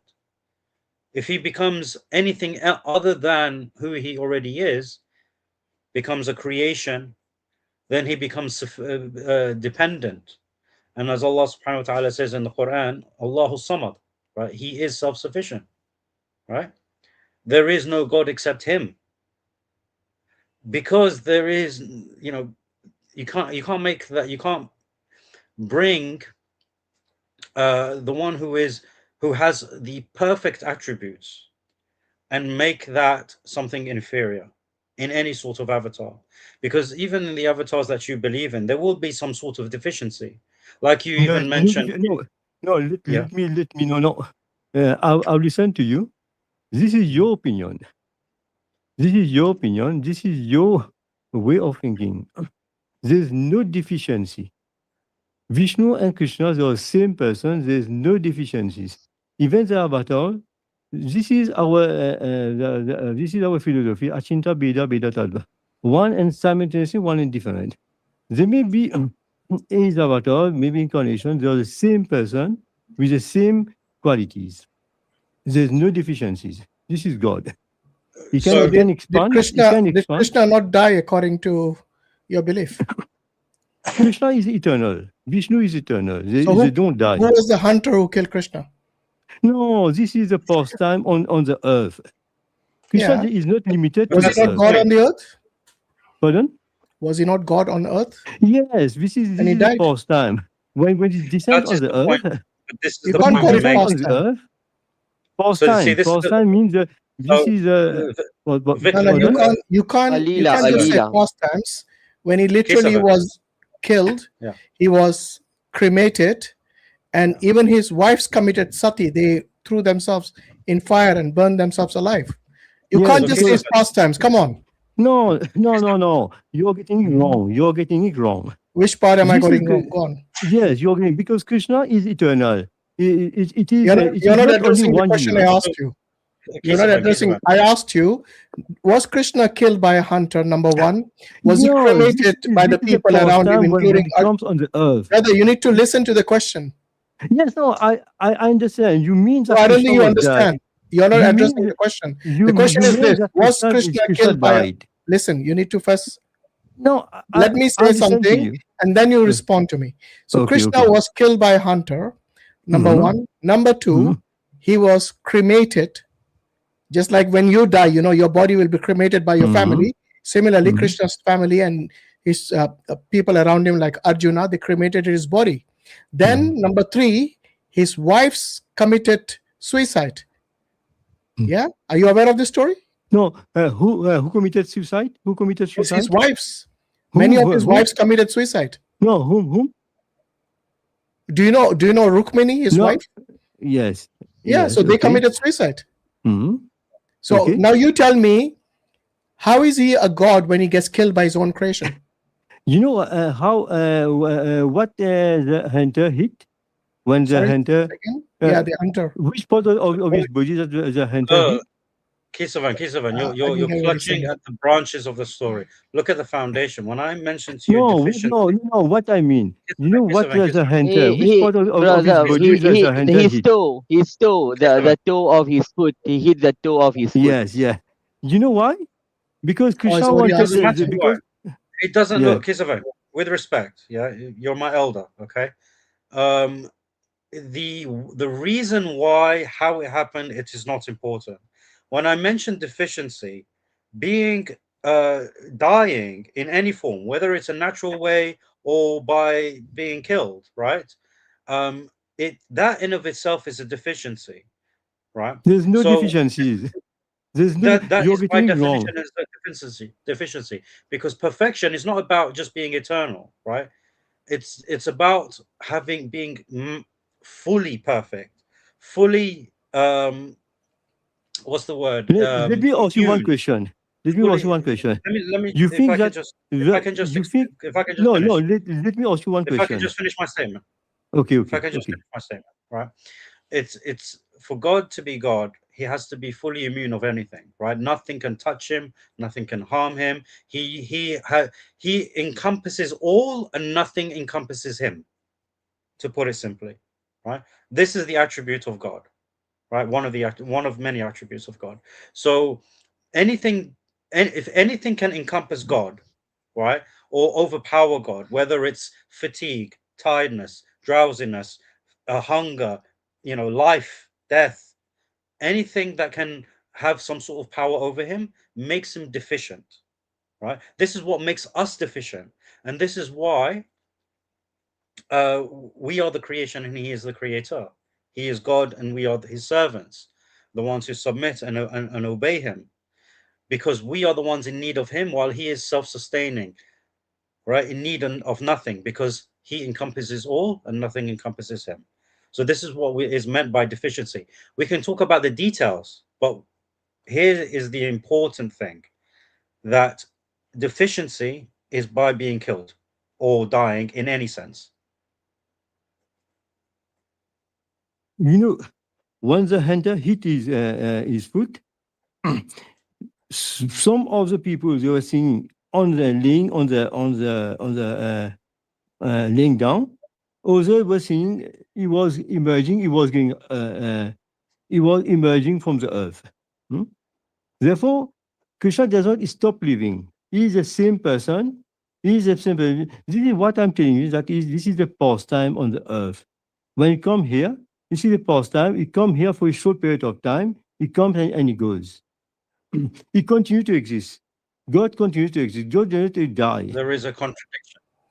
There's no There is a contradiction in this. There's no contradiction. Krishna continues to exist. It's the same for you, Kesavan. You will continue to exist in another form after you die. Does that make you God? Material body. Krishna does not have No, a but material body. When you he yourself. descends, he descends with a spiritual body. Listen, This is what Kesavan. When you die, you will continue to exist as well. Your soul, right? I die because my material body. Krishna does not have a material body. His body is spiritual. So if he didn't have a material body, why did he eat food? This is you know what happens when you descend from you can eat even in the you're going to hide behind the pastimes every time. Pardon? The fact that you say that it is pastime, that is just a loophole you want to get through. No. But the fact that he needs food, in fact, he's known as Makhan Chor. He stole butter. No. Yes. This is what you're getting wrong. This is his title. He's called a butter thief. Yes. You can call. Yes. This is the title. These are Hindus who gave him the title, not us. We didn't give him the title. The Hindus gave him the title. No. This is. Why does a god need to steal butter? This is a pastime. Again, pastimes. That's what you do. You just hide behind pastimes. No, this is so going anything he does. Listen, whether he steals the clothes of the gopis or he steals butter, you will say it's all pastimes. You're getting everything wrong. Which part am I getting wrong? This is from Bhagavatam. What do I mean getting it wrong? No, I can give you the reference if you want. You read Bhagavatam. Okay, in Bhagavatam, did he not steal the clothes of the gopis? Okay. You from which country have you got it? Doesn't matter. I'm saying in the Bhagavatam, did he not steal the clothes from the gopis? Yes. From which country have you got it? From which canto of the Bhagavatam? Oh, which canto? Canto 10. Yes. Canto 10. Have you read canto 1 to 9? You tell me what does it mean stealing clothes of gopis? Have you read canto 1 to 9? Can you just tell me what it means stealing the clothes of gopis? You know why? Why it is? Does any Hindu offend him when he does this? Can you answer the question? Why did he need to steal the clothes of the gopis? This is a pastime. See, everything you hide behind pastimes. Yes. Why in the what is the meaning of the pastime of a god stealing the clothes of naked women? Yes. What does it mean? Tell me the meaning. Yeah. What was the moral story from this you get? You know what? You're jumping to the 10th canto without reading 1 canto to 9 canto. Have you read from 1 to 10? Have you read it? I'm still reading it. But have you read 1 to 9? You haven't read it. You're asking me to read it. Seriously. No, you're jumping to the 10th canto without. Who said I jumped to? Wait. Who told you I jumped straight to the 10th? Who told you that? I know you're jumping to it because you can't answer the question, so you're making excuses. No, what I'm telling you, he considers this gopi to be his wife. Oh no! How old was he when he did that? How old was Krishna? How old is Krishna? You know how old? How old when he stole the clothes? How old was he? He was 8 years, 9 years. So 8 years old wanted to marry women, really? What kind of 8-year-old is this? It's not like naked women wanted to marry all those naked women when he was 8 years old. Seriously, you're making it far worse for yourself. You are not. He's not a human being like you. Wait. He's not a human being, but he wanted to marry human beings when he was 8 years old. That makes it even worse. He's a god who wants to lust after women who are naked. No, you're getting everything wrong. He's not a human being. These gopis are not human beings. They are not human beings. Who are they? They are part and parcel of God. Okay. Listen. If they are not human beings, hold on. If they are not human beings, why did they ask Krishna to give their clothes back? Why? No, this is you're getting in the story. These gopis are part and parcel of Krishna. What do you mean? He wanted to marry himself? What are you on about? But earlier he wants to marry the gopis. Now you're saying he's part and parcel of himself. What are you on about? You don't know. Let me explain to you. These gopis are the expansion of Radharani. What are you on about? They are the expansion of Radha. Wait. Brother Hashim, so what he's trying to say, Radha was, she loved Krishna. Yeah. So Radha was not even his wife. Yeah. She was not even his wife. And he married her. Wait, brother. Wait. Just wait, brother. So the philosophy is that in order to hide the thing that Krishna was polygamous, they say that there is only one. Radha expanded himself into all his gopis. So the gopis or Radha, there's only one wife, but she expanded if that herself. was true, listen, even if that was true, the fact that the gopis asked for their clothes back, and he actually, they were covering their private parts, that means they were ashamed of being naked. But what does Krishna do? He tells them to join the hands like this, so that their private parts now will be exposed when they join the hands. And this is the only way they can come and take their clothes. The problem with you is that you have. This is in the Bhagavatam. Don't try to hide behind your pastimes. No, I'm not hiding. Let me explain to you. This gopis, this person, you consider this person to be human being. They're not human beings. Okay, where does it say they are not human beings? Show me in your Bhagavatam. I challenge you right now. Show me in your Bhagavatam that they were not human beings. Go on. Show me. They are not human beings. Show me. You're making a claim. Show me from your book. They were not human beings. But Kesavan, the gopis were married and had. You see, he's adding their excuses. First it was past tense. Now they were not human beings. Make up your mind, man. If you read this is the problem with these Hare Krishnas. They always, whenever it comes to Krishna's weaknesses, they can't handle it. You're right. Everybody is wrong. You're right. I'm quoting from the Bhagavatam. If I am wrong, the Bhagavatam is wrong. Because I'm quoting from there. You mean that this person, they're human beings? Say again? Show me from the Bhagavatam where he says they are not human beings. They are not human beings. Show me from the Bhagavatam. Prove it to me. The reference right prove it to me. You're making a claim. Prove it to me. Go on. I have the reference. I have the reference that they were ashamed to be naked. You have read only one passage, and then you tell me that you are reading. Why don't you show me the other passage where he says they were not human beings? I will look for it. Come back when you look for it. Come back when you got it. No. I got the reference for what I'm claiming. You do not. What you don't know. You just jump to the 10th canto. Have you read the first 10? I'm still reading. I know about it. From my experience, most Hindus don't read the scriptures. No, you get triggered when we actually expose them from the scriptures about the truth of the belief.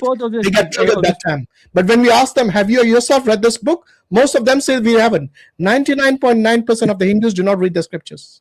I was just I was just explaining to you the who is Vishnu, who is Krishna, and then you want an argument with me. No, I want to show you. I want to show you from the Bhagavatam that Krishna was like any ordinary human being who would be actually lusting after women if they saw them naked. There's no lust. You don't understand anything. There's no lust in it. There's no This is the lust. pastime of Then the Lord. why is he asking them to expose themselves? This is the pastime. This is the pastime of the Okay, Lord. tell me the moral of this pastime. This moral, it can't What be is the understood moral by lesson you. you get from this pastime? Go on, tell me. It can't be understood. It can't be understood by ordinary human being. Tell me the moral you learn from the pastime where he wants the women to expose their private parts. What is the moral lesson you learn from it? This is a pastime. This is a pastime. You keep repeating yourself. I heard it. You said pastimes. I've heard it. Yeah. Okay, This is let's what I'm park telling that. you. Let's park that for a minute. Now tell me the moral lesson you learned from this pastime. This is not human. This is not for ordinary human being. You can't. This is what I'm telling you. You can't read the 10th canto before without reading 1 to 9th canto. You haven't read it yourself. Stop telling me. Stop projecting me the ignorance of your book that you have no idea about this story. Let me tell you. Someone is in the first class in the nursery. He wants to understand the PhD. Yeah. Will the person understand the PhD? But someone who is in the first class and they are actually they understand the one who is in kindergarten will not understand the first class, right? You haven't read the scripture. Just admit it. Will they understand Just admit it. You haven't read the scripture. Admit it. Pardon? You have not read the scripture. No, don't tell me this. Somebody who is in the Have you first read it? class, Have you will read it understand the yourself? PhD? Okay, tell me the story of the gopis. Let's see if you know it. Go on, tell me the story. Gopis, you know the gopis. The gopis are Tell me the expansion story. of What happened during this pastime? Go on, tell me the story. There are many pastimes. No, I'm talking about this one. I'm talking about this pastime where Krishna stole the clothes. Tell me, go on. Let's see if you have read the scripture. What you want to hear? What you want? Tell me what you know, so I know that. So we can prove in front of everyone that you are either knowledgeable about this particular story or you are ignorant like most Hindus.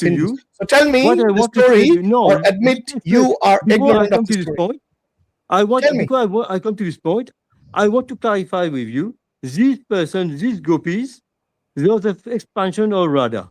Radha is expansion, is a pre-expansion of What is the moral lesson? Answer that question. There's no moral lesson. Okay, so no moral lesson. He just wants them to join their hands while they're naked. No moral lesson. For you, this is not for you to understand. Have you understood yourself? This is not your level. Have you understood it yourself? You know what Krishna says? What Krishna says? Come on, man. Drop it. No, I know, brother Kesavan, I know what you're going to say. Krishna says in the Gita, only my devotees can understand me. So when you're out of the religion of the faith and you're trying to use your practical mind, you won't be able to understand. But when you become a devotee, you have that bhakti. You will try to defend it. I asked him if he's really a devotee. I asked him, tell me about the moral lesson. He's saying he doesn't know. There is no moral lesson. There is no. It is not. What kind of a pastime is that? There is no moral lesson. Just immorality in it. You know what Krishna tells these gopis? What? What does he tell them? Because he considers them to be his wife. No, he doesn't consider them to be his wives. They consider him to be to want to marry him. You don't even know the story yourself. This is what when they consider him that they want to marry him, then they consider him to be the husband. No, you have no idea. In fact, Krishna says, you're telling me this, and now yes, I'm telling you this because you haven't read the story. So let me educate you about what Krishna says. Krishna says, Krishna, I will educate you. Yes, I will. I will. I don't care if you're older than me. I've read the scripture, unlike you. So he tells them that you will be my milkmaids, not wives. What is the difference between a milkmaid and a wife? Do you know? No, not even milkmaid, brother. Just maid. The word is there, just maid. So basically, he wants them to be his servants, not his wives. That's why I said you have not read the scripture, like most Hindus. The word used over there is maid servant. These gopis, they wanted to marry him. No, Krishna did not want them to be his wives. He wanted them to be his milkmaids or maidservants. Krishna wants them to. Let's go and read the Bhagavatam before you start telling me that I don't know. Your things are lies. Your things are lies. Really? Okay, I'll tell you what. Let's open the Bhagavatam and we'll see who's telling the lies. Shall we do the test now? Shall we do the test now? I'm saying in public right now that I can open the Bhagavatam and expose you that you're the one who's lying. You will read only one part of it. Okay, I'll tell you what. Let's expose you as, because you You will are read challenging me right now. So let's Okay, you will expose read you only for one that. part of it. Okay. Okay, let's expose you for this. No problem. Let's bring up the You will Bhagavatam. select one part of Let's it. bring up the Bhagavatam. Abhi doodh ka doodh, pani ka pani ho jayega. Did you understand that phrase, by the way? No, I don't understand what you're saying. Yeah, I said we will know who's speaking the truth once we open the Bhagavatam. You only one part of it, and then this is one part is enough to expose your ignorance. One part is enough. There's no ignorance. You said Krishna wanted them to be his wives. Did he not say that? You told me that they wanted him to be their husband. They wanted to marry him. No, they wanted to marry him, but he wanted them to be his maidservants, not his wives, like the way you put it. Okay? Shall you do that? They are his wife. They are not his wives. Brother, wait, brother. If they were his wives, then they wouldn't be ashamed to be naked in front of him. Kesavan, what he is trying to say, brother Hashim is saying, we do accept the fact that the gopis wanted to marry Krishna and to make him their husband. We accept the fact. What we are disagreeing that Krishna did not want them to be his wife, but his exactly. That's what I'm saying. This guy is saying he has read the Bhagavatam, but he's implying that Krishna wanted them to be his wives. Absolutely false. Krishna satisfies the desires. Did Krishna want them to be his wives? Answer that question. When they want Krishna to be their husband, Krishna satisfies their desires. Krishna becomes does their Krishna husband. want them to be his wives? Answer that question. But of Krishna, if they want Krishna to be their husband, does Krishna want them to be his wives? This is what Answer the I'm question. telling you. You Why don't are want to listen to me. I'm listening to you. You're evading the question. I am telling you. They want Krishna to be their husband. Krishna satisfies their desires. How does he satisfy the desires? Watch. How does he satisfy the desires? He expands himself in Dwarka. They expand themselves in Dwarka. They become his wife in Dwarka. How does he satisfy their desires? Answer the question. This is what I'm telling you. You don't want to listen to me. Okay, here is the example that I'll give you from the Bhagavatam. Okay, this is Srimad Bhagavatam, Canto 10, Chapter 22. This chapter describes how the marriageable daughters of the cowherd man worshipped Katayani to get Lord Sri Krishna as their husbands, and how Krishna stole the garments of the young girls and gave the girls benedictions. No mention of wives here. Okay, let's go further, especially here. So he says, Sri Krishna replied that he had no fear of King Kamsa, and that if the girls really intended to follow his command and be his maidservants, is it wives or maidservants? Is this here you mentioned maidservant? Yes. So where does it say wives?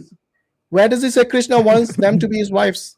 Nowhere. In other parts, I don't have this reference now. Okay, I'll tell you what. I've given my reference. Listen, I've given you my reference. Yeah, I've showed you the evidence. Hold on. I've showed you the evidence that he didn't want them to be his wives. Yeah, you have said only one part of it. Maidservants. He wants them to be his maidservants, not wives. Yes.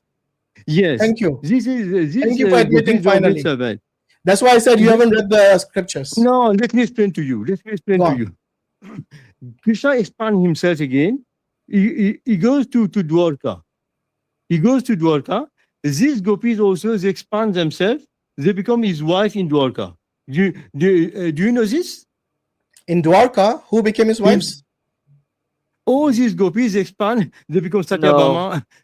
No. Wait. I think he's got his scriptures mixed up, this guy. Wait. Brother Hashim, I can show you from the Bhagavatam if you can open it. When Krishna was leaving Vrindavana, all the gopis were crying that you are leaving us. Yes. So when they expand themselves, there is no mention that they expanded themselves. They were crying, and the gopis, some of the gopis were married. Listen to you. Krishna never leave Vrindavan. The original Krishna never lived Vrindavan. Metaphorically, he never leaves Okay. Vrindavan. By the way, Metaphorically. in this story, if you look in, let me clarify this for you. The Yeah. original Krishna never lived Vrindavan. He expand himself. How many Krishnas are there? Pardon? What do you mean original? What do you mean original Krishna? How many Krishnas are there? We have got the Sham Krishna, and then we have got the Vasudeva Krishna. Krishna you're becomes like saying, Vishnu. Wait. You're saying there are different avatars of Krishna as well? Krishna also, we have got the original Krishna, which is the Sham Krishna, the original Krishna, who spend his time with the gopis. And then we have got Krishna as a king. This is the expansion of Krishna. It comes through Vishnu. And then he expands himself in Dwarka. Krishna, the original Krishna, never lived in Vrindavan. Okay. Listen, earlier, just 1 second. Also, just 1 second. Also, they expand themselves. They become his wife in Dwarka. Yeah, listen. Do you admit that at the point when he stole the clothes, they were not his wives? Do you admit now? No, they wanted to be his wives. Okay, let's see if they wanted to be his wife. Let's see. Text 15 in the same canto 10, chapter 22. Text 15. It says, "Oh, Sayama Sundra." That means this is referring to Krishna. Yeah. Krishna. We are your maid servants. What did they say? Maid servants or wives? Maid servant. Later on. Where is later on? Where? Over here, when he stole the clothes, they did not want to be his wives. They knew they were his maidservants. And you told me before that they wanted him to be yes, their they were husband. desiring. Even maidservants desire to marry Krishna. No problem. I have not said anything wrong. In fact, what I said is what the Bhagavatam agrees with me. No, unlike you. No, you just told me that they want Krishna to be their husbands. Yes, this was their desire. I never denied it. But you told me that these were Krishna's wives. And the Bhagavatam says that they were his maidservants. Yes, they are his maidservant. So good, you finally admit that they were maidservants, not his wives, when he stole the clothes. This person who was his maidservant, they can become his wife. Really, also. You should know when to admit that you were wrong. Honestly, no, a man of your age by now should be able to understand and acknowledge your mistake. No, and admit you're wrong. Let me clarify for you. You have clarified that you didn't. You have clarified that you have not read the scriptures. No, I had to literally educate you on it. You told me. But one point. Wait, brother. But one thing is made quite. By the way, look what it says here. Look at this. Tell me if this is moral or immoral. Then, shivering from the painful cold, all the young girls rose up out of the water. Remember, they were naked. They rose up out of the water, covering their pubic area with their hands. When the Supreme Lord, that means when Krishna saw how the gopis were struck with embarrassment, he was satisfied by their pure loving affection. Putting their clothes on his shoulder, the Lord smiled and spoke to them with affection. Okay, Lord Krishna said, "You girls bathed naked while executing your vow, and that is certainly an offense against the demigods. To counteract your sins, you should offer obeisance while placing your joint palms above your heads." Remember, they were naked. Then they started to cover their private parts with their hands. And look what Krishna says. He says, "Put your hands above your heads," exposing obviously the breasts and the private parts. Tell me the moral story of this. You know what's the problem with you? You just select one part of it without reading from the beginning. Okay, so Yemeni, this is what I wanted to show you about the double standards of these people. When they realize that Krishna, their own books expose the immorality of Krishna.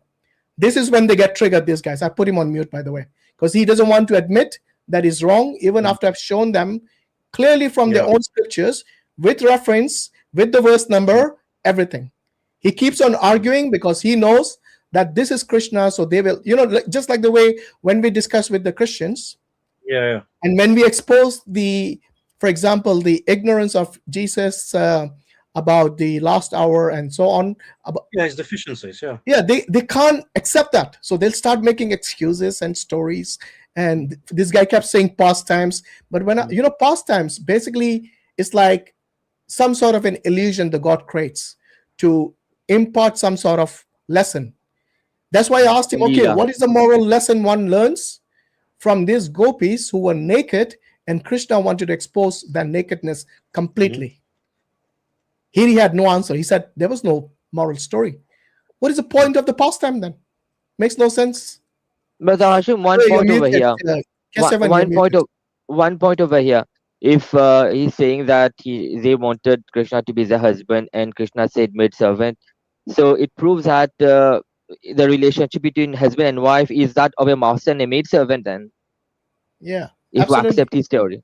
So there's no concept called a husband is a master and the wife is not the same equal. She is considered to be a maidservant if you accept the version of what he's saying. And don't forget, all this is happening in public. So this is a public river. When I say public river, I mean a river which anyone can go and take a bath in. They were actually spinning by taking a bath naked in the river. Was that? Yeah, Krishna's friends were present over there as well. By the way, Kesavan, you're muted, so we can't hear you. So please hold on while we discuss this and then get back to you, okay? Okay. Can you hear me now? Yeah, we can hear you, but I want you to acknowledge that number one, they were his maidservants and not his wives. Number two, there is no moral lesson for this immoral behavior. You're only one part of the story. What is the other part? What I want to tell you is that he lived in Dawan and he went to Dwarka. To Dwarka, and all these gopis, they all expanded themselves. They went to Dwarka, they become Satyabhama and Rukmini and so on. They become his wives there. Yeah, but at this point, they were not his wives. Do you not understand the difference? At this point, when Krishna stole their clothes, they were not his wives. Well, no, because you told me that they wanted him to be their husband. What? So what if they desire him? So what? What is the point you're making? What he told them. The fact is, at that point, they were not married. Yeah. Do you not understand the difference? Yes. It is not married according to you. The question to you, Kesavan, is why does Krishna want women who he is not married to be exposed of their nudity in public? Why? They were exposed to him, not to the public. Are you saying there were no other people over there? There were no. Okay, even if they were exposing to him, they were not married to him, and he was not married to them. Why expose? Why expose naked women to him? Why? He is God. He is God. Krishna is God. So why is he God when he died by his own creation? What makes him God? What makes him God? He does not die. He doesn't die? Then why did they burn him? Why did they cremate him? You mean that Krishna? Why did they cremate him if he didn't die? This is, you want to see him like this? Krishna does not die. Krishna answer the question. Why did they cremate his body if he didn't die? This is what you are seeing from your material point of view. So from material point of view, you see I can only see material point of view. Yeah. Okay. Krishna says, you know, when you see somebody's body being cremated, would you say they died? This is from you should see it with the spiritual eyes. No, this is the logical way of thinking. When you see someone being buried or someone being cremated, you automatically know that they died because they wouldn't bury a live person and they wouldn't cremate a live person. So logically, it follows that they died, and that's the reason his wives also jumped in fire and they committed suicide. No. Yes. Let me explain to you. Your logic is limited. My logic is limited, says the guy who doesn't know what is a moral story of seeing women naked. No. What I want to tell you. You know what? Let's leave it here because it looks like you are driven not by logic but by emotion. No, because you know what is the problem is with you is that you jump from the first country to the third. I can give you many more pastimes of Krishna which shows his immorality. So just before we finish, because Kesavan, you several times you keep saying, "Oh, but this is in the past. This is in the past." No, he's not saying past. He's saying past times. Which means like he created an illusion. There is no illusion in it. Okay, so what is past times? Wait, what's Maya? the difference between pastimes and in the past? What's the No, difference? no. here? Pastimes is like just something which A he creates drama, a drama. like a Maya. Is that what you're saying?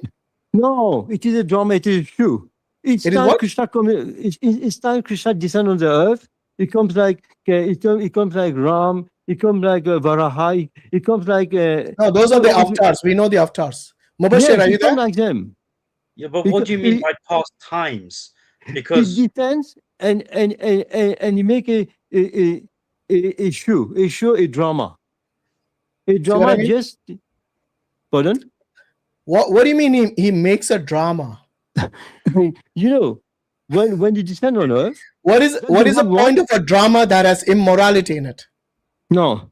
When you descend on earth, it doesn't mean that now it takes birth.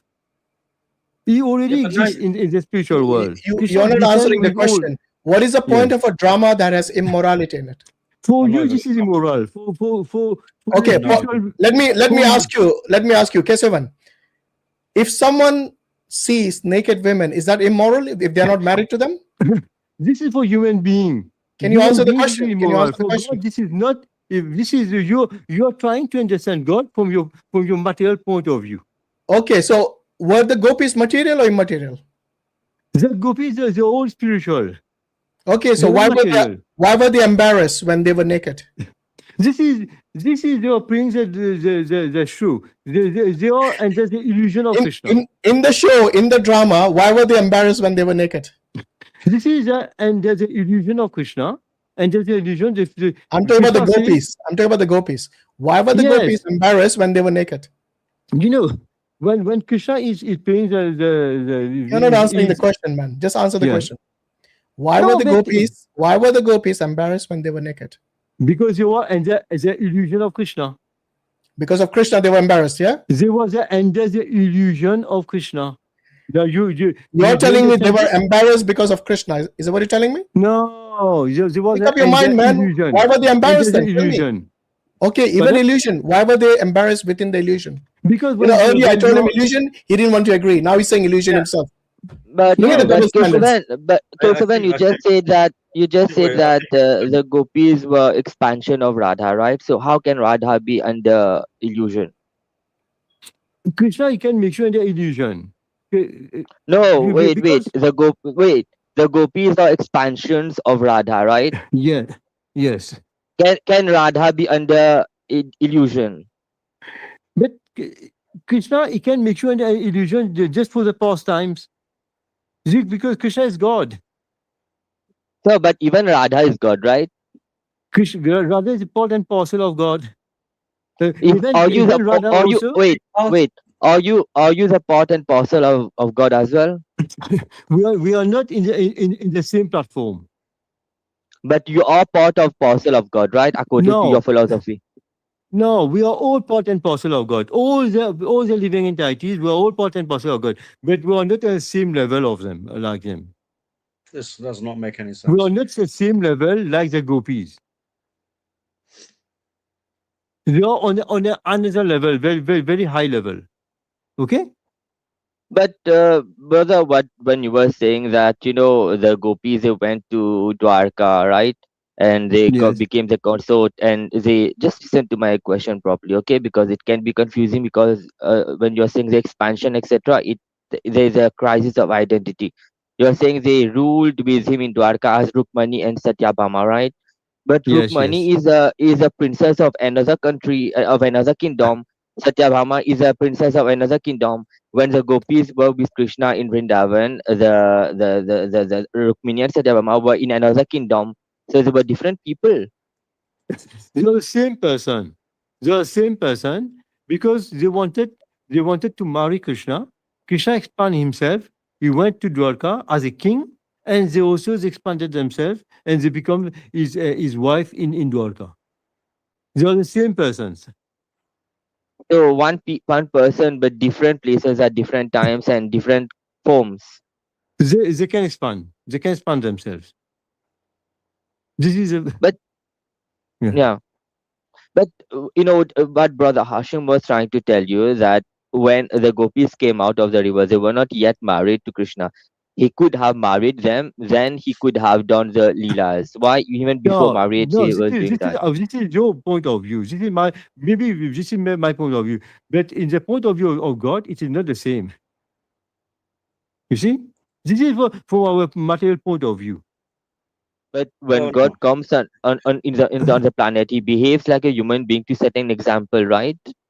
Yeah, this is what I'm telling you. This is a confidential knowledge, and this is not these pastimes are not done in public.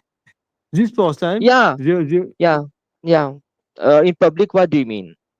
No, all these people, all the ordinary people, they can't understand these pastimes.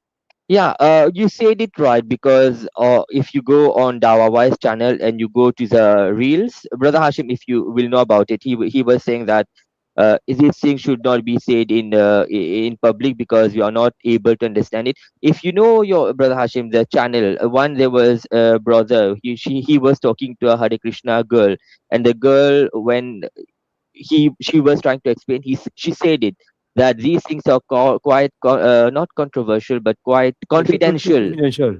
Confidential. Yeah. So we do have a lot of people, the ISKCON people. They say when these topics come, they say that it should not be discussed in public because material people like us, in your point of view, we are not be able to understand it. No, and only devotees. Not only you. Any person who don't have this knowledge, they won't understand it. This is why I was telling you. So how can we understand it then? You know, with all due respect, I don't think you have read the scriptures to have the knowledge. No, yourself. this is what I'm telling you. You start for Srimad Bhagavatam, you start from first canto to ninth canto, then you haven't read it yourself though. Canto.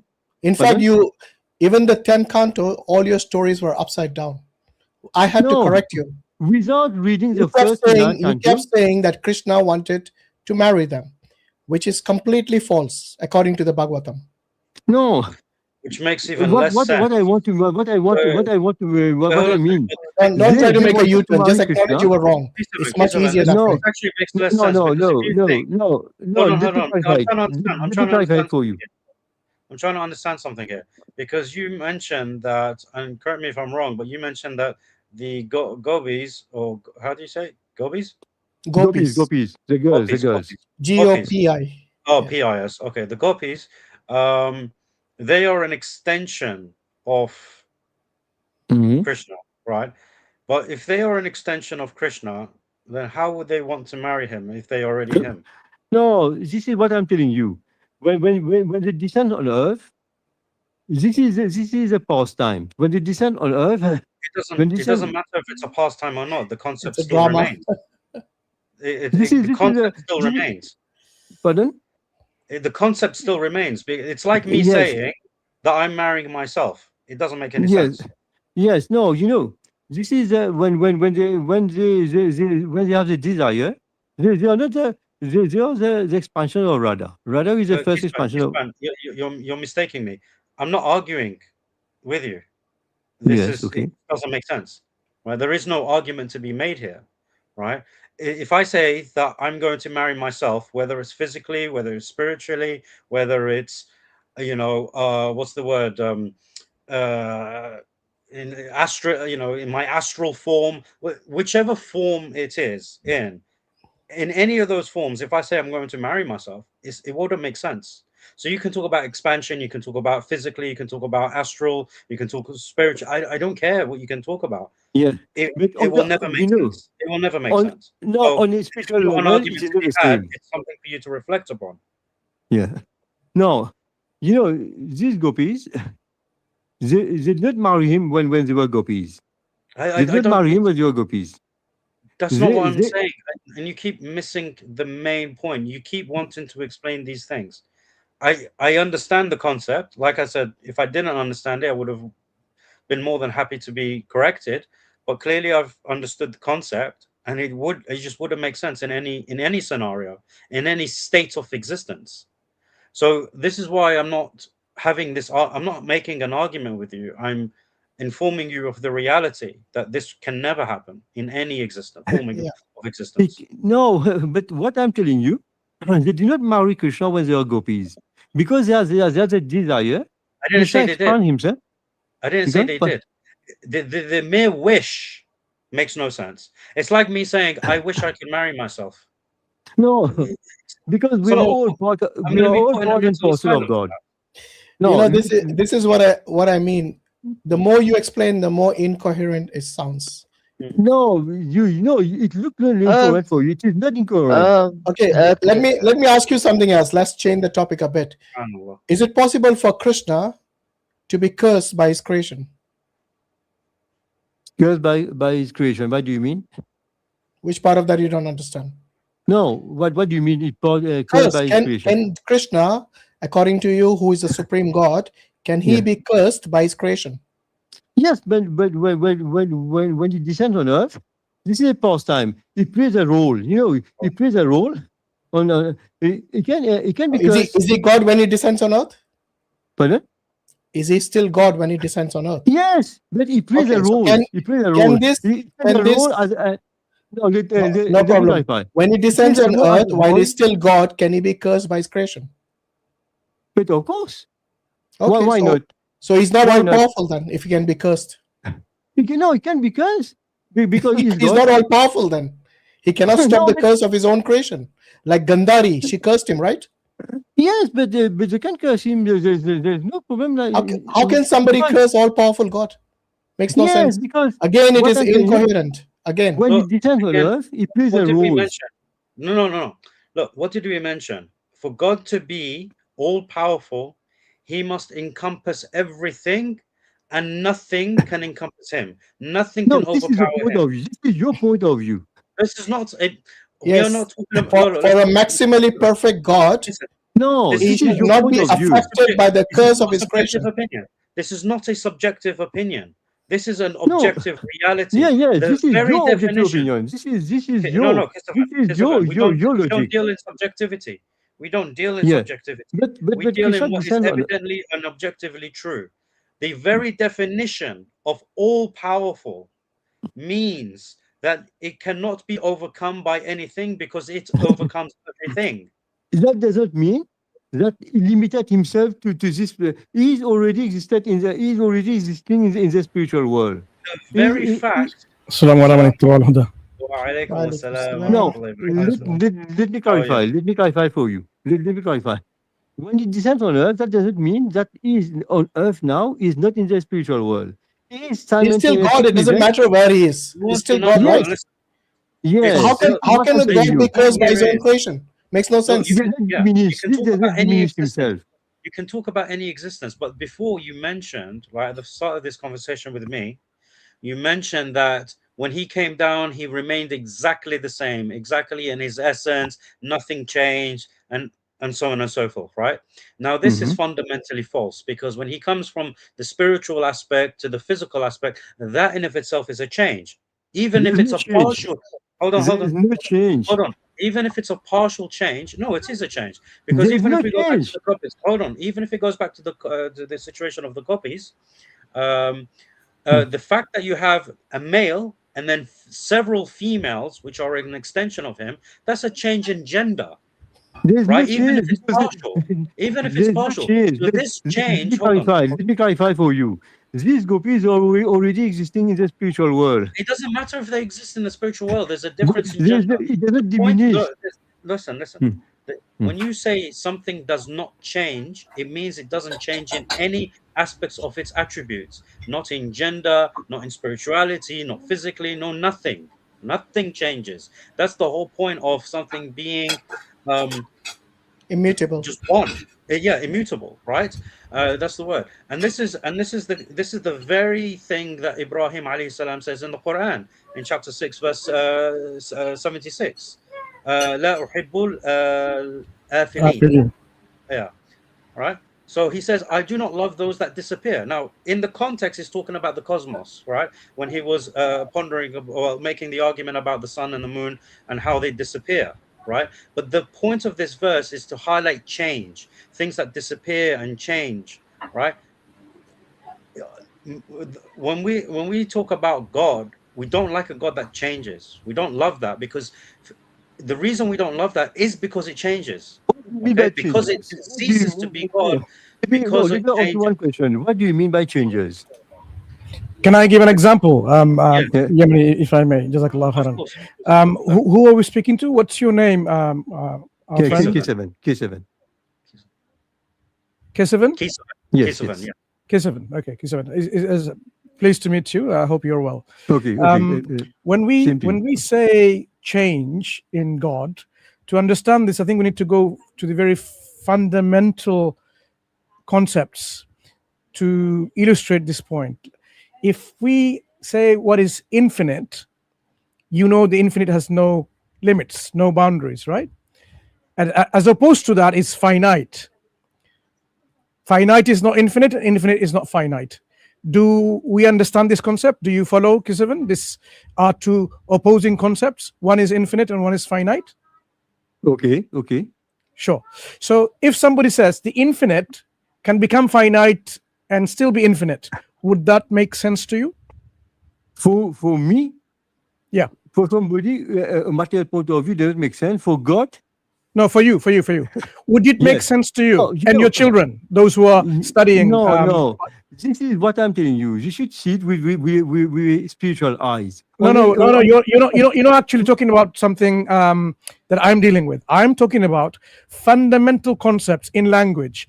I'm speaking to you, and you are speaking to me, very humbly to each other, in English language. Okay, in English language, like any other language, whether it be Sanskrit, whether it be Devanagari, whether it be Punjabi, every word in that language, as we speak, it has a meaning. I can't use a word to mean that I'm speaking to you and it means I'm playing football. It's not going to make sense to you because we have to engage and exchange of information, understand each other. So in language, and of course in concepts in mathematics and physics, we have a concept called infinite and finite. We know what infinite is. Infinite is something that is not finite, and finite is something that is not infinite, because one has no limits, no boundaries, and one has. So there is a limitation done in finite, because I and yourself, K7, we are both finite beings.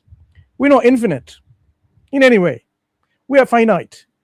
We have limits and boundaries in every possible way you can think about. The question is, if you understand the difference between infinite and finite, and somebody comes and asks you, like imagine your children or your grandchildren, if they came and ask you, is it possible the infinite can become finite and still remain infinite? What would you say to them? From a material point of view, you're right. Sorry? From a material point of view, infinite cannot be finite. Finite cannot be infinite. Okay. This is from a material point of view. From a spiritual point of view, it's not a matter of point of view. It's not about a spiritual point of view and a physical point of view and a metaphysical point of view. No, it's not. These are. That's why I'm saying, look, this is a linguistic point of view. As we are speaking in language, we have to agree with these terms and definitions. Otherwise, our conversation would make no sense whatsoever. If your grandchildren or your son or your daughter came and asked you about this question, you would say, no, the infinite cannot become finite and remain infinite, because it's a contradiction. You would say by the very term infinite, it is not finite, so it cannot become finite. So once you explain to them in language this concept, language can be universally understood in Sanskrit, in Punjabi, in Urdu, in Hindi, in Bangla, in Chinese. It doesn't matter what language you're speaking. That concept would be understood and it would be reasonable. So if we understand God to be someone who's the greatest of all being, with no beginning, no end, he has no limitations, he's perfect in every single way. So let me just focus on one word: perfection.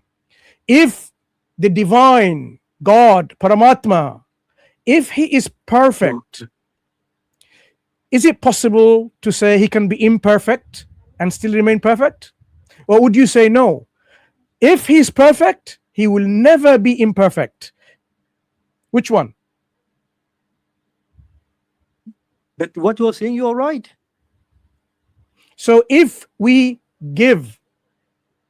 grant that the greatest of all beings, the originator of everything, if he is perfect, and we know he is perfect, has to be perfect, because he necessarily has to be perfect. I mean, you can go in this line to establish that. You can ask Yemeni and go on for hours, I'm sure. But if we establish and we know that he has to be necessarily perfect, then anything that opposes his perfection is going to be false.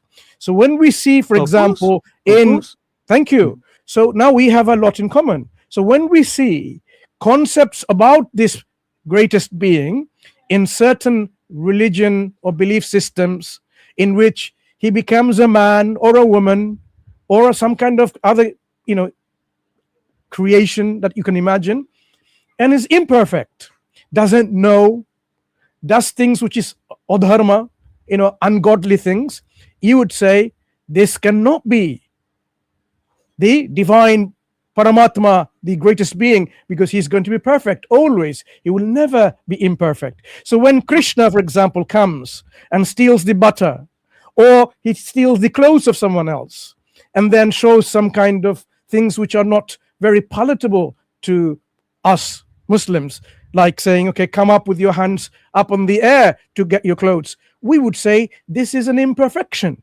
It is not a sign or indication of perfection.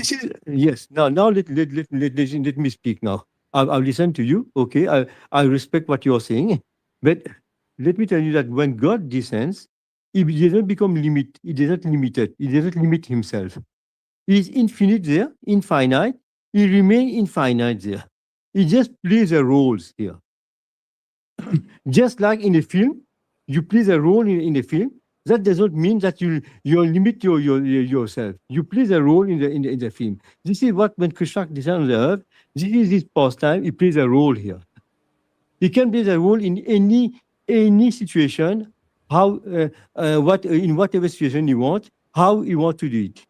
You can't force. You can't say you can't do it like this. You can't do it. He can do it. God, he can do it in any way he wants it. So you're saying he can play an immoral role in this pastime. What is immoral for you? You look it in immoral. It is not immoral. It is okay. moral. So let me ask you something. Is anything immoral for Krishna? There's nothing immoral for Krishna. There you go. Okay. So adultery is not immoral. Rape is not immoral for him. He can rape anyone he wants. It's still not immoral. Yeah. Let me follow up a question with our friend Kisivan. Look, you agreed with me earlier that the Paramatma, the divine, the greatest being, God, if you want to call it Ishar, he is perfect. So would a perfect being play a role of imperfect? Yes, he can play the roles. There's no problem in it. That is not perfection. If you play a role, if you act a role, if you think a role which is imperfect, listen, my friend. Yeah. Yes, before you answer, I would like to hear an answer. If you're perfect, you can't think imperfect. You can't act imperfect. You cannot do imperfect. You cannot play imperfect because you are perfect. Perfection has no imperfection associated with it in any way, shape, or form. That is in thoughts, in perceptions, in actions, and behavior. You name it, every possible way. Perfection can never be imperfect. Do you agree or disagree? On a material point of view, I agree with you. On a spiritual point of view, I don't agree with you. No, there is no spiritual point and physical point of view. There is only one point of view, which is a perfect being. A perfect being can never be in any way, shape, or form acting, doing, playing, thinking, considering, it never imperfect. Because by definition, perfection is the absence of all imperfection in any way, shape, or form. Because he's the most perfect. Most perfect. I agree with you. But for God, then you have to agree with me. Then all his playing of imperfect is not going to be God. The thing is, you're saying you agree. You're saying you disagree spiritually, but the thing is, you must also believe that Krishna is perfect spiritually. Yes, he's perfect. So if he's perfect spiritually, then he cannot be imperfect spiritually. He cannot act, think, or pretend spiritually in an imperfect way. God, he can do it. God, he can do it. This is There's why no- it is not about. There This is is no why we have to. imperfection in whatever No, he does. There is no, Yeah, but there is no if imperfection. there is no imperfection, Yes. then you can't make that distinction between physically and spiritually. This is why we mentioned to you, in any realm of existence, any This is, change or imperfection you know, would nullify him as no, a god, no. let Let alone me say, worthy of worship. spiritual and material, they are symmetrically different, opposite. A spiritual point of view, you can't compare something material with spiritual. When God is perfect, whatever he does, it remains perfect. From our point of view, Guys, we he see already imperfect. admitted that there is nothing imperfect, regardless of what Krishna does. So even There's if no Krishna, perfect. even if Krishna rapes someone, for him it is perfect. Am I right? What for you is rape? There's no rape. Can you answer the question, please? If Krishna rapes someone, is it perfect? When you're saying rapes, you understand exactly what rape means. Come on. Point of view. Don't make me define it. Rape is it perfect for Krishna if he rapes someone? On a spiritual point of view, there's no rape. So what about the material point of view? What From about the material victim? point of view? Does No, the of course, victim material point- experience? Does the victim of Krishna experience rape? Victim of Krishna. What do you mean? Well, the one that he raped. Does she experience this immorality? There's no rape on a spiritual point of view. There's no this term rape I'm doesn't saying exist. I'm not talking about Krishna. I'm talking about the victim. Does the victim experience the rape, and is that immoral according to the victim? Give me an example. What do you mean by the victim? Shall I give you the example? There No is no problem. victims in spirituality. There is no criminal in spirituality. There is no good in spirituality. There's no bad in spirituality. Is that what you're saying? Yeah. No. Everything is perfect. As on long a as it's spiritual point of associated view. with Krishna, it's okay. Anything goes. Mr. Kisevan, would you mind explaining again? Is there any good and bad in spirituality? There's no bad. Everything is good in spirituality. There's no Everything bad. is good. Bad doesn't exist. Okay, Exactly, if everything is exactly. good, then why did Krishna accept the curse of Gandhari? What I want to tell you, I told you before, when it comes on the earth, he plays a roles. He plays different roles on the earth. What was the role he played Different for which he roles. got cursed? What was the role he played? I don't remember. But Shall I tell you? Shall I remind no, you? you I don't think You you've read the reminding scriptures. Hashim, I would like to know what was the role actually he played for He his doesn't know. creation He hasn't read the cursed scriptures. him, and then he suffered his curse. God being cursed and being punished by his creation. What was the role? What did you do? yes, Hashim- because what I told you, he plays a roles. When you come Yeah, on earth, he plays a role. What was the He plays a- reason that he accepted the curse? Why did No, Krishna accept the curse of Gandhari? But in the role, if you have done Yes. something, then Something. What was that something? No, but you tell me because you told me that This guy hasn't read the scriptures. This is the most fundamental. He If doesn't know. anyone knows the story of Mahabharata, they will know this. This guy doesn't even know the Mahabharata. The reason he was cursed by Gandhari is because he was the reason for which reason for Gandhari's children being killed. The Kauravas. By the way, do you even know how what was the morality? reason? For killing her children, 100 of them or something.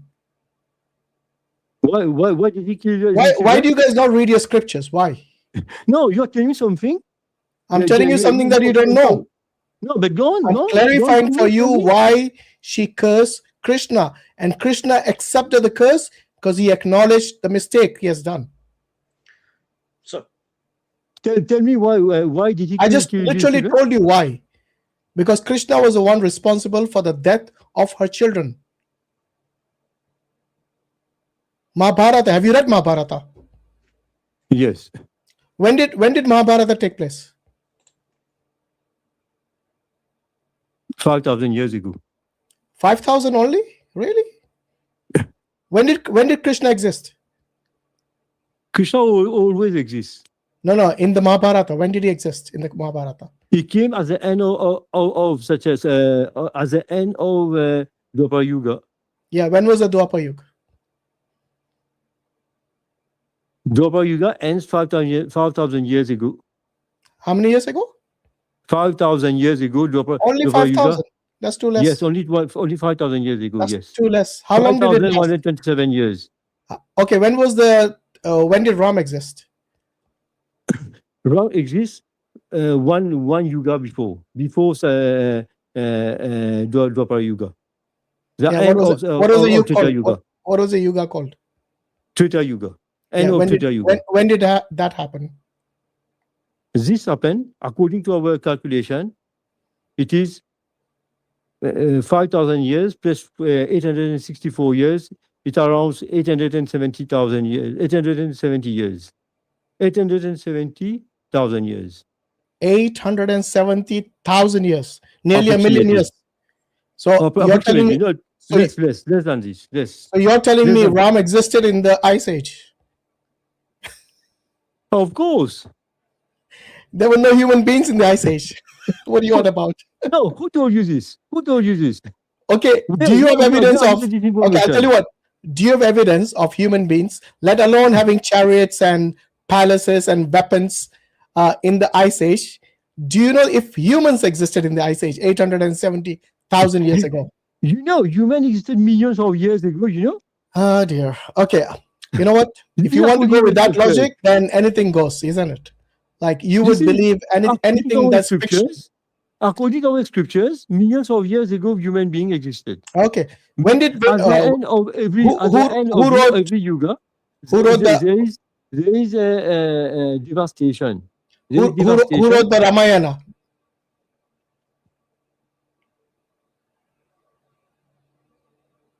Pardon? Who wrote the Ramayana? There are two persons. Who are they? The first Ramayana, who wrote it? Valmiki. When did Valmiki exist? But as a period of Ram. During the period of Ram. Okay, so you're talking about 870,000 years ago. There was... What language did he write it in? In Sanskrit. This Sanskrit exists in the Ice Age. But Krishna was, which language was Krishna talking to when this? I'm just asking you a simple question. Did Sanskrit exist in the Ice Age? Sanskrit exists from the beginning of the earth. Really? Where's the evidence for that? According to our scriptures. Which scriptures? That's a circular argument. According to the Vedic where in your scriptures does it say Sanskrit existed? Other than this scripture, do you have any other evidence? So he went from the Ice Age to 4 billion years ago now.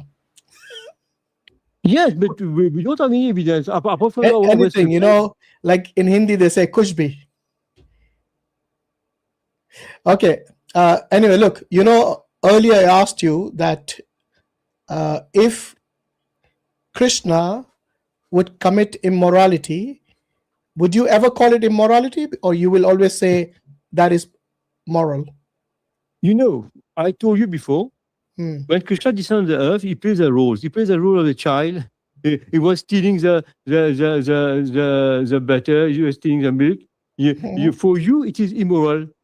You know, when you play a role, there's normally an objective to it, right? What is the objective of stealing butter? This is a pastime. The pastime of the Lord. I know, but a pastime or a role or a drama has an objective. What is the objective of stealing clothes or stealing? So he enjoyed butter? stealing, huh? He was enjoying with the. He did not enjoy with everybody. He enjoyed stealing butter. Pardon? He enjoyed stealing butter. Of course, this is the pastimes. Do you enjoy stealing butter? You can't compare me with God. I'm not comparing with God. I'm comparing the action. Basically, what he's saying is that, you know, like when an actor plays the role of a thief in a movie or a drama, in reality, he's not a thief. He's just playing a role. But you see, that picture or that movie has a purpose, as an objective. Yeah. What is it teaching? Right? What's the morale? What exactly is Krishna teaching by his behavior of either stealing the butter or the clothes Or, have you heard of the story of Kubja, the hunchback? No, maybe I read, but I've forgotten. Maybe. Yeah, it's basically him having sex with someone who is not his wife. Whom? Krishna. Where have you read it? You haven't read any of the scriptures, so what's the point of me telling you? And what would it be wrong anyway? No. Why would it be wrong anyway? Because it's his pastime, right? He's enjoying. Everywhere.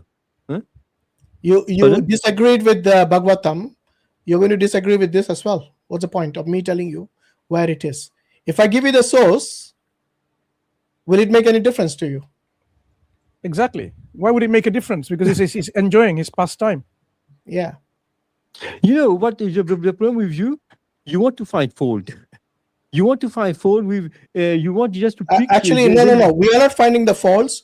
The faults are in your scriptures, which you haven't read. There is no fault. There is no fault in the scripture. You're telling me. Listen. Is it? Let's say if somebody is playing a role in a porn movie, is that considered immoral? You're comparing something which is not incomparable. I didn't mention Krishna here. I'm giving an analogy. If somebody plays a role of an actor in a porn movie, is that considered wrong and evil for you? Yes, you want to bring it to the you want to bring it to the spiritual level. This is what you want to bring. No, I'm saying your scriptures have already done that. I don't have to do it.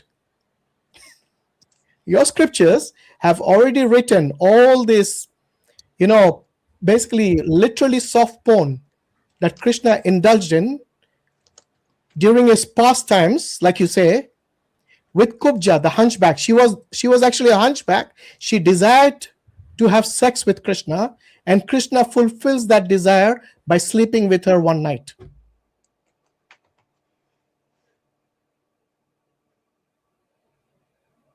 Then what do you mean by this? Which part you didn't understand? No, but you can't find anything immoral, would you? Because whatever he does, because you already have a particular mindset that doesn't matter any actions which you consider immoral. Yeah. If Krishna was to do it, it's his choice, his pastime, it's his spiritual level. There's nothing immoral about it. So So what I just want to ask you one question, if I may, please. Yeah, I want to hear your answer. If you have a concept of God, Ishwar, in which perfection all the way, and another concept of God, perfection mixed with imperfection, which one would you choose? God is perfect. There's no imperfection in God. So which one would you choose between the two concepts of God, in which in one concept, like in Islam, God is always perfect? Can I finish my question? Maybe you can then answer. I'd like to hear your answer. I don't want, without me interrupting you, I'd like to hear your answer. So let me say it again. If you have two concepts of God, in which I want to clarify. In one concept of God, God is perfect all the way, in every way, no imperfection whatsoever, flawless. And another concept of God, God is perfect sometimes, imperfect sometimes, spiritually, physically, acting, playing. There's perfection and imperfection. Sometimes he is imperfect in his acting, imperfect. So which concepts would your heart and your mind, your intellect would choose in the concept of God? Perfection all the way, flawless, or perfection and imperfection mixed? Which one would your heart and mind accept or choose or God want is to accept? always, I already told you, God is perfect. There's no imperfection in God. So which one would you choose? Would you choose a God which is perfect all the way, in every possible way? Or would you choose a God, Ishwar, which is perfect and imperfect? God is perfect in all possible ways. Okay? So which one would you choose? So I have given you two options. I want to really hear the answer. I want to look. Can you see my hands? Okay. So in this hand, let me answer you. Let me answer you. God is perfect in all possible ways. No, that's not what I asked. That's not what I asked you. I didn't ask you your concept. I didn't ask about your concept. He's in denial about the imperfection. I asked you about two different concepts of God. I already answered you. So, in the two concepts of God, one concept has perfection and imperfection. There is spiritually perfection but acting imperfection, playing imperfection. And another concept of God, God is always acting and is in his behavior, in his qualities, always perfect. Which one would you choose? Which God would you worship? Perfect all the way or perfect with imperfection? When he's playing the role, imperfection is not on a material level, it That's is on not a what I spiritual asked. level. My There is question no is something imperfection. different. There is My no question is, imperfection in it. who would you want to worship? The one who is perfect all the way, every single way, or the one who is perfect and imperfect mixed? There is perfect every single way. There Okay, you I go. don't think we're Become going a to. Muslim then. Become a Muslim. No, God is That's it. perfect I in think every there's single nothing way. further to be said. Thank you. From your material point of view, you see it imperfect. It is not imperfect. It is so a just material to, point of view. okay, so Kisavan, just to inshallah try and put this as concisely as I can, and I'm not the most concise person, but in order for us to truly understand morality, okay, and not have it be arbitrary, just be like, oh, it's moral if God says it is, because anyone can say that. Anyone could perform an immoral act or believe in immorality and just say, oh yeah, God's fine, my God does that, so it's fine. It's imbalanced. It's not correct, right? Rather, how do we know that morality is objective? Morality is first demonstrated in the attributes of God, but then it is also commanded by God. You have that balance, because morality is not separate from God, right? Nor is it only because God does it. God does something. God doesn't allow for himself injustice in any form, no immorality, but then he also commands justice and morality. So we know morality by what is commanded by God, as well as his perfect attributes. I hope that makes sense. This is your point of view. No, this is how it is. No, this is your point of view. You want to see it like this. Look, objectively, that's how it would be. Because, and I'll tell you why. Because if God is perfect, then, like you said, everything he will do is perfect. But if it is truly moral, then he would command that thing as well, because he would want the best for us. This is not the natural way. But if he's not commanding this, then it's not. Then it's only subsists in what you perceive as part of his nature or his attributes or actions. Then you cannot measure that as a moral act. It has to be commanded as well. So if I say to you that, can you rape someone? Is it okay for you to rape someone? If your reaction is like, no, it's not okay, then if your God does it, it's not moral, right? Because they don't come together. God Like we never does mentioned, it. This is your point of view. no, this is not a point. This is not No, a this is your subject. point of view. This is the way you see it. No, this is not the way we see it. This is an objective reality. No, this is you see it with your material eyes. You have to No raise material. beyond No this material material. eyes. You Look, have to see it with your spiritual eyes.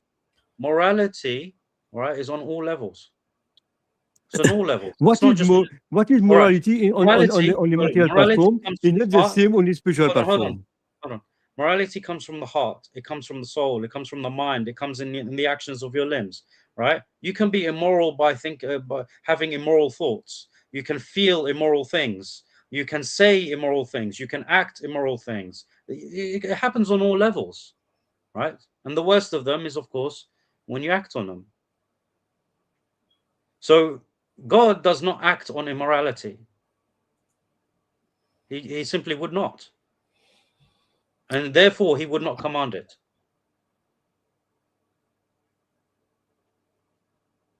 He keeps saying it's with your material eyes without realizing that all the books, all the scriptures were written for the material eyes. Yeah.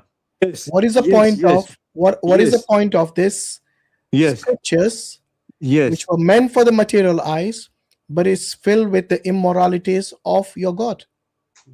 Yes. When you read the scriptures, you should read it with a spiritual teacher. Not you should be under the guidance of a spiritual teacher. You can't just read the scripture like this. Have you done that? Without the guidance of a spiritual teacher, Yes, have you done that? Have you read the scriptures with a spiritual guide? Of course. Then why couldn't you answer any of the questions I asked you? I asked you what is the point of this particular pastime. You couldn't respond. Because what I'm telling you, these pastimes, they are confidential. They are not for confidential. For the ordinary people. They're literally written in the scriptures. In the age of information, it's no longer confidential. No, this is what I'm telling you. When you read the scriptures, it is advisable that you read it under the guidance of a spiritual leader. Okay, I'll tell you what. Why don't you explain to me this with the guidance that you attain with from your spiritual guide? Okay. But by the way, the reference. You don't want to accept it. The reference for this. What I'm telling you. I do understand what you're saying. The reference for this is what I'm saying. In the Srimad Bhagavatam again, the same reference. Remember I told you about Kubja? It's in the same book, Srimad Bhagavatam. This is also Canto 10. Yeah, you're taking out of context. Why don't you put it in context if you think it's out of context? Okay. Okay, I'll tell you what. So the chapter starts with, in this chapter, Lord Krishna first visits Trivakra, which is actually Kubja, and enjoys with her. You know what he enjoys with her? Sex. And then he visits Akrura. Now let's see what he says in verse 7 here. And you tell me with your spiritual guidance that you had, what does it mean actually? Simply by smelling the fragrance of Krishna's lotus feet, Trivkara, which is Kubja, cleansed away the burning lust Cupid had aroused in her breasts, chest, and eyes. With her two arms, she embraced between her breast her lover, not her husband, her lover Krishna, the personification of bliss, and thus she gave up her long-standing distress. Why does Krishna end up in her arms and between her breasts? Can you explain that with your spiritual guidance? Yes. You want these persons, they are not only ordinary persons. They are not ordinary person. You want to compare this person with ordinary person in this material world. No, I'm asking you, Krishna wasn't married to Kubja. So why does he end up between her breasts? Because as I told you, these persons, they are part and parcel of Krishna. No, she said she's his lover. What do you mean part and parcel? So you're saying, wait, what do you mean part and parcel? Can you explain that, please? Yes, there is closest. You want to compare it with a material level. Can you just answer the question I'm asking you instead of going on a rant again? Okay. First tell me, what is the reason or what is the moral lesson that one learns from this pastime or drama of Krishna? These pastimes, they are not made for ordinary human beings. Where does it say that? Where does it say that? This is why I told you. This is it is in the 10th canto. You can't read the 10th Where canto. does it say it's not meant for everyone to read? Where does it say that? You cannot read the 10th canto unless you have read 1 to 9th canto. Have you read from 1 to 9? I'm not completed. Okay. So you are saying you don't understand the 10th because you haven't read from 1 to 9. I don't want to discuss it because it is. You don't want to discuss it all of a sudden. It is no, but you want to. I don't blame you actually. That's fine. If I'm in if I'm between a rock and a hard place, I would want to evade that as well. Because you have started the discussion, I told you in the beginning that look here, my friend. If you're playing the role of a porn actor, then doesn't matter whether it's spiritual or material world, that is immoral. Anyway, I think. Wait. You don't end up between the breast of a woman who's not your wife. Okay. From every angle, that is wrong. And by the way, he was married at that time. Do you know that? Krishna was married at that time when he ended up between. And by the way, do you know she was actually a prostitute, Kubja? Are you aware of that? No, to you frankly, I've not yet read these parts. I mean, Krishna ending up between the breast of a prostitute. Yeah. What do you learn from this? for Krishna. What do you learn as a Hindu or a non-Hindu? What does one learn from this pastime of Krishna, where he ends up between the breast of a prostitute? Yes, let me tell you. For Krishna, he considers every person. He considers every person on the same level. It is not that he So you're saying his wife and a prostitute as the same level, yeah? Yes. Wow, look at this. No. It just gets worse for you every time you open your mouth, honestly. No. Just want to ask a question on this one. Just one question. Sorry, just one question from my learning. We here in the Shastra of the Sanatanis, you have the gods or the devas, or even they have their own wives. Whether it's Brahma, Shiva, Vishnu, they have their own wives. Yeah. So are you suggesting they have their own wives as well as they can have relationship with other women? It's okay? Because they're gods, because they are part of God, because they are gods themselves. Ishwar, even though they have their own wives, but they can also have like Shiva and Parvati. So instead of having a relationship with Parvati alone, Shiva can go and have relationship with other women. Is that what you're saying? Yeah, it's okay? Like Mohini. Remember Mohini? He has relationship with Mohini. Is that okay? Is that okay for your gods to have relationship with other women other than their wives? Whatever no, they are not gods. They are demigods. Shiva is a god. Shiva is a transformation of Mahavishnu. Yeah, he's a god. Mahavishnu, yes. Mahavishnu and Mohini both are god and goddess. Do you know that? Yes, but Shiva and at that time when Shiva lusted after Mohini, they were not married. Yeah, but do you agree? You know who was Mohini? Vishnu. Who is Mohini? You know who is Mohini? Yeah, it was Vishnu. But is Vishnu? It was Vishnu. Yes. Are you not aware of this? Are you not aware of it? Shall I educate you from the scriptures again? No, but is Vishnu? What you are going to Vishnu became Mohini, a female goddess. Yes, of course. And then Shiva had sex with her. What's wrong with it? Man and man having sex. What's wrong with it? You tell me. It is on a spiritual level. It is not a material level. Oh my God! This wasn't. By the way, this wasn't material level. They are both God. But your excuses go out the window now. I think we got to end it here with him. You know what you're trying to do? You're laughing. I'm laughing because it shows the immorality of what you believe as gods. Not even normal human beings would do this. Yeah, fornication and adultery are sins in Islam and also in Hinduism. But for your gods, everything is okay. This is not adultery. It's not adultery. So tell me, how do you define adultery? This is Can you define adultery for me, please? Define it. This is not adultery on the material level. Define the term adultery. You know adultery, but yeah, tell me about it. How do you define it? But which is not you tell me about which is not moral, which is something which is not moral. Tell me the definition of adultery, because you said this is not adultery, which means you probably know the meaning.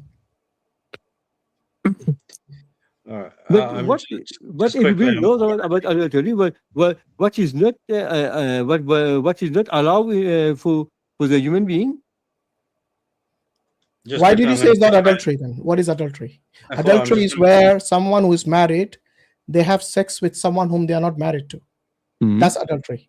Do you agree? I'm just gonna take my leave, inshallah, because all right, brother Yemeni, barakallah fiik. In 5 Sorry, it's a hours. bit overwhelming. I can understand. La. To be honest, you know how I am usually with the Hindu streams. I'm not. Well, alhamdulillah, I find that it was good. Alhamdulillah, it was beneficial. But it's just because obviously I got to get up for work. Yeah, of course. Yeah. And Jazakallah khair, akhi. Really appreciate it. Thanks. Jazakallah khair for inviting me. Assalamu alaikum. All right. Wa alaikum assalam wa barakatuh. Okay, so there are so many stories like this, by the way, K7, and no wonder most of the Hindus don't read the scriptures. I'm not surprised actually, because if they read this, they will become they will leave Hinduism for atheism, agnosticism, and that's what we see actually today. If you look at the young Hindus, they are completely disconnected from the scriptures because they can't. Yes. Because they what, can't what, get their what I head. told you before, They can't I get their told head you, around because the immoralities in there, the mythology. I mean, it sounds like fiction, to be honest. Most of the stories. No, there's no. And Okay. I don't mean to be disrespectful. Is this as someone who is an outsider from Hinduism? If I read this, I see a lot of flaws in it. You know, the problem is that you have jumped to the 10th canto without reading from 1 to 9. Repeating yourself. Yeah, no, you haven't read any of the. This itself, I wanted to address this point since we have been talking for so many, I don't know, 1 hour or whatever. You were saying you haven't. He repeated the phrase that we have not read the first to 9 canto. Now let me refute this. Are you ready, K7? Just listen to me carefully on this one. Do you know Srila Prabhupada, your guru? The Bhagavatam is quite heavy, right? It's got a lot of volumes. So Srila Prabhupada published a book. It is the Supreme Personality of Godhead, Krishna. And he summarized the content of Canto 10 and started selling it. So now the question is that if in order to understand the Canto 10, you have to read the Canto 1 to 9, why he as if summarized Canto 10 into one book and then it was being sold. Yes, because in fact, you know the book Krishna, the Supreme Personality of Godhead. It is a book. It is in one volume, and Yes. it is a summarized. It is a summarized version of Canto 10. So my question exactly is: if you're telling us every time you have to study 1 to 9, 1 to 9, 1 to 9. Why Yeah. he as if removed Canto 10 from the Bhagavatam, summarized it into one book, No, and made not it not only Canto 10. All the cantos, the mix is summarized. We'll get some summary of first canto, No, fifth I'm canto. not summarized. I'm not- saying that he made it into a separate book. Are you getting me Yes. now? No, He even made Canto 10 into a separate book. He summarized it into one single book, and the Hare Krishna sell it on the street, etc. That you can take no, this but book or whatever. even when you are reading this book, it tells you that before you reading this book, you should go from 1 to 9. No, You it can- doesn't you tell can you in read that it. book. Show us where he says that. Show us. You have been speculating all this time without reading any of these books. No. I don't know why you keep doing it. Show me where he says Did that in the preface. Go on. Show me. Why do you But make Asha, up if things? you could, man? if you If could, you if haven't you read could it, just show haven't it. read it. Instead of making up and speculating. I've read I it. don't- I've read it long time. You but keep it saying is- you've it read is- it. When we question you, you are clueless. Go And it home. is quite When you shocking. go home, rewind I this already read it. particular stream I read and it. watch I told yourself you. how you have contradicted yourself at every corner. I'm telling you, before you reach the 10th canto, you have to go from 1 to 9. Yeah, you keep repeating yourself like But you're not it's like a broken record, now. K7, you're not getting me. The issue is that if it is that much necessary and it is that much important that without 1 to 9 you should not read Canto 10 because you will not be able to understand it. Srila Prabhupada, your guru, many years ago, he summarized Canto 10 into one book and started selling it individually. Are you getting the point now? Individually. Yes. So that a person can have more access, it is more cheaper and accessible for him to buy that book and to learn about Krishna. You are contradicting him and going against him by saying you should learn Canto 1 to 9 in order to understand Canto 10, when your great guru, he summarized Canto 10 into a separate book individually and was selling it. Yes. So it means in order to understand the Canto 10, you should not, read 1 to 9. Yeah. No, but even it is because all these It books. doesn't say in that book that you should read 1 to 9. You just lied over there. It doesn't say. Yeah. If you are saying it, just show it the preface. That's what I noticed as well. He keeps lying instead of just No, he acknowledging lied that a he lot. hasn't read it. Okay, I don't know why he does that. No, let me clarify for you. All these books they are available everywhere. Everybody can get in touch with all these books. But it is advisable that you read from 1 to 9 before you go to Canto 10. Okay, I'll tell you what. What will you find in 1 to 9? Even if the book is on No problem. Let's say for the argument's sake, you have read it from 1 to 9, and now you come to 10. And if the questions still persist, what will be your response then? Yeah, but no, because if you have gone from 1 to 9, then you will be able to understand it. You will be more. No. Let's say you have understood 1 to 9. For the sake of argument, let's say if one has read from 1 to 9, they have understood the arguments, they've understood everything, but when they come to 10, they still have the same questions. What then? If you have gone from 1 to 9, it will be very clear for you. No. 1 to 9 is clear. 1 to 9 is clear. But the Canto 10 is the one that the reader ends up with lots of such questions. Then what are you going to do? If a reader has not read as you, if a reader has not read, you're not even understanding the question I'm asking. I'm saying for the sake of argument, let's say, speaking hypothetically, if somebody read Canto 1 to 9 and then they read 10 and they still have the same questions, how would you respond then? Yes. If you have read 1 to 9 and there's a guidance of a spiritual leader, a spiritual teacher, it will be more clear for them to understand Canto 10. Okay, and if they still have the same questions, then what? Maybe you can, but then the spiritual teacher will be able to clarify. Maybe you have read with the spiritual teachers, but even you can't answer it. Yeah, no, because to tell you frankly, I've not completed. I've not read all these. Let's leave it there, Kesavan, because to be honest, these are questions which people ask the Hindus, and almost all of them can't answer questions. They go around in circles like this. They end up with Leela. They end up with pastimes. They end up with Maya. All these loopholes, all this, exit clause do not work, because in the age of information, we have the information at our fingertips now. Yes. In the olden days, you guys could get away with these excuses, but not anymore. Brother Hashim, wait, just one point over here. For example, Brother Hashim, we are trying to, do the Dawah and teach people about Islam, etc. If someone comes to us to learn about Islam, are we going to take fees from him or telling him to render a service? No.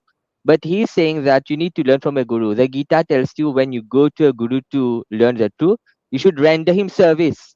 You should prostration to him. So the issue is, when I haven't even, what if I do all that, and at the end of the day I know what he's teaching me is wrong? So what if somebody is poor, they can't afford the fees, then what? Are they not permitted to learn? Yeah. No. Wait. Just let me complete it. It depends. For example, in Islam, you're not taking fees, but the Hindu may say that. I'm talking about the Hindu. I'm talking about the Hindu spiritual guru. When I'm saying service, it doesn't mean only by money. The Hindu may defend it by saying service, but the service in the commentary, etc. It says service. It may say that you should prostrate to him. Press his feet or whatever. So. Yeah. In Islam, when you get convinced, and that is why when you do the Shahada, it is ethics of the Muslim, we ask the person, are you sure about it? We make it, he has to be sure and accept it. But when we read the Gita, it is telling you in the chapter 434, first you render service to him, right? You do everything for the Guru. So you have to be like the servant. Yeah, and then he will brainwash you because you do all that. You will be like it. And then what if after doing all that, pressing his feet, like the Indian move, pressing his feet, doing his seva, doing his service, and then you learn that what he's saying, it is false. So all what he did, I did as a stupid person. My effort went to waste. Let me clarify it. Why do you need service in order to learn that? Brother Hashim, if you could just open chapter 434 of the Gita, it will tell you over there. Yes. 434. Yes. Go on. You wanted to say something, Kesavan? Yeah. You mean you mentioned two things. What happened is that person is not that person is wrong, no? And because it is said that you have that person, it should be in one of the sampradayas first. You can't get any guru like this. It should be one in one of these sampradayas. And secondly, it describes how a guru should be. Yeah, there's a description of his spiritual master. You can't anybody can't become a guru. You said you're from Mauritius, a small island. Yes. Do you have spiritual gurus there? Yes. Okay. Do you know anyone yourself? Yes, we have got many spiritual teachers. Yes. No, I don't mean like a self-appointed one. I mean like someone who is qualified. Yes. Okay. So what are the qualifications? What does one require as qualification to be a spiritual guru? Yes, we have got. They have to cover all these books. They have got so many books to cover. They have to follow the principles. They have to follow all the principles. They have got so many criteria. Can you get moksha without reading any of these books? Without reading any of these books? Yeah. Moksha. In fact, to tell you frankly, we are not so much concerned with moksha. Really? I thought this is an important part in the Bhagavad Gita. Their philosophy is a bit different. For them, when you attain the love of Krishna, it means that you are in a state of moksha. You have such verses. Not only that, they have to actually abide by the injunctions of the scriptures. Yeah, even that. So it's not just, oh, I love Krishna and that's it. No. They have to abide by the injunctions of the scriptures, otherwise there's no happiness or moksha for them. Yeah, are you aware of this? But the point is that other scriptures of there itself will tell you that just having love is enough. That is why it is contradictory. Okay, so that is a contradiction then. Yeah. Then it contradicts the Bhagavad Gita then. Yeah. So Kesavan, are you aware of this? Oh, he's left. Maybe his internet connection. Maybe, yeah. Or maybe I asked a question about his country. Maybe he got a bit. All right. No, anyway. but when he said where he was from. The verse that I just told you, it was just to prove that in Islam we don't ask someone to render a service, etc., in order for us to teach him the truth, right? Yeah. We just teach him the truth. We don't ask for a payment, as a Quran verse says that when a person comes to us, we do not demand any fee from him. I think a prophet, Allah is telling a prophet to say we do not demand you sustenance. But here, in order to learn the truth, it is not free. Render service to someone, and then you will get to the truth. But for us, we give we give the truth for free. We even give the Quran for free. And it says here, the self-realized souls can impart knowledge unto you because they have seen the truth. I'm assuming self-realized are the ones who have attained moksha. No, the real self-realized soul, it means soul as an individual. It means a guru here. No, but self-realized, that has a specific meaning. Can you hear me? Can you hear me? We can. Yeah, we can hear you. Sorry. Yes, no. There are 2 points that my friend was saying. The guru, and then the guru. The shishya. The guru and the shishya. Is that person is not genuine? Is not genuine. Yeah. How would you know? What is the qualification? Yes. First, it should be in one of these 4 sampradayas. Okay. One of these 4 sampradayas, and then the description of guru. The description how the guru should act, what was the qualification, and so on. So let me ask you something. Do you consider the other sampradayas to be true? Mm-hmm. Do you consider other sampradayas than the Vaishnavites to be true? What are to use the 4 sampradayas? Yeah. I'm assuming you belong to the Vaishnavite sampradaya, yes? No, brother Hashim, there's a confusion here. When he's saying 4 sampradaya, he means the 4 Vaishnavas. The Vaishnava itself has 4 sampradaya. Within the Vaishnavites itself. Yeah, they have 4 sampradaya. So these within are the Vaishnava. the sub sampradayas? No, we are good Brahma Sampradaya, we are good Shiva Sampradaya, we are good Lakshmi Sampradaya, and we are good Full Kumara Sampradaya. What is your view? What is your view with regards to the caste system in Hinduism? Caste system, in fact, caste system is a false concept. It is wrong.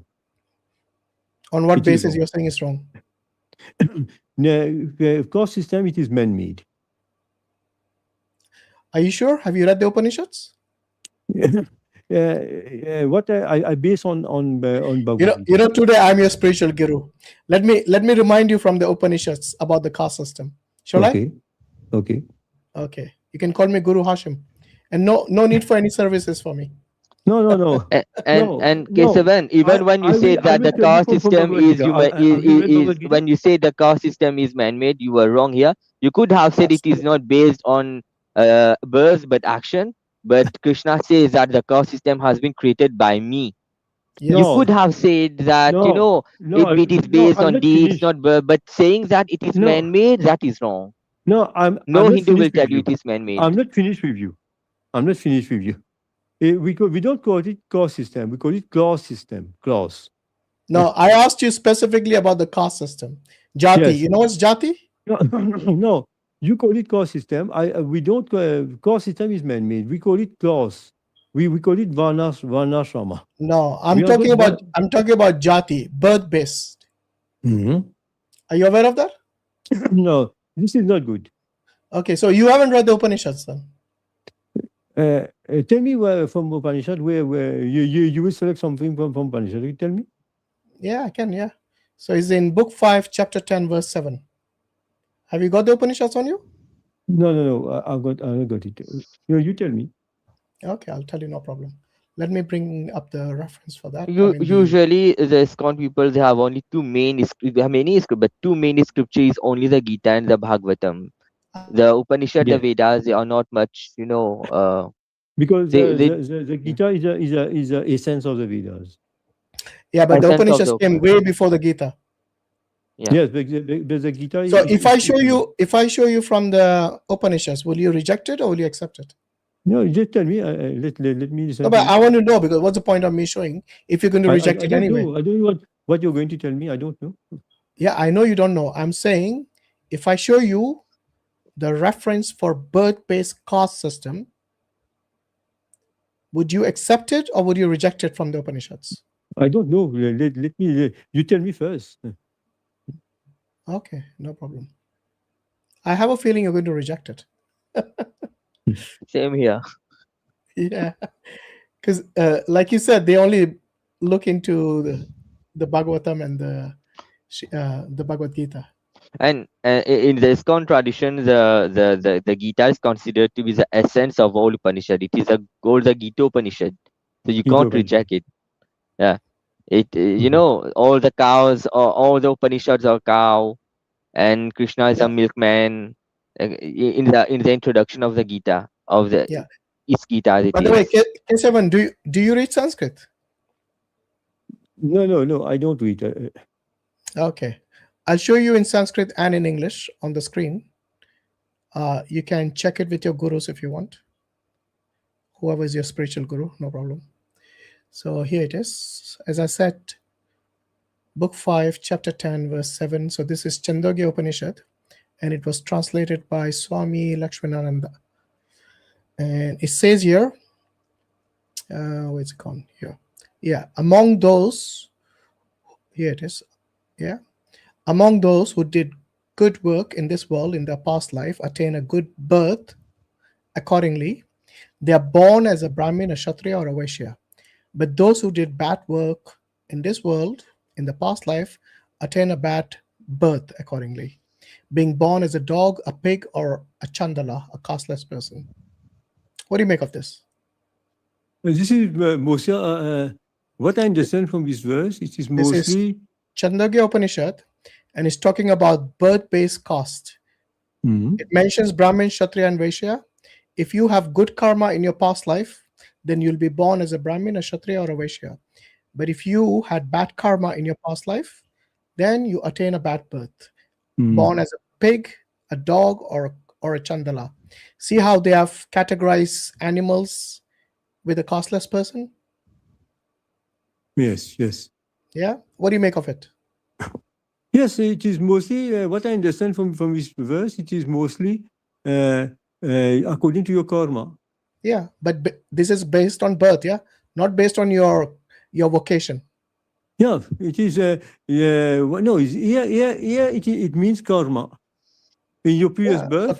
So karma, because nobody knows their past karma, yes. The only way they can determine the caste is at birth. So if you are born in the house of a Brahmin, you'll be a Brahmin. If you're born in the house of a Kshatriya, obviously you're a Kshatriya.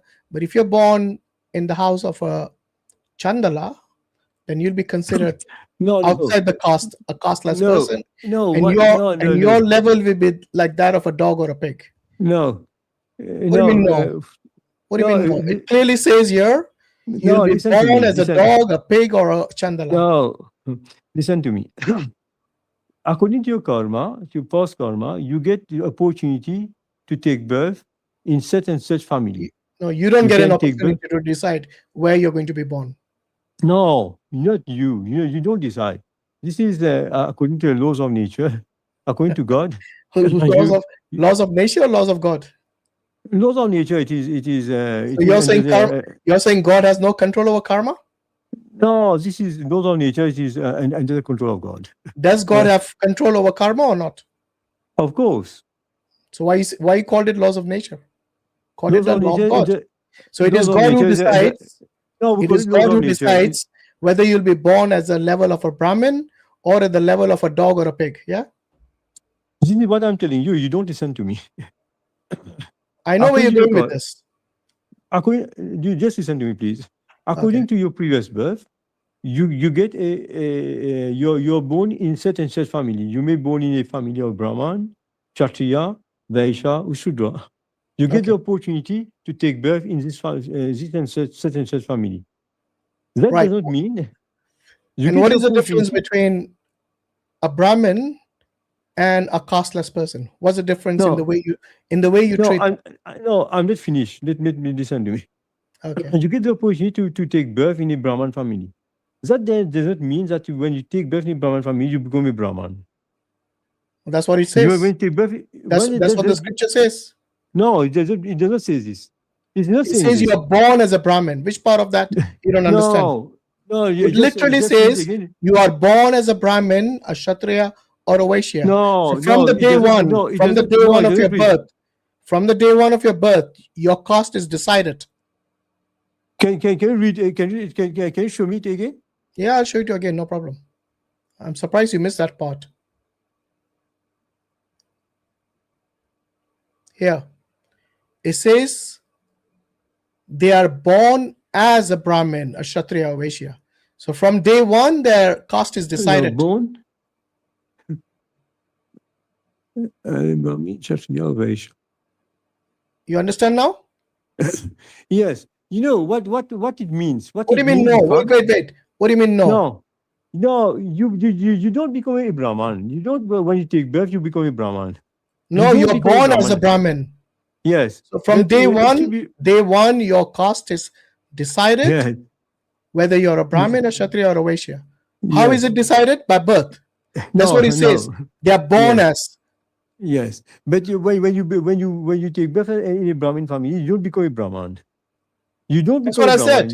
But how did they decide? How did they decide they're Brahmin or not? Yes, but when you read this book, you have to read together with Bhagavad Gita. You have to read. Okay, so I'll tell you what. You have read Bhagavad Gita, right? Yes. Okay, what is the difference between a Chandala and a Brahmin? No. Let me finish. I'm not finished. I let you finish so many times. You're not answering the questions. You don't. You're just jumping from one point to another. No, it's the same question still. I asked you previously, and I'm repeating myself now. No. What is the difference between a Brahmin and a Chandala? Chandala means those who are meat eaters. Those who are meat eaters. Then Ram is a Chandala because he ate meat. Where please don't tell me you don't know where Ram ate meat. It's in the Ramayana. Never eat meat. It's literally in the Ramayana. That's why I said you Hindus do not read your scriptures. The Muslims have to Ram teach never you ate now. meat. These never ate meat. How about if I show you, what will you give me? These maybe if I, Hashim, Guru, your Guru now, yeah? No, if I show you, your spiritual Guru, if I show you, Ram and Krishna, Ram and Lakshman ate meat, what will you give me? From the Ramayana, I'll show you. Even if they ate No, don't go even. You were very positive that they never ate meat. Are you changing your mind now? No, maybe. No, don't go maybe now. Don't go maybe, because earlier you were very confident. No. What happened? Let us finish with the first issue first. We are talking about Brahman Kshatriya. No, hold on. You said they never ate meat. Those were your words, right? Are you going to backtrack now? Yes. No. I don't know whether they added something in the. They did not add. They literally killed. I'll tell you what. When they went hunting, they killed deer, they skinned them, and then they ate the meat. Is that clear? In the Ramayana, it is that clear. I've never read about it. Of course, that's why I'm teaching you. Remember, I'm your Guru. No, you can't be my The guru. fact- You can't be my guru. The fact is, wait. I don't That's know which when- version you have got. That's when you're telling us what version. ISKCON has not published Mahabharata and Ramayana fully till now. How can we, learn the truth about it when you guys have not, By the way, it's in Valmiki Ramayana. Do you know that? Unless you're going to reject Valmiki Ramayana now, which you said was written by Valmiki in the time of Ram, then only you can reject it. If you reject that part, then you can reject this part. I don't know which version you sound like you're surprised when I told you Ram ate meat. Honestly, the way you reacted, you were surprised, you were shocked. Kesavan, it was a shocking revelation to you. No, Kesavan, have you ever read the Valmiki Ramayana? Tell me truly, have you I don't ever think he's read the even the Ramayana? Bhagavad Gita, brother. The guy hasn't read Bhagavatam, he hasn't read Bhagavad Gita, he hasn't read Ramayana, he hasn't read Mahabharata. I don't think he's read anything. Like majority of the Hindus, they don't read the scriptures. No, you're making you're telling lies. Did I tell you that I did not read Bhagavad Gita? No, I said based on what you discussed with us today, it looks like you haven't read any of the scriptures. No, but don't because every time you were shocked when I showed you the evidence from the scriptures with references, with the book number, the chapter number, and the verse number. I'm telling you, and you were actually refuted every time. Yes, and it's recorded. This is recorded, by the way. So I'm not just making it up. No, when you're reading this, when you're reading the Upanishad, you should read it together with Bhagavad Gita. I'll tell you what is your cost? I don't have any cost. Of course, you have a cost. Every Hindu has a cost. We don't have a cost. Every Hindu has a cost. We don't have a cost. Unless you're a fake Hindu. Unless you're a fake Hindu. We don't believe in cost. Trust me, every Hindu has a cost. Because the day you were born, they will decide your cost. No. This is man-made. Then how did it end up in the Upanishad? Unless you're telling me the Upanishads are man-made. What I tell you, when you read the Upanishad, you should read it together with Bhagavad Gita. But during the time of the Upanishad, there was no Gita. How people used to understand exactly. In the time of Upanishads, the Bhagavad Gita didn't exist. So how do you think the Hindus read it? This is why Krishna came back and instructed Bhagavad Gita how many years after the Upanishad did Krishna come? When Krishna because how many million years after did he come? Yes. Because Krishna existed even after Ram. You said Ram existed in the Ice Age, and Upanishads were written even before Ram. So how many years after did Krishna come?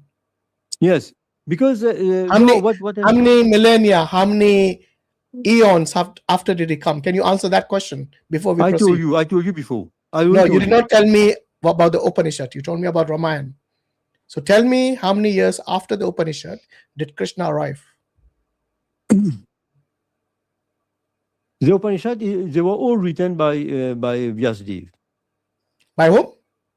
Because Vyasa. Yes. So how many years after? Tell me. Just are you saying at least 1,000,000 years after? 5,000 years ago. No, it can't be 5,000 years because Ram came 800,000 years ago, according to you. Yes. So yes, how can Upanishads come only 5,000 years?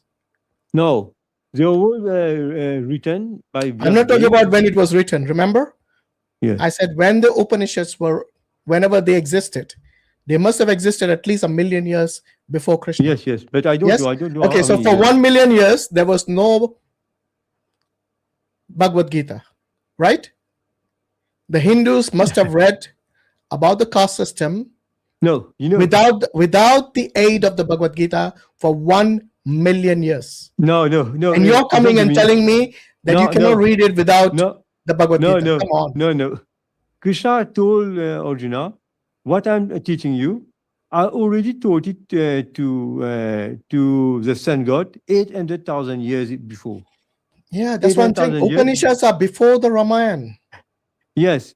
No, but the Bhagavad Gita was already spoken before. It was lost, and Krishna came back again. Look, you can spin it however you want. We will let the audience decide. Okay, if you want to read the Upanishads with the aid of the Bhagavad Gita, because Bhagavad Gita doesn't mention the casteless people, it doesn't mention the Chandala, does it?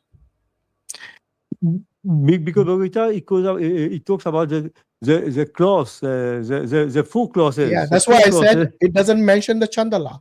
So how will someone who never mentions the Chandala will try to interpret a book that came 1,000,000 years before? Yeah. How will they interpret it? Because because at that time also there was Bhagavad Gita. It was. I'm surprised you don't have a caste. I think that's a lie. Either your parents did not tell you, or you are some fake Hindu. Every Hindu has a caste. Yes. This is man-made. By the way, this is man-made. This is not according to Bhagavad Gita. Brother Hashim, by the way, the ISKCON people, they do not consider themselves Hindus. Why? When you read the books of Prabhupada tells you that the Hindu word was given to us by the Arabs or the Persians. So we are not. They feel, so they do feel ashamed, not ashamed, but they don't like it. For them, of course they don't like it. That's the reason I keep asking them. So because sometimes without the caste system, there is no Hinduism, because it's based on karma. Karma and caste system are interlinked. You cannot separate one and the other. If you don't believe in the caste system, you don't believe in the karma. That means they are both so interlinked that you cannot separate one from the other without destroying Hinduism as a religion. Yes, because caste system, we don't believe in caste system. We believe in class system. I didn't ask you. I said jati. Jati means, you know what is the term jati mean? No, I don't know. It means birth, based on birth. So jati, because and that is the reason the Upanishads talks about birth, not about, because when you're 1 day old, you don't have a class, do you?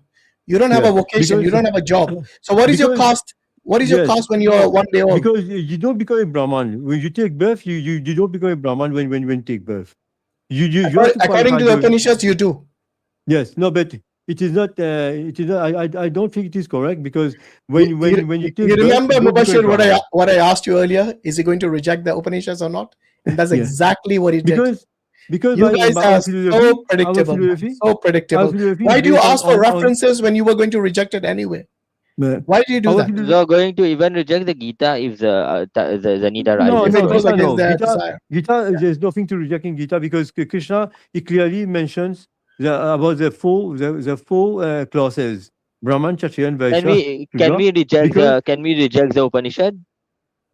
No, I can't reject the Upanishad, but I tell you that you have to read it together. Where does it say in the Bhagavad Gita that you have to read the Upanishads with the Bhagavad Gita? No, because if you read this is a man-made rule.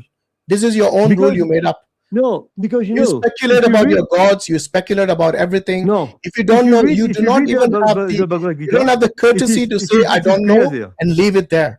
You have to make up things yourself. No, and this is exactly what Krishna warned against. He said, do not follow your desires. Follow the injunctions of the scriptures. In the scripture, there is no injunction that says that you have to read Upanishads with the Bhagavad Gita. There is no such injunction. You No, made where it have up you got this based on information? your desire. Where have you got the information? What's that? Where have you got this information that you have just told me? The information that Bhagavad Gita That- doesn't say that you have to read the Upanishads with the aid of the Bhagavad Gita. Show me No, where it says I'm that. telling you. No, if you made want the to claim, so understand- show me in the Bhagavad Gita where it states this. Yeah. If you want, and this is what I'm telling you. If you What? want to understand the Upanishad, you have to read the Bhagavad Gita. Where does it say that? This is clear there. Where does it say that in the Bhagavad Gita? Show me. No, what I am telling you. Yeah, I don't care if you make up the rules yourself. Those are your rules. Keep it to yourself. Because unless the you show rule- me the evidence from the Bhagavad no, Gita, it is you're following your desires. That's what you're doing. No. Yes. We base our rules on what is said in the Bhagavad Gita. Huh? So show me in the Bhagavad Gita then where it says, in order to read the Upanishads, you have to take the aid of the. No, I'm not telling you. I'm telling you. This is my opinion. I'm telling you. I don't care about your if you want- opinion. No, I don't care. For me, your opinion is not religion. No, we base our understanding on what Krishna says in Bhagavad Gita. That's Yeah, all. but not on your opinion, right? No, Exactly. So I'm Krishna- rejecting your Krishna opinion. clearly- I'm clearly- rejecting your opinion No. that you have to read the Upanishad with the aid of the Bhagavad Gita. Okay. You may reject my opinion, but our understanding is based on what is explained, what Krishna Okay. says in So Bhagavad Gita. tell me why the source of- Upanishads considers the Chandala at the level of a dog and a pig. You call them meat eaters, right? The Chandala. Why by the way, are you a vegetarian or vegan? Vegetarian. You're a vegetarian, not a vegan, yeah? Yeah. So No, you no. eat eggs. No, eggs. No. You eat eggs, yeah? No, I don't eat eggs. You drink milk? Yes. Okay, so you are not a vegan, you're a vegetarian. Yes. Okay, and why would you not eat meat? Where in the Bhagavad Gita does it say you should not eat meat? Yes. We eat whatever we offer to Krishna, we eat. No, I'm asking you, where in the Bhagavad Gita does it say you can't eat meat? No, these things you won't find. Okay, so In it the is again Veda- from your opinion, yeah? No. Earlier you told me you abide by the Bhagavad Gita. All of a sudden you want to reject it when it comes to your own man-made rules. No, listen to me, guys. You just listen to me. You're making Okay, your go on. mind. I'm telling you, we have got in Srimad Bhagavatam, we have got the four pillars of religion.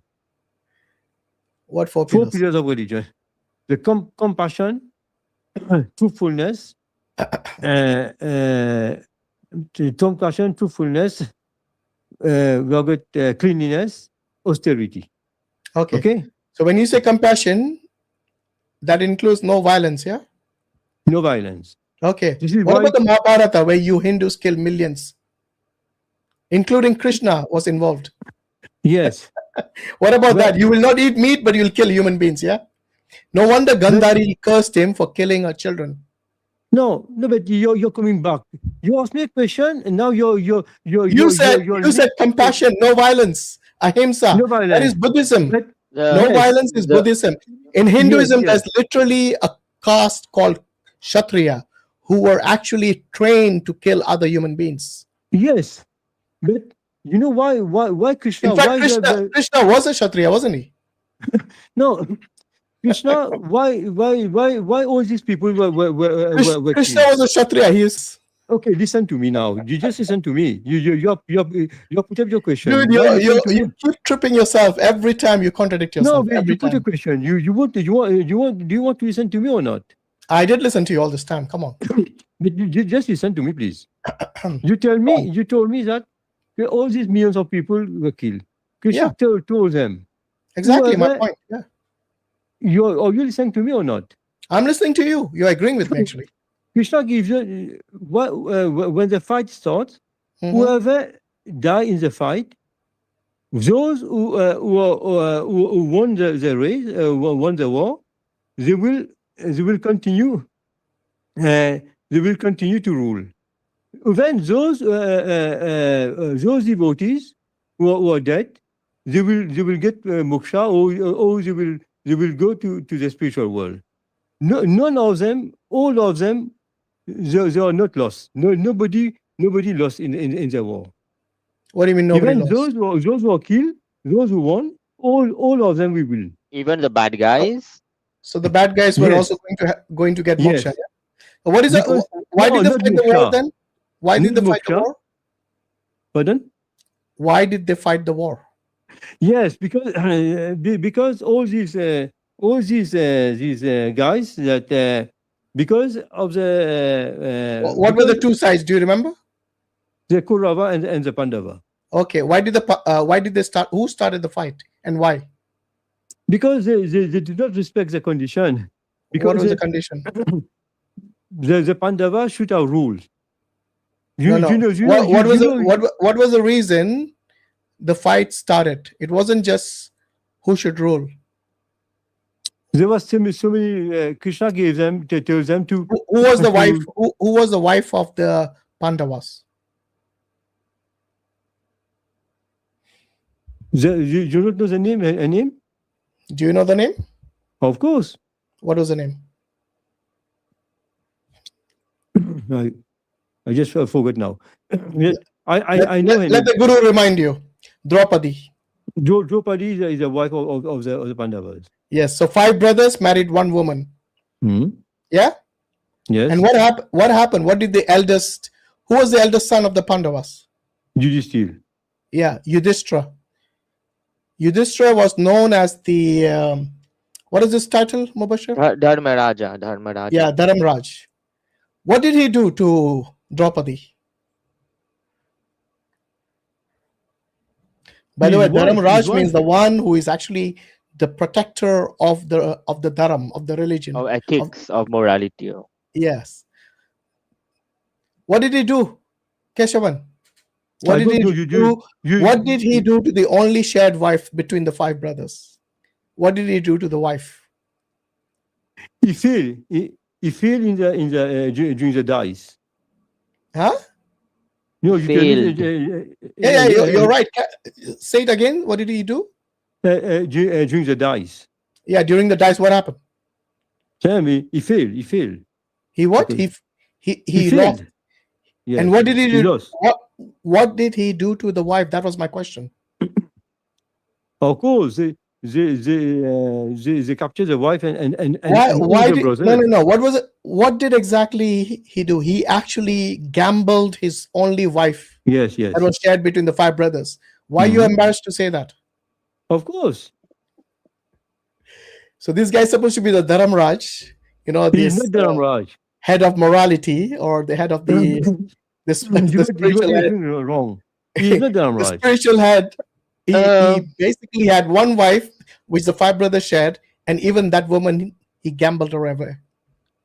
Okay. And it is quite okay, let's say that the Kauravas were bad, but how can God support people who gambled away their wife Yeah.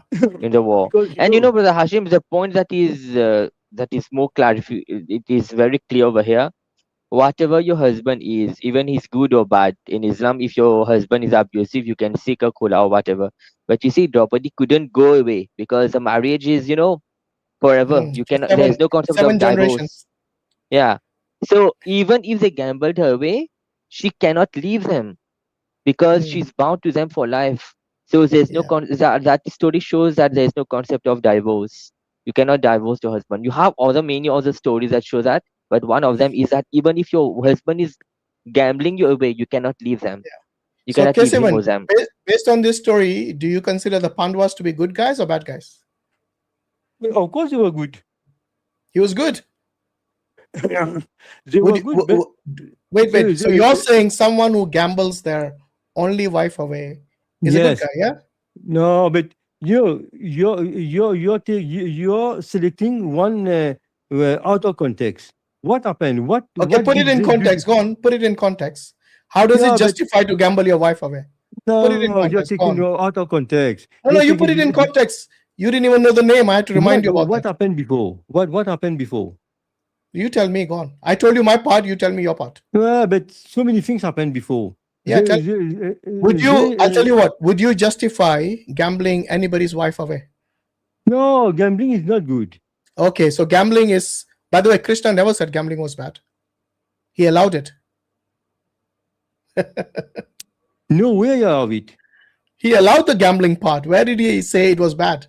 Where in your Bhagavad Gita does he say gambling is bad? He doesn't say it is good. Yeah, but if it doesn't say it, then it's good, obviously. No. Yes. In fact, brother Hashim, you're saying where in the Gita it says that gambling is bad, right? Yeah, exactly. Krishna says in the Gita, I represent gambling because I cheat people. I can give you the reference if you want. He represents gambling. Please okay, show I'll the just reference. give you. Okay, That'll be wait. great. Wait. We are like Kesavan's gurus today. Krishna, no, you're not. You can't be my guru. You're an ordinary person. Krishna is the biggest. He can cheat any person. Krishna is the biggest cheater? God. Is that what he said? Any person. Did he just say Krishna is the biggest cheater? Of course. Wow. He's God. Yeah, he's the biggest sinner. Is that what he's saying? No, this is what you do. You get everything wrong. You get everything wrong. We literally gave you the references. Point of view with a spiritual point of view. We literally gave you the references for what we claimed. Yes, we never made up anything. It is in your own scriptures. If anybody is wrong, go blame the people who wrote your scriptures, not us. Don't shoot the messenger. You're jumping from one point to another. Look, when I asked you about the Chandalas, you said they were meat eaters. Automatically, you said they were meat eaters, as if the other. Today the discussion we're having is about this particular goddess. This goddess here, Kamakhya. She accepts bali. She accepts sacrifices of animals, including buffaloes and goats and pigeons, and even donkeys. Of course. Even donkeys. Yes. Kamakhya. The Kamakhya Mandir, they literally sacrifice animals on a daily basis. Do you think they are doing wrong? It is not wrong. It is not wrong. It is not wrong. It is there in the Vedic scriptures. In the Bhagavata Purana, it is mentioned there. So why do you consider it to be wrong to eat meat? It is according to the level, to the different classes of people. Yeah, what's your class? We are not in all these classes. We are not. You said it's according to different levels of the class. What's your class? Yeah. No, you don't have to know which class I am. Yeah, I think you're a Shudra. You might be a Shudra. You don't know. Which is like the lowest class of the caste system. They have to basically serve the upper caste. Yeah, what's the reference? It is you read it and you read the first paragraph of the purport. It is 1036. In the Gita? Yeah, 1036. It is ISKCON Gita itself. If you the Veda base, just 1036. He is saying that he represents this or that, and then you read the commentary of the first paragraph of the commentary itself. It will tell you that what it means by that. It says that I am also the gambling of cheats. Oh dear. 1036. Yeah. And even he is accepting it.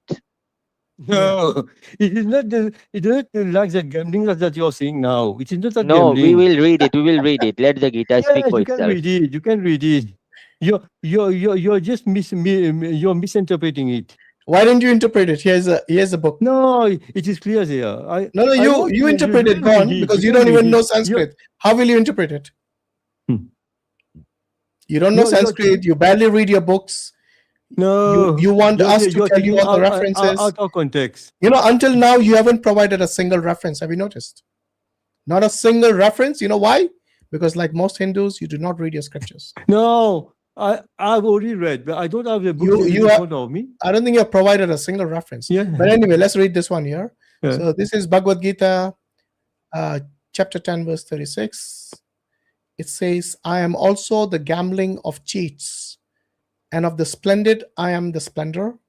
I am victory, I am adventure, and I am strength of the strong. So Why don't you interpret this for us? I am also the gambling of cheats. Yes, you see, Krishna, you have to read from the beginning. Krishna is telling you in every part of the world is among the bird, among the fish and the sharks, among the animals. Can you just the lion. answer the question I asked you about gambling? What do you understand by this? I am also the gambling of cheats. Yeah, you just read in the purport. In the purport, it is okay. Which gambling is it referring to here? You said gambling doesn't mean gambling. Can you tell us what does the gambling mean here? Huh? The other purports. You read the purports. Let's read the purport. Says gambling stands supreme and therefore represents Krishna. That's the purport. Now what? Gambling stands supreme and therefore represents Krishna. That's all. You just read one. You said to read it. Full paragraph. I've read it. Now you're quiet. Look here. There are many kinds of cheaters all over the universe. Of all the cheating processes, gambling stands supreme and therefore represents Krishna. Did you understand that part? Of course. What does it mean? Because Krishna means what Krishna tells you, among the cheaters, I'm the biggest cheaters of all. This is what I'm telling you. Okay. In all parts of the world, he is the best in everything. By the way, what do you understand by the term cheater? Is it cheaters? Yeah. In the spiritual, Krishna means Krishna wants to tell you that he is the biggest cheater. What does the term cheater mean? Anybody. What does it mean? Because he's God. What does the term cheater mean? A cheater, that you cheat somebody, but he's the biggest cheater. Is it a virtue or is it not? For Krishna, it is a virtue. Okay, for God, it is a virtue. So you're saying for you it is not a virtue. It is a virtue. Is it a virtue for you or is it not? It is a virtue. For you also it is a virtue to cheat. Yes. Oh dear. Let's leave it there. And if you continue if to a read Hindu it, like you says cheating is a virtue, then no, I said for you. I specifically said for you. Are you a cheater? Cheater cannot be a virtue. For God, Krishna says he's the biggest cheater. Okay, so cheater cannot be a virtue for a creation, but for Krishna it is okay, yeah? For God means that he is the biggest cheaters. Okay. You can't cheat in anybody because he's God. just like Krishna he cheated Shiva. He cheated Shiva when he went to the form of Mohini, and even cheated the wife of Tulasi. No, if you want, if you are a cheater, he can cheat you. The biggest cheater. Here, he cheated. This guy keeps insulting his God. I don't know why he takes pleasure in that. No, but Krishna says over here he did it. God. He cheated when he took the form of Mohini, and he even cheated when he took the husband of Vrinda. He took his form, so he did it. And you know, brother, if you continue the verse, the Supreme Krishna can be more deceitful than any man. If Krishna chooses to deceive a person, no one can surpass him in his deceit. It continues what you just said. You're right. It says here, as for the Supreme Krishna, let me read from the beginning. There are many kinds of cheaters all over the universe. Of all cheating processes, gambling stands supreme and therefore represents Krishna, as the Supreme Krishna can be more deceitful than any mere man. If Krishna chooses to deceive a person, no one can surpass him in his deceit. His greatness is not simply one-sided, it is all-sided. So let me ask you something. Based on this, is Krishna also the best liar? Of course. How do you know he's not lying to you? He can lie to everybody. So the whole Bhagavad Gita is a lie. How will you defend that? If someone said the entire Bhagavad Gita is a lie, because Krishna is the best of liars and the best of deceivers. How do you know he hasn't lied to you? Okay. You know what we do? There's a check and balance. Check and balance. We read Bhagavad Gita, we put it in practice, and we get the result. Okay? Well, we already saw the result. He considers himself to be a cheater. No. A deceiver. No, you get it wrong. I literally read it for you. You asked me to read the purport. I read it. No, you're getting wrong. You don't understand. Why didn't you read it for me then? If you think I read it wrong, it was on the screen. I read it. I read it from the official site of this Bhagavad Gita. Yes, he's telling you that he is the biggest cheater. Yeah, but how do you know he hasn't cheated you? Yes, because what he said in the Bhagavad Gita, we read Bhagavad Gita, we put it in practice, and we get the result. Okay? Okay, I'll tell you what. So, will you put anything Krishna does in practice? Everything that Krishna says in Bhagavad Gita, we put it in practice, and we get the result. No. Will you do what Krishna does, and you'll get the same result? We can't do what Krishna does. You're not understanding. If you do, let's say you emulate what Krishna does. Will you get the same result yourself? No, we can't. Okay. We can't emulate Krishna. Will you follow his example? We follow his instructions. Yeah, will you follow his example though? We can't imitate Krishna. I didn't say you have to imitate him. I said, will you follow his example? What do you mean by example? His instructions. Everything that he does, will you follow that? No, we can't do. Why? Everything what he does. Because he's a bad example, right? No, there's no bad example. He's God. We can't do what God does. What if I show you from the Gita that you need to follow what he did? In fact, many men do exactly what Krishna did. They steal, they cheat, they deceive, they do all these things. You can't do it. Because what do you mean I can't do it? You can do what God does? I'm saying your Krishna does a lot of immorality and a lot of human beings do similar immoralities. What do you mean for me? This is it's not my book. I don't emulate. It is not morality. For me, it is immorality. It is morality. For you also, it is immorality, but you just don't acknowledge it. No. But anyway, thanks for your time. No, but I hope you watch this stream. What I learned from you, you're jumping from one point to another. Yeah, no problem. You start with the four Brahman, Kshatriya, Vaishya, Shudra, and then jump to another point. I told you in Bhagavad Gita, it is the four classes of people, and then you jump to Upanishad, you jump to one and anything. You rejected the Upanishads because it didn't agree with your desire. According to Bhagavad Gita, you have to follow the injunctions of the scriptures.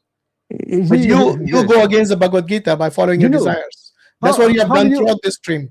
How many Upanishads are there? How many Upanishads? It doesn't matter. You don't follow any of them. 108 Upanishads. 108 I'm asking you one question. How many Upanishads are there? 108 Upanishads. Have you got 108 Upanishads now? You haven't even read one. Forget about 108. Yeah. All right. Goodbye, man. I had enough of this guy. He didn't even know about the Kamakhya Devi. Say every immorality that they will say that Krishna practice is okay. Right. Just going to take a few of your questions. There's some Hindu guys here.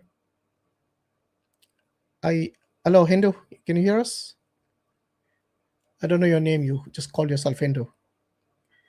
You need to unmute yourself. We can't hear you. Hello, Mr. Hashim. Hey, Rohan. Yeah. I can recognize your voice now. Really, thank you very much. Okay. Where were you all this time, man? Haven't heard from you in a while. Yeah, but it's early morning in India, and yes. Like I really felt like you were going overboard. So I felt like asking you a very sincere, genuine question. Uh-huh. Go ahead. Just like how you are doing with the Hindu scriptures, and the Hindus will do the same thing with the Islamic scriptures. You don't think they already do this? Yeah, and who's and by the way, how did I go overboard by quoting the scriptures verbatim, giving the exact references and everything? How did I go overboard? Yeah, like for example, the word Chandala, which you constantly refer to, it's a household name in India. My mother uses that word upon me so many times whenever I do mistakes. And even many in what context does she use it? In the context of caste? No, see, whoever does a wrong thing, which is not agreeable, then you will say is a chandala. Why are you behaving like a chandala? It's an Yeah, but abuse. what does chandala mean to you? Yeah, somebody who will not uh, behave to his best. That's what it is. Like, for example, in that day and age, Do you think you are at the level of a dog or a pig? no, of course. See, that's what when some of So our that's why I'm animalistic. asking you, when I quote the Upanishad, I'm talking in reference to the caste, not in the reference of colloquial meaning of it. No, that's how So when you for say example, I'm going overboard, you're actually completely disregarding the context in which I'm using it. yeah, please understand. See how communities get formed.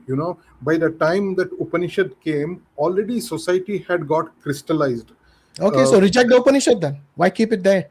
No, it's how can we do that? See, You in that can context, say it's been abrogated or something. no, The please fact understand. that in India the caste system is still thriving to this day is the No, proof of the pudding. no, who is the president of India? It doesn't matter. I'm not talking No, about.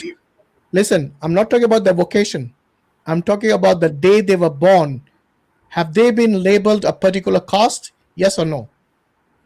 no, that's only for the government's upliftment No, programs. absolutely wrong. Every Hindu will have a caste designated on the day they were born. See, Every Hindu. please, no, please try and understand. Every Muslim also, I see someone is a Sayyid, someone else is a Sheikh. Show me from and the they do- Quran, like the way I showed from the Upanishad. Go on. Show me from the Hadith or the Quran where there is a designation of a particular caste based on a Like, birth within Islam. Until you do that, I don't care about the culture. Today, Muharram, in India, they will be having this tajiyas.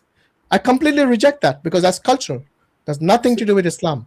So when see, something in Islam comes as a culture, then that is not part of our faith, our iman. We make a distinction between what our religion is from the Quran and Sunnah and from the ulama, from the scholars of Islam and the consensus, versus what people bring in as part of their culture. Two no, clear distinct things. If you're going no, to use the same level of argument like the way I bring from your scriptures, Upanishads no, is like that's the what, Quran. It's like the Vedas are like the Quran for the Hindus. no, It wait is a second. it is No, esteemed. It is not something which is considered to be like disregarded, yeah, but it is even part of Shruti. Shruti see, is the okay, highest form for them to take as injunctions from there. So don't see, tell me that's why, I'm going overboard, I'm misusing them and trying to please, compare Sayyid with caste system in Hinduism. no, Complete please listen. false equivalence fallacies. Okay, please listen. Within the Chandogya Upanishad, I've already many times quoted this. There is that wonderful narrative to prove us that caste is not something by birth. That famous story of Satyakama. He It is doesn't born matter. to. That is not an injunction. Even that can be That refuted by the story, no, Hashim. look, whatever that story is, that is not an injunction. But this See that particular no, reference I give no, you, that is an injunction. no. It's not an injunction. You're misunderstanding Okay, it. so are you willing to reject book 5, chapter 10, verse 7? No, it is not a rejection. Just that you are not Do you consider it understanding to be it. wrong then? No, your understanding is wrong. That's why. Okay, Because in I'll the tell you what, why don't you give me your understanding of book 5, chapter 10, verse 7? Go on. of course, see, you're saying by By the way, birth. without deviating from this verse, explain to me this verse first. Okay, definitely, like for example, you are taking the concept of karma. So in my previous birth, what were my tendencies? My tendencies was Brahmin. And what it means to be a Brahmin, somebody who is in the quest of God. So in my previous birth, I ceased to attain that ultimate realization. So that tendency will not get nullified. The same tendencies I carry into this life. So -1 to 0 and to +1. So what am I carrying in this birth? The same Brahminical tendencies. And what about the Chandala? Yes, the same And thing. the dogs and the pigs? What about that? Indeed, Yes, for example, in this life, if I'm somebody into alcoholism, those tendencies remain. The moment I take a new birth, it's not that it all got nullified. The same wait a minute. So you're telling me that someone who was an alcoholic in the previous life, they will also be alcoholic in this life? The same tendencies they will carry. Can you answer the question? Can you answer the question? If someone's an alcoholic in the previous life, will they also be an alcoholic in this life? Yes, they will be alcoholic, but that's not the end of story. They can become. So if you're an alcoholic, let's say if you're a Brahmin and an alcoholic, then what happens?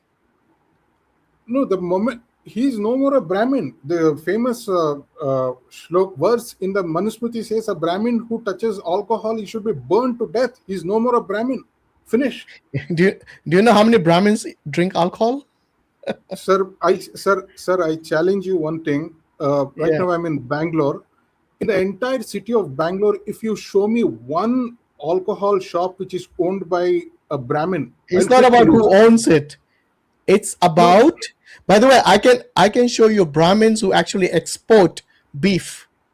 How about that? Beef. Literally, Brahmins owning the entire production of this meat industry. How about that? Just because they're Brahmin doesn't. By the way, just because someone is a Brahmin doesn't mean that they are some sort of immune to sinning, immune to adharma. Even people like Krishna, people like Vishnu commit adharma, but you guys don't consider that to be adharma. For you, all of these things are okay as long as the Bhagwans do it. But coming back to the example, no, hold on. I asked you about explaining the Upanishads. Tell me, why does someone who is a human being is regarded at the same level as a dog and a pig, even if they had a bad karma? See, the animalistic life, what is the difference between someone who commits a rape and an animal which is always indulging in the same thing? They are animalistic. Well, then Vishnu would be the same level as a dog and a pig then, because he committed rape with Tulsi. See, that's what you know. By deception, that too by deception.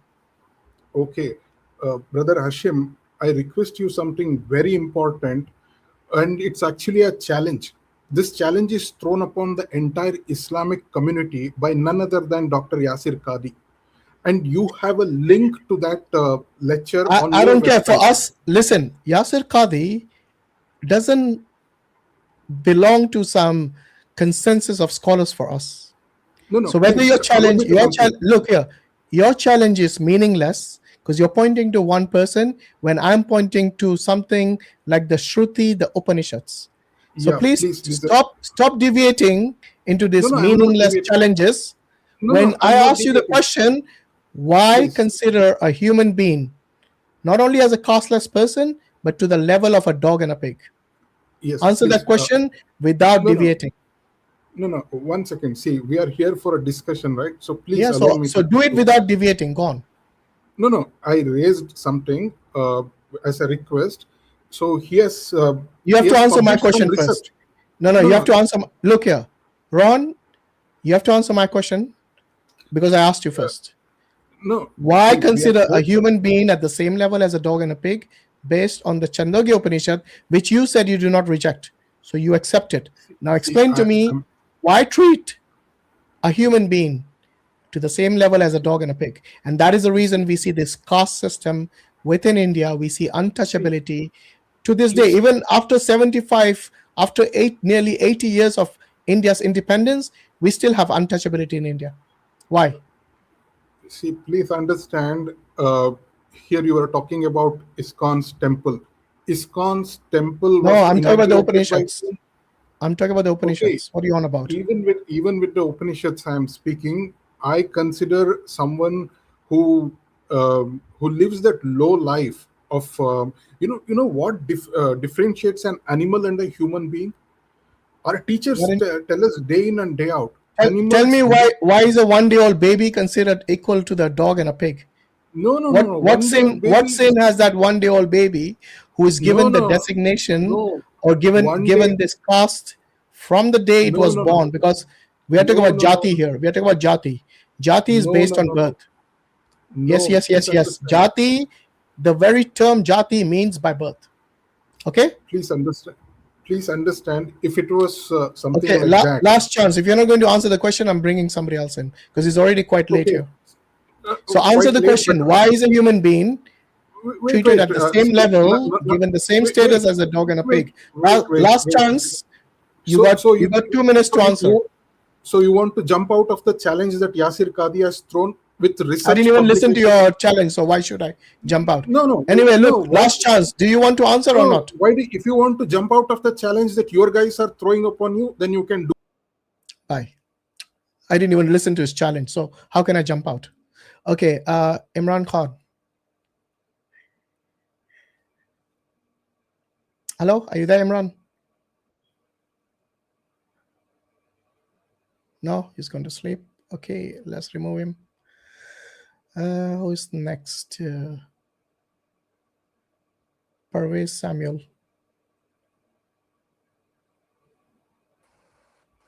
Hello, Parvez. Hello. You there? Hello. Hi. Hashim, Hi, hi. can you hear me, Parvez? Hello. Yeah. Yeah, I can hear you. Is my voice audible? Yes, it is, yes. Yes, can you open 354 for me, please, from the Quran? This is not about the Quran. Today is about Hinduism. Yes, exactly. By the way, are you a Hindu? Listen. Parvez, are you a Hindu? Forget that if I'm a Hindu or not. You were discussing. Goodbye. Cash, you there? Yes, brother. Assalamu alaikum. Wa alaikum salam. Where are you calling from, Cash? I'm in USA. Okay. I want to ask, I mean, like, is this stream for only for non-Muslim or I can take part over here? Today the topic is on Hinduism, and okay. this is our topic today. It's Kamakhya, the fierce Hindu goddess. So if you got anything to say on Hinduism, even if it's about the caste system or anything, that's okay. Since we have very less time, so if you can make it quick, that'll be great. Yeah. Okay, I just want to share. I did study about what they call Sanatanism. They claim that it's a Sanatanism and Hinduism, whatever. So I'm just going to share something. I mean, like, yeah. So I don't have a specific question. So I mean, like, my question can be like, how we humans. I mean, no matter what they believe, those Hindus, but I mean, like, how they reach on a stage where they believe so many things which doesn't make any sense at all. Like, yeah, they believe in them. Yeah. Bro, look, you know, if a human being has been indoctrinated to worship an idol made by their own hands, you know, they'll believe anything. Because these people are not they're not illiterate or not educated. Some of these guys brother, they are very educated. I mean, some of these guys are extremely educated. But yet, because the shaitan has deluded them, they but not in the meaning of scholarly educated. They are, I mean, like, educated according to this world, like they've been in university and IT profession whatsoever. But at the same time, they have, I don't know how they have a very lowest mentality, and they worship like one of my friend over here. He's the owner of a 7-Eleven from here, Raj. Yeah. So sometime I want to talk to him, but I avoid. Yeah. So they fired out. But yeah, I don't know how they believe. I think they just believe generation There's a after lot of generation. disturbance in your audio. I don't know what it is. I'm just entering in my room. Okay. So I mean, like, I also have this question, like, and the funny thing is, like, if we see what's going on the internet and all around the world, everybody has one enemy. Unfortunately, the disturbance is still there. Okay, I'll tell you what, why don't you come next time, and inshallah we can discuss. Make sure you fix your audio by then. Is it okay now? Yeah, it's better now. Yeah, go ahead. So the thing is, like, I also sometimes I ask question to myself that how these people believe.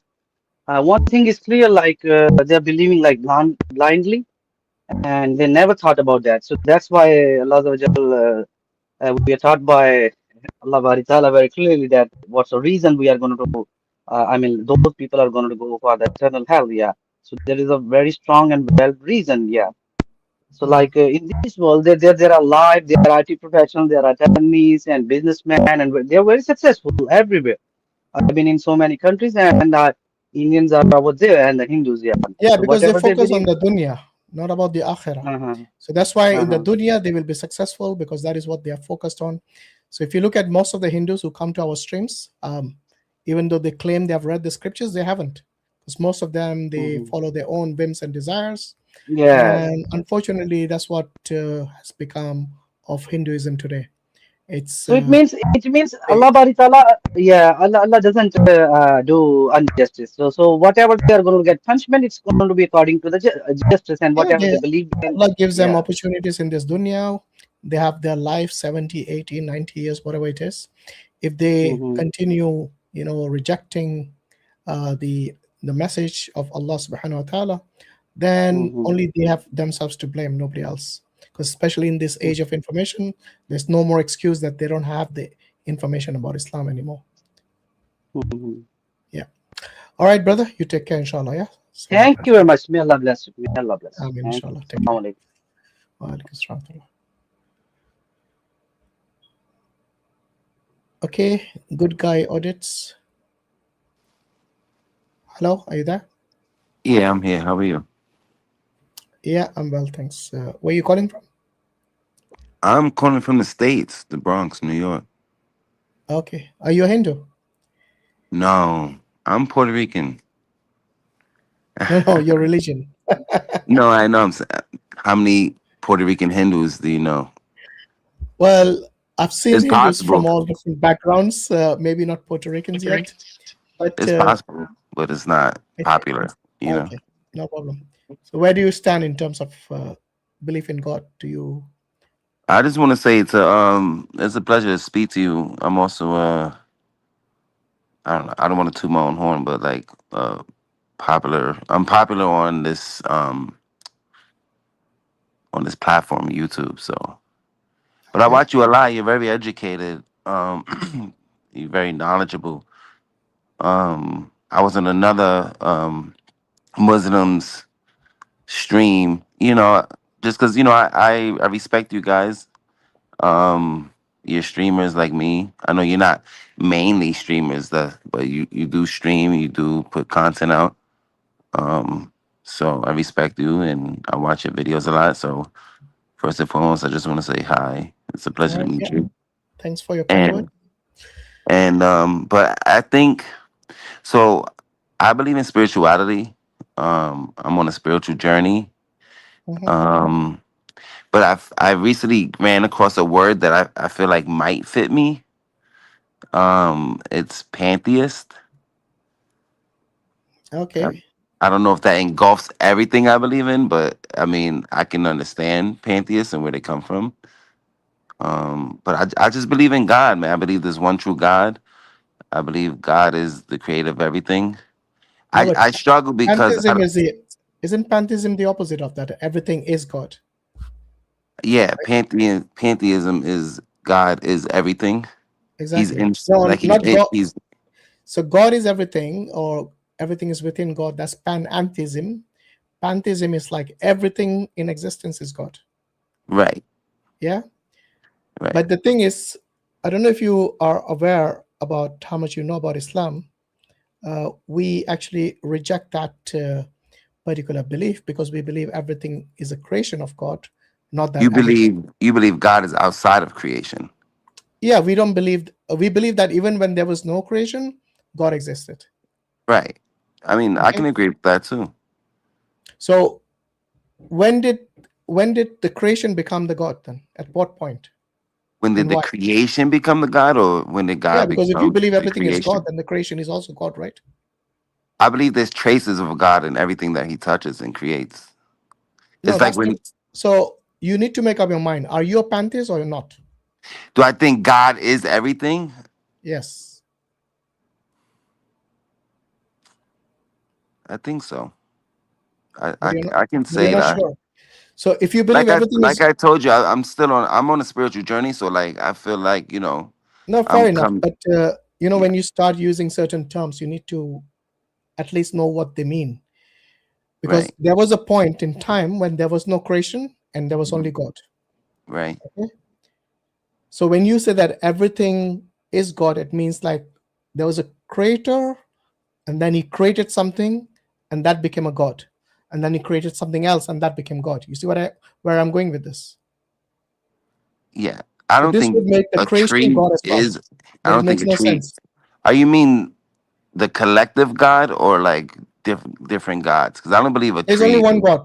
There's only one Right. God. I don't know what you mean by collective God. So if you I mean mean by God, and collective, it's if you mean the creation, then I would reject that. Yeah, creation when cannot be God. when I say the collective God, I mean God in his entirety, everything. You know. Yeah, we don't believe God in parts. Obviously, we believe God is one. We don't consider him to That's be what in I parts. mean. Okay, so once No, again, I'm not trying to say would you parts. I consider mean God would you as a. consider yourself to be God? I'm a soul. I know. Is your soul I God? believe I'm a soul. Is your soul No, God? I don't think. No? Okay, so I don't That's understand what you mean by everything is God. I Because you're struggle. not a pantheist, definitely, if you deny that. So I struggle with that concept. Like I believe that um like God works through people. You know what I mean? I think God communicates. He works through people, places, and things. And if God is everywhere, right? Mm, as a Muslim, we believe that God is omnipotent and is Mhm, omniscient. I don't know what you mhm. mean by everywhere because that would also include the hellfire, and we don't believe God is in hellfire. Oh, So I don't believe in hell. you don't. So No, what do you think happens to criminals who don't get caught? I think we all came from somewhere, and we're all gonna go back there. No, that wasn't my question. I asked you what happens to a criminal who dies without being caught. How does the victim of that criminal get justice? I think the criminal's gonna go back to where he came from. Where did he come from? Came from God. So where is the punishment then? Where is the justice of God? I think he's gonna have to learn his lesson. I How? think you're gonna have to look at your life like a life review. I believe in life reviews. I believe life is a classroom. So we're here to learn. Like the purpose of life is to learn and to grow. No, but you died, right? So if a criminal commits a crime and he doesn't get caught, he doesn't get punished for his crime, and he dies, how will God serve justice to his or her victim? You see, this is where I I Islam believe teaches about the I don't justice believe of God God. is a I don't believe God is a punishing God. I don't So, believe that. so when you say punishing, let me ask you something. Imagine you are in charge of traffic in your area, and Mhm. everyone is going through the red light when they should have stopped. What would you do? Would you let them? Would you let chaos just happen, or would you stop it if you were in charge of that system? I would stop them and teach them. How will you stop them? You saying if they're running red lights? Yeah. Well, if they have license plates, you can send them. You can talk to them and tell them like, "Yo, listen, Oh, but they've you already can't do gone through the that." red light. How will you Right? stop I them? mean, you find out where they live because they have a license plate. And then what do you You do? know. Well, running a traffic sign is that's a victimless crime. So Oh, nobody whoa, whoa, gets to whoa, do whoa, that. whoa, whoa. Running a red light can actually risk somebody's life. What are you on about? What I'm do you mean saying in victimless? Do you without drive? without crashing No, into do you somebody. drive or you don't drive? You didn't say whether they crashed into somebody or No, not. no, You do just you said they drive or ran the not? red. Yeah, drive. Okay, so you're telling me that there's no risk when you run It a could red lead light. to a car accident. Hold on, because I can't hear you now. Dude, come on, be serious. Look, every system, the reason it works is because there is something Did you that, mute yourself? say again, are you talking to somebody else? Hold on. trying to see if it's. Okay, sorry, just one sec. No. Yeah. So I'm asking you, look, the reason every system that is a system, it works is because there is some consequence if you do something wrong. So if you run a red light, there'll be a fine, or they will be punished if they are repeat offenders, or their license will be withdrawn. Yeah, that is a punishment. Do you realize that? But if there was no punishment, then everyone will just break the law every time because they know there is no consequence. And that is how a system fails, when there is no consequences. So when you're talking about God, God has certain rules, which if you break them, then you're disobeying. And if you disobey God, then he will give you chance after chance after chance for forgiveness. But ultimately, he will decide that now is enough and you'll get punished for that. So just like a traffic system, for it to function, you need certain laws in place to ensure that these laws are not broken. And if they are broken, then there will be consequences faced by the offender. Mm-hmm. You with me? I can't hear you. Can you hear me? Yeah, I can hear you. Yeah. Can you put a thumbs up if you can hear me? Because I see my mic moving. Okay. You can't hear me? I don't know why I can't. I'm gonna exit and come back because I can't hear you. All right. I'll tell you what. Listen, because this is a different topic. Oh, he's gone already. Okay, Parvis. If you want to talk on the topic, we can discuss. If not, call it a day, and then we can continue next time.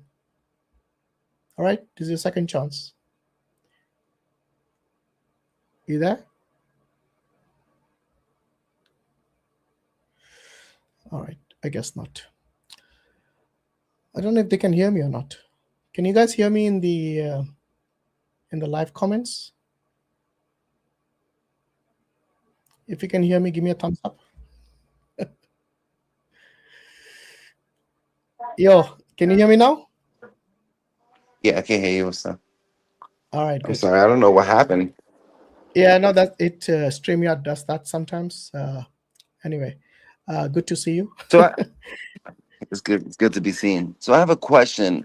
Yeah. Why? By the way, did you get the last bit which I mentioned? No. So I didn't hear what I anything was he was saying saying. basically is that in order for any system to work, there needs to be laws in place. So if you break the rules, then there will be consequences for that. And if you're not, then those consequences do not apply.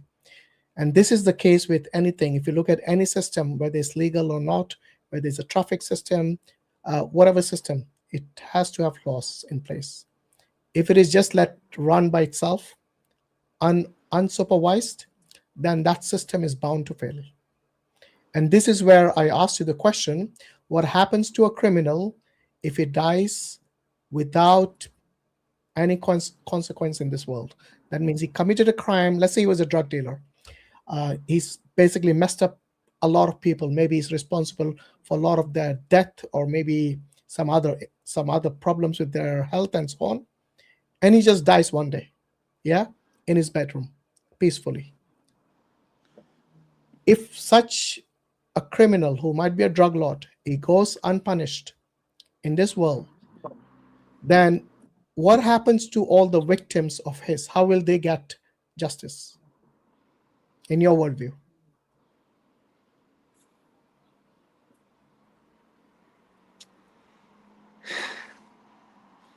Can I answer your question with a question? Yeah, go ahead. Because I believe God is love, right? I believe God knows what's in our heart. Would you agree? God knows us. He definitely He does. knows what's in our heart. Yeah. And God is all knowing, right? So does God put us in his life knowing what we're going to do? Yes. Knowing what's in our heart, so he knows that He knows person is going everything. to He's commit that omniscient. crime. He knows Right. everything. So why would God punish us for things that he knew we were going to do? When you say he knows everything, okay, that doesn't mean that just because he's merciful and loving doesn't mean he's not just. Because he also knows that this person is going to do this particular crime on this particular day, because God is not someone who is going to stop you at every event in your life, whether it's good or bad. He's given you free will for you to make those choices. So he will guide you in a way, like for example, we Muslims believe that Allah has given us guidance through his revelations. Different prophets in different times brought a message from God, because he didn't just leave us on the earth to basically go about our daily life without any guidance. He's always sent guidance through prophets and messengers. But at the same time, he has also given us the freedom to choose between obedience and disobedience. So we have that choice. Even though God knows your choices and the consequences of those choices, he still gives you the ability to choose by your own volition. That's very important for the free will. Otherwise, But he there's no already difference knows. between... He already knows what you're going to choose, though. No, it doesn't matter if he knows. The fact that you have the choice to either obey or disobey, because you're the one making the choice. It is like the example of, imagine a classroom where the teacher has... Is he setting you up? I don't think God will set you up. No, I'm not saying God is setting you up. You don't know what God knows, right? So when you make a choice, you're making it from your own volition. You with me? Yeah. For example, you chose to come on the stream today. Did you feel pressured? I can't make it all the way to speak. I can't make it all the way to Speaker's Corner, so. You should one day, inshallah. Yeah, I wish. You know, when you made the choice to come to the stream today, that was by your own choice, right? Yeah. Did God know you were going to come here today? I believe so. Yes, he did. But the fact that you made the choice to come here without feeling that God is coercing you or forcing you to come here means it is your choice. And God has allowed you to exercise your choice. Right. So you see, you have a will. Yes, you have a will, and God has a will. The fact that you are here is because you made the choice and God allowed you to exercise your free will. So do you think everything in life is... Your will basically operates under the will of God. Right. Every action you do, that is your choice. In order for you to exercise those choices, God must allow that. But ultimately, because you're the one who made the decision whether to obey or disobey in this life, that's the reason on the day of judgment, you will be held accountable, not God. Is everything that happens God's will? Yes. But remember, I said it is your choice, that your free will, which operates under the will of God. That's confusing to me. Okay, let me give you an analogy. Maybe this will be better. Imagine there's a classroom, and there's one teacher who has been teaching the class the whole year. At the end of the year, there is a test. Does the teacher know who's going to pass and fail? Like roughly, not 100%. Let's say.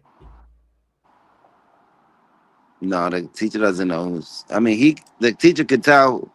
What the teacher knows which students are good and which students are bad, or which students are doing good and which students are failing. So so the teacher knows who has studied for the exams. Idea.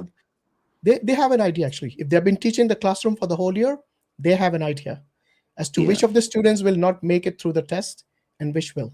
That's why I said not 100%, but they have a good idea. Yeah, they have an idea. Yeah. Okay. Now because the teacher knows which students are going to pass and which are going to fail, let's say the exams happen and the results come through and the teacher was 100% correct. The teacher might have said that, okay, these 3 students are not going to pass, definitely. And they failed, actually. Whom would you blame, the student or the teacher? I wouldn't blame anybody. Why not? Somebody's at fault. I mean, would you punish the student for failing when you knew that they were going to fail? No, I didn't ask you about the punishment. I asked you, whose fault is it that they failed, that these 3 students failed? Whose fault was it? The same teacher has been teaching the entire class. From the entire class, let's say there were 30 students. From that, Well, they both have the student has an obligation to do his or her best to learn, yeah. And the teacher has an obligation to do his or her best to teach. Okay. So, and whose fault is it's it? like Because the parents will blame the teacher for not doing some parents might blame the teacher for not being a good teacher, and some parents might then blame the student for how did the other not being a 27 good students student. pass? If the teacher was to blame, how did the other 27 students pass? They might be better students. They might have better All parents. 27 and except 3 are not good students. Why do you think they are not good students? I don't know. Who knows? There could be many reasons. Because they did not bother to study, which means they disobeyed the teacher's instructions. So you cannot blame the teacher, even though the teacher knew that they were going to fail one day because of their laziness. So it is their reckless behavior that they will give the exam regardless of whether they studied or not. It is that behavior which made them fail. It is not because the teacher didn't instruct properly during the classroom, because the other 27 students did pass. Okay? So even though the teacher knew that they were going to fail, you cannot blame the teacher, because ultimately the same instruction was given to all of them, the same syllabus was given to all of them, but 3 of them decided to just wing it. Even if they did their best, what if the students did their best? What do you mean by best? Like they studied and they still failed. No, I literally told you they did not study. That's the reason they failed. Oh, okay. So they didn't study. Okay. Yeah. So if they did not study, you can't blame the teacher. If they didn't study, then if they didn't study at all, then it's the student's fault. Absolutely. And the not study part, it is where they disobeyed God.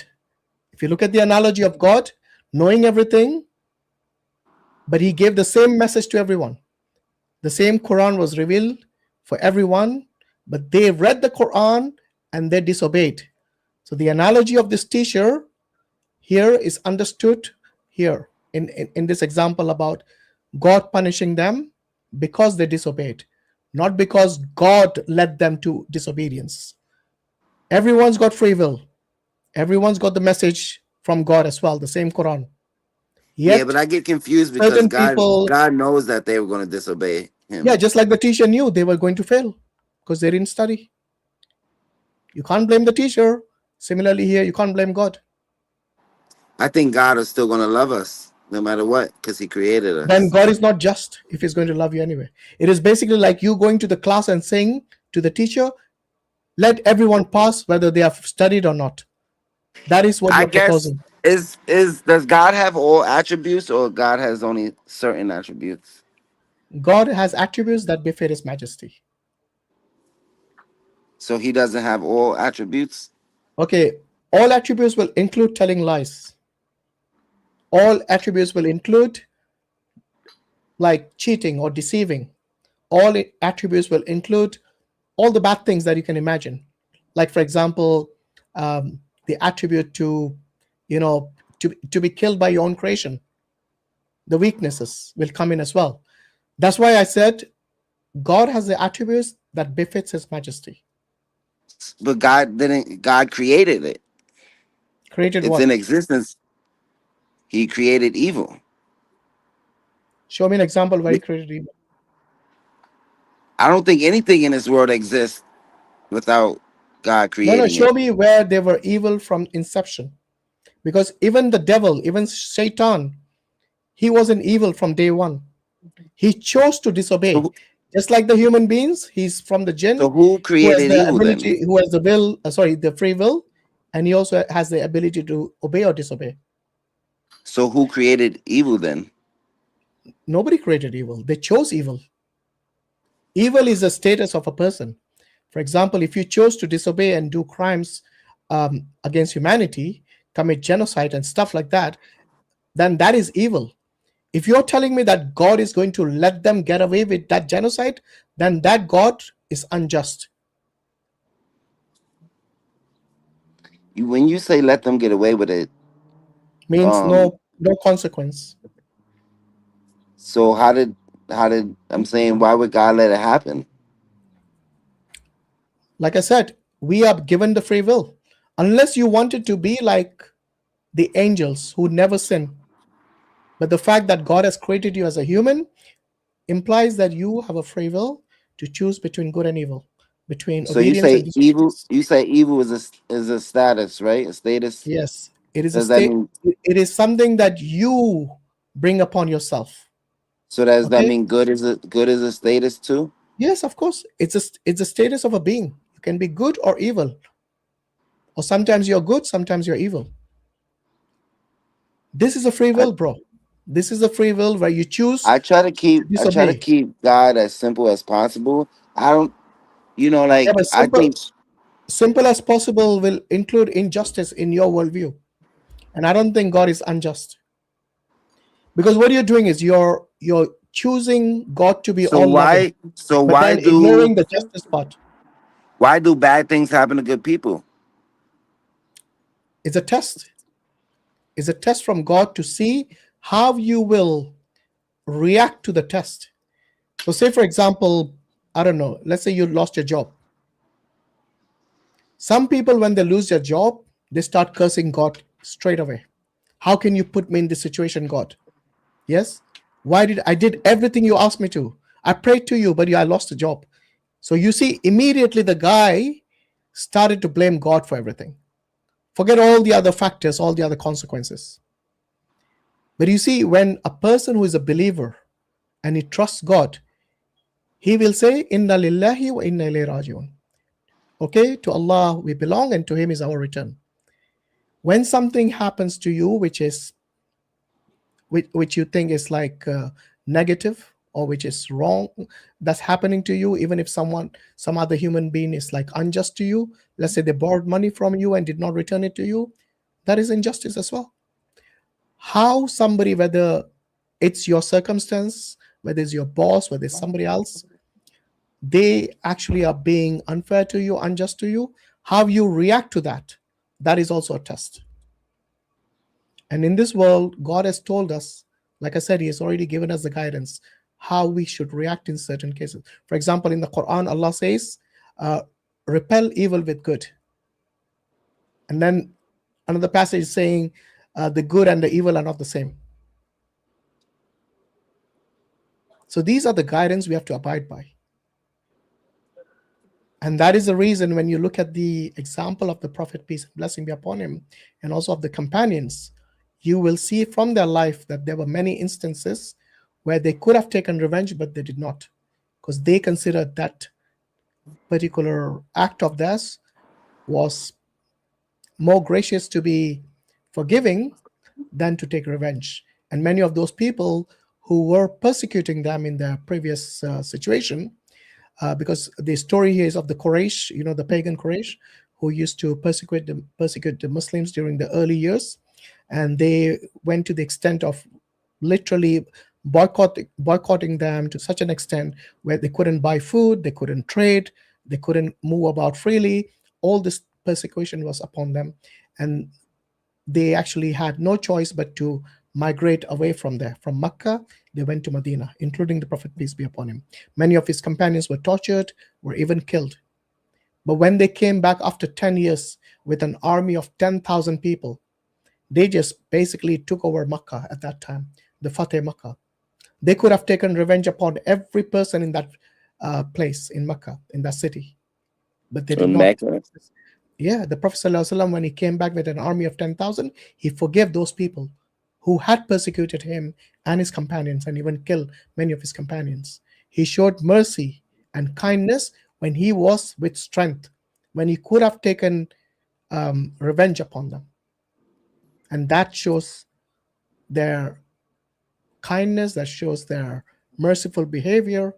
Even when they were strong, they would actually forgive people. So you see, this is a test, like I said. They bore that test of persecution, and they did not take revenge at that time. When they went to Medina, they grew strong and they came back, they still did not take revenge. So these are the things that we learn from the example of the Prophet and the companions. Do you believe that God's love is conditional? Yes, definitely. Why? I don't. Why would Why you? would I don't God love believe that. Okay, tell me something. If you were a kind person and a loving person, would you love everyone, or would you consider that to be conditional? I do. I do love everyone.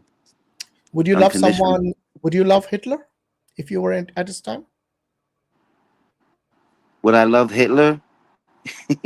You asking some bold questions. I love all human beings, man. So you would love Hitler, Right? seriously? Is Hitler his actions? Hitler, it is because of the Is Hitler he? we saw this. He's the one But who perpetrated the atrocities. is he his actions? Can the actions happen without him? What kind of a question is that? When I love you do mankind. an action, I'm gonna keep it. I'm gonna keep it as I'm gonna keep it real general. I love humankind. would you? No, that's different. You see, when you talk about generic like that, humankind. Why can't we love everybody? Would you love Hitler? You're not answering the question. No, I wouldn't. Why? I don't agree with genocide. Why would you not love him? Because I don't agree with genocide. I don't agree with murder. Very good. You see, you will not love the criminals then.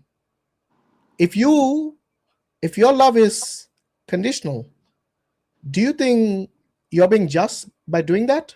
I would say yes. Similarly, God is also just. He would not love the criminals, the wicked, the ones who perpetrate genocide, the one who kill innocent children and women. This is not something that God is going to do, because he's not going to be unjust to anyone. Whether you're a Muslim or non-Muslim, on the day of judgment, everyone will be treated equally in terms of justice. That's deep. Okay, so love is definitely conditional, no matter how you look at it, from what angle. Because nobody wants to love someone who is a rapist, or someone who killed a child or persecuted a group of people. There's a lot So of evil. how can God be love if it's conditional? Even love, like I just told you, love is conditional. Well, love love takes on so many different forms. It does, yeah, absolutely. There's not just one definition of love. It's so broad. I know, but all of those are conditional. I guess it could be conditional and unconditional. Every category of love is conditional. I don't know, because do you have children? I do, yeah. I don't think your love for your children is conditional. I think it is. Because you see, there's a difference between when you're disciplining your child, are you loving them?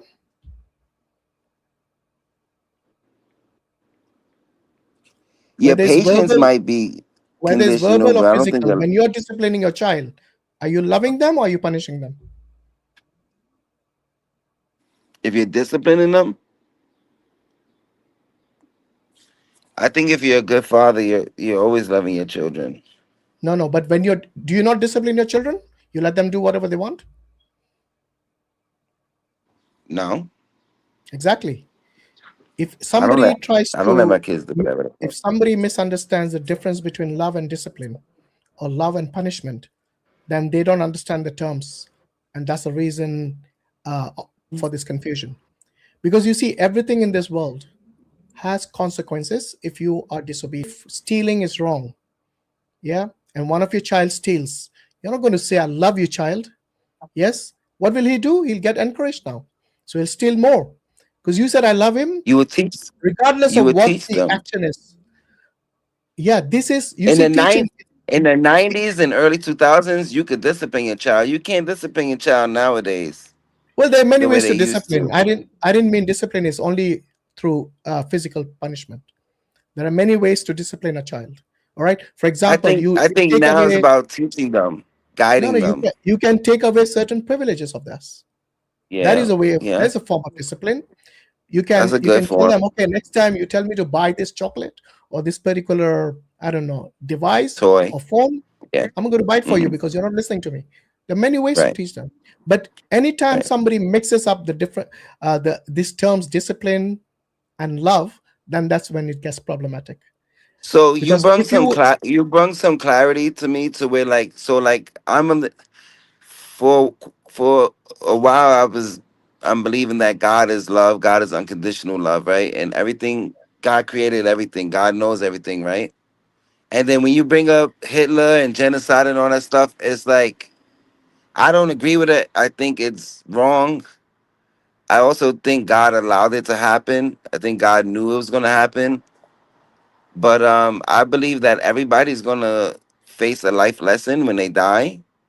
You're gonna be showing your life, and I don't believe you're gonna be allowed in heaven until you atone for your mistakes. Also, now you believe in heaven and hell? I believe in heaven. Yeah, I don't. No, but you said I atone. don't. How do you I atone think for hell. your I think sins? hell is just a word that they used to describe like the lower planes of existence. So how do you atone after that?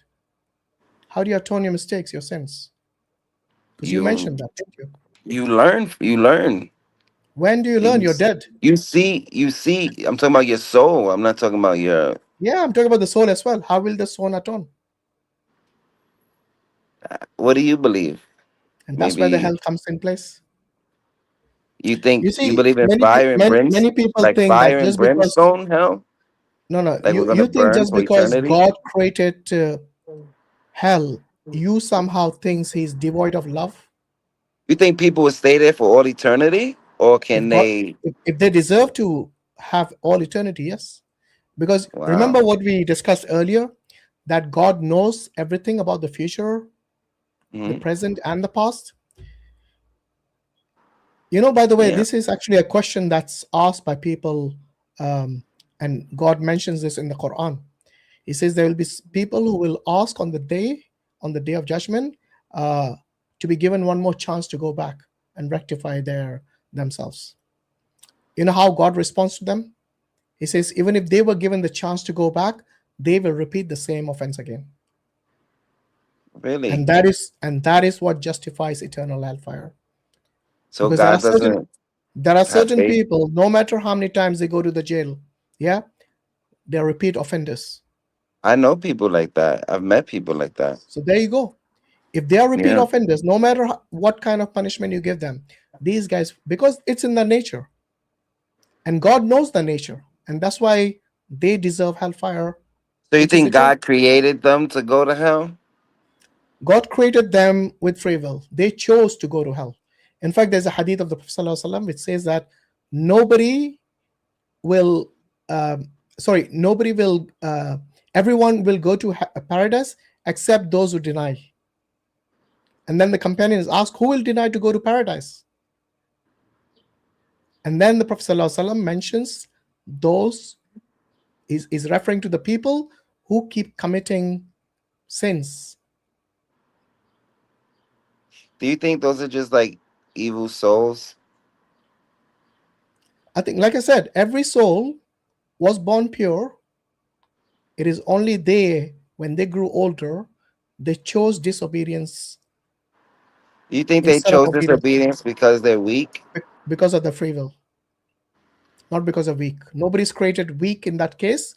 They're given the same opportunity like everyone else. But there are certain exceptions. For example, there are people who might not be mentally at the same level as everyone else. Yeah, they But might aren't have they some. innocent? Yeah, they will be innocent. Yes, because they're unable to have that cognitive ability to choose between right and wrong sometimes. So you see, there's a hadith which says the pen is lifted on three people, and one of them is this person who has got And babies? the children, people who are like having mental deficiency, Uh-huh. and someone who's asleep. Because when you're sleeping, you don't know what you're doing, right? You mean people that haven't found religion or haven't found Allah yet? No, asleep means literally asleep. Because when you're sleeping, you can't commit any sins. Oh, okay. Yeah.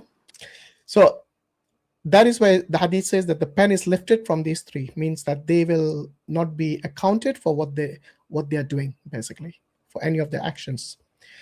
So Allah is Okay. just, and even those people who haven't heard about Islam, there are many places, many corners of the world where Islam might have not spread, or they haven't received the message from God. then on the day of judgment, God is going to be just even with them. That they will receive a special test from God to the Is within their is scope. Islam the biggest religion in the world? No, I think if you're talking about numbers, then Yeah, I then somebody told me that Islam is the biggest religion in the Islam world. is the fastest growing religion, no doubt about that. Okay. Yeah, but you see, it's not the numbers. It's basically every individual will be on the day of judgment. They will have to account for their actions in this world. Well, I agree. I agree with Islam when you believe that Jesus was not God, right? Yeah, I believe we that believe too. I that don't believe Jesus is. Jesus. We believe, unlike the Jews, the Muslims believe Jesus is the Messiah. He's a prophet of God and one of the mightiest messengers of God. I So if a believe that Muslim, too. I don't believe he was God yeah, in but the I'm surprised flesh. you picked the concept of pantheism, and I realized during the Q&A that I don't think you understand the concept of pantheism. I just believe that you can find traces of God in everything because God created everything. Yeah, That's so what I mean. yeah, Like I would agree with Michelangelo that. painted. He made a painting, and you can Yeah, see so traces of God's him. signature is everywhere. That's true. That's what I mean. His Yeah, signature is everywhere. so if that is what you mean, then I agree with you totally. Right. Do you see one of the defining um, attributes of God is that he's independent, absolute independence. He requires no companion, no partner, nobody basically. He's self sufficient. And this independent, absolute independence is what makes him the necessary being, the one who's not contingent or dependent on anyone else, but everything and everyone else is dependent upon him. So you believe that God is outside of creation and he he created everything, but he can't be inside of his creation as well. You see, if you look at every religion which believes God is within his creation, then that God loses the all powerful, omniscient, and omnipotent attribute of his. Because as Can soon as God you, be free will? Can God what do you be mean? free will? God is independent. So definitely he's got free No, will. I'm saying, can I'm not God saying. be free will itself? No, free will is again a status, is an attribute. It's a nature of an individual.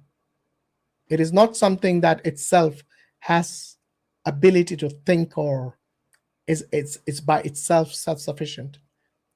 Free will is like your nature. Is your nature like Okay. that of an angel which doesn't have the option to sin? Or is your nature like a human being who has the option to do good and bad, to obey and disobey God? I appreciate you conversing with me without prosecuting me for my questions, because No, no, why would I? I one of mean, the you're first things asking I say, genuine questions, so why would I prosecute you? well, one of the first things I mentioned is that I am on a spiritual journey, so I'm Yeah. seeking, you know what I mean, and Have I you had have the questions. opportunity to read the Quran? No, Okay, so maybe you should, I've pick just up a been into copy. like spirituality and stuff like that. Yeah. I've got into like sacred geometry and like the flower of life and stuff like that, and near death experiences and Wow. stuff like that. So Okay, because interesting. I've watched a lot of stories of people they share their near death experience, and they all mention that the afterlife is peaceful, and they never felt this. You will never feel love like that in this world. So I kind of could like agree with like heaven is nothing but love, eternal love when you get to Yeah, heaven, heaven you definitely, yeah. know. Yeah, It's a place of bliss, and right. it is something that God has promised us if we are obedient to Him. I know And I was raised Catholic, but I don't believe in Christianity and Catholicism. I yeah, think it's too confusing. It's too many lies, mhm. too many contradictions. And then that Trinity thing just doesn't make sense to me. Absolutely. You see, the message I- of Islam is simple. It's to the point. It's even the definition and the identity of God is quite simple to understand for a child or a grown-up. I think life is simple. I think we complicate it as humans. So Yeah, so simple. belief in God, the basics are very straightforward and simple. But you see, understanding itself is not adequate. We believe that your intention should be right, but then the actions should follow that intention with sincerity and basically to please God. It shouldn't be like, what happens nowadays is that many human beings, they're, especially in this age of information, they have become such that they make their whims and desires their God. So what feels good No, to me, I'm going to believe that. I'm not saying you or anybody else. I'm that's called just saying ego. this is what's happening today. Unfortunately, a lot of people have stopped believing in God because their ego comes in the way. They You start have to believing that, pray. I believe you yeah, have to pray and meditate. I believe prayer is talking to God and meditation is listening for the answer. yeah, So a lot of people don't meditate. They don't listen for God's guidance. true. You know what I and, mean? and you see both meditation and conversing with God or communicating with God is actually We- built within the life of a Muslim on a daily basis. We pray 5 times a day, and this includes both what you call meditation, means focusing on God when you're praying and communicating with Him in the method and the way He's told us. And this is what we call the Salah. It takes like 10 minutes, 15 minutes, depending on Why do you how, have to why do you have to pray so many times a day? because this is what God has ordained for us to keep us balanced.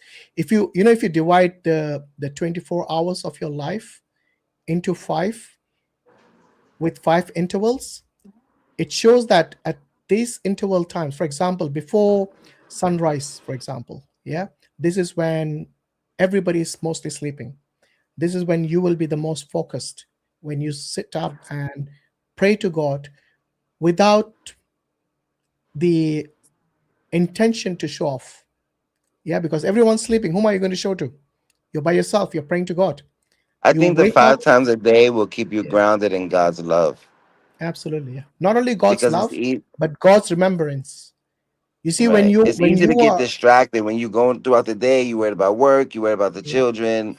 You worried about everything around you. But if you just take a moment to pray, it reconnects you with your higher power. So I think that 5 times a day thing is helpful. It gets you out yeah, of absolutely. And what the you just said mess. is absolutely correct, because you can go about your daily life. Looking after your family is a part of worship. Do you know that? Providing for your family. So many people think worship is just a ritual worship, where you go in the mosque and you prostrate to Yeah. God and you pray to Him, you meditate to Him. No, that is, of course, worship, no doubt about it. But worship is not limited to that only. Worship is limited to what God has told us, and we being obedient to Him, that is a part of worship. For us to smile to someone, and if it brings cheer to their life, that is worship. If my neighbor who is a non-Muslim, he goes to sleep on an empty stomach, okay, and I don't do anything about it, I will be questioned about that. In fact, there's a hadith which says that you are not a part of you're basically, you're not a Muslim. Yes, and this is stringent. This is very strong. Even though that person was a non-Muslim, because I knew that he went to bed hungry, and I did nothing about it, I will be accounted for that Do because it was some within my do you means. sometimes feel like you don't deserve do you sometimes feel like you don't deserve the grace of God I even think though you're grateful? one thing that we know for certain is that none of us deserves paradise. We will only be admitted to paradise by the mercy and grace of Allah. No matter how many good Right deeds now you've in my done. life, right now in my life, so I Mm, went through active addiction for 19 years, right? I've been to the bottom of the bottom. And mm, in February, I'll make 11 years clean, right? Alhamdulillah. And when I first got clean, people they would promise me like, if you stay clean, your life will be beyond your wildest dreams, right? Mhm. And you know, if you ever heard of like AA or anything like that, they, you know, there's the 12 steps. Yeah. And, you know, throughout my 12 steps is when I started rebuilding my relationship with my higher power, which I choose to call God, and meditating and praying and noticing signs of God's glory in my life and God's grace and his love in my life. And, you know, where I'm at on going on year 11 is where, like, you know, like I live in a beautiful neighborhood. I met the love of my life. Um, we're married. We're having our first child. And it's like, I'm so grateful to God, right? And then it's like, I'm a little scared at the same time. You know what I mean? Like, you know, just waiting for something bad to happen. But every day I pray and I try to, I always say I'm grateful. Anytime somebody asks me, Mhm. yo, how you doing? I always say I'm grateful because Yeah. I am, you know, because it didn't have to be this way. But, you know, like, I think it's very important to stay close to God. You know what I No, no, mean? absolutely. I mean, the fact that you still have this spirituality alive in you, that shows that you still have hope in God. Yeah, because it's between hope and fear at the I same have time. hope. I have hope tattooed right here. Okay, I hope it's fear on the other one. Love. Hope and Okay. love. Actually, hope and love. Yeah, that's I good have as well. hope and But you love see, the tatted reason on my we finger. say that we should live our life between hope and fear is that hope that God is always there to look after us, and fear that we don't get complacent. You know, where we say, regardless of what I do, I'm going to be okay. So we should hope that God is always looking after us, provided we live within the framework He's established for us and we are obedient to that. Right. And if we Right. get away from that, yeah, and try to think that no matter what I do, I'm going to be saved, then that is being complacent.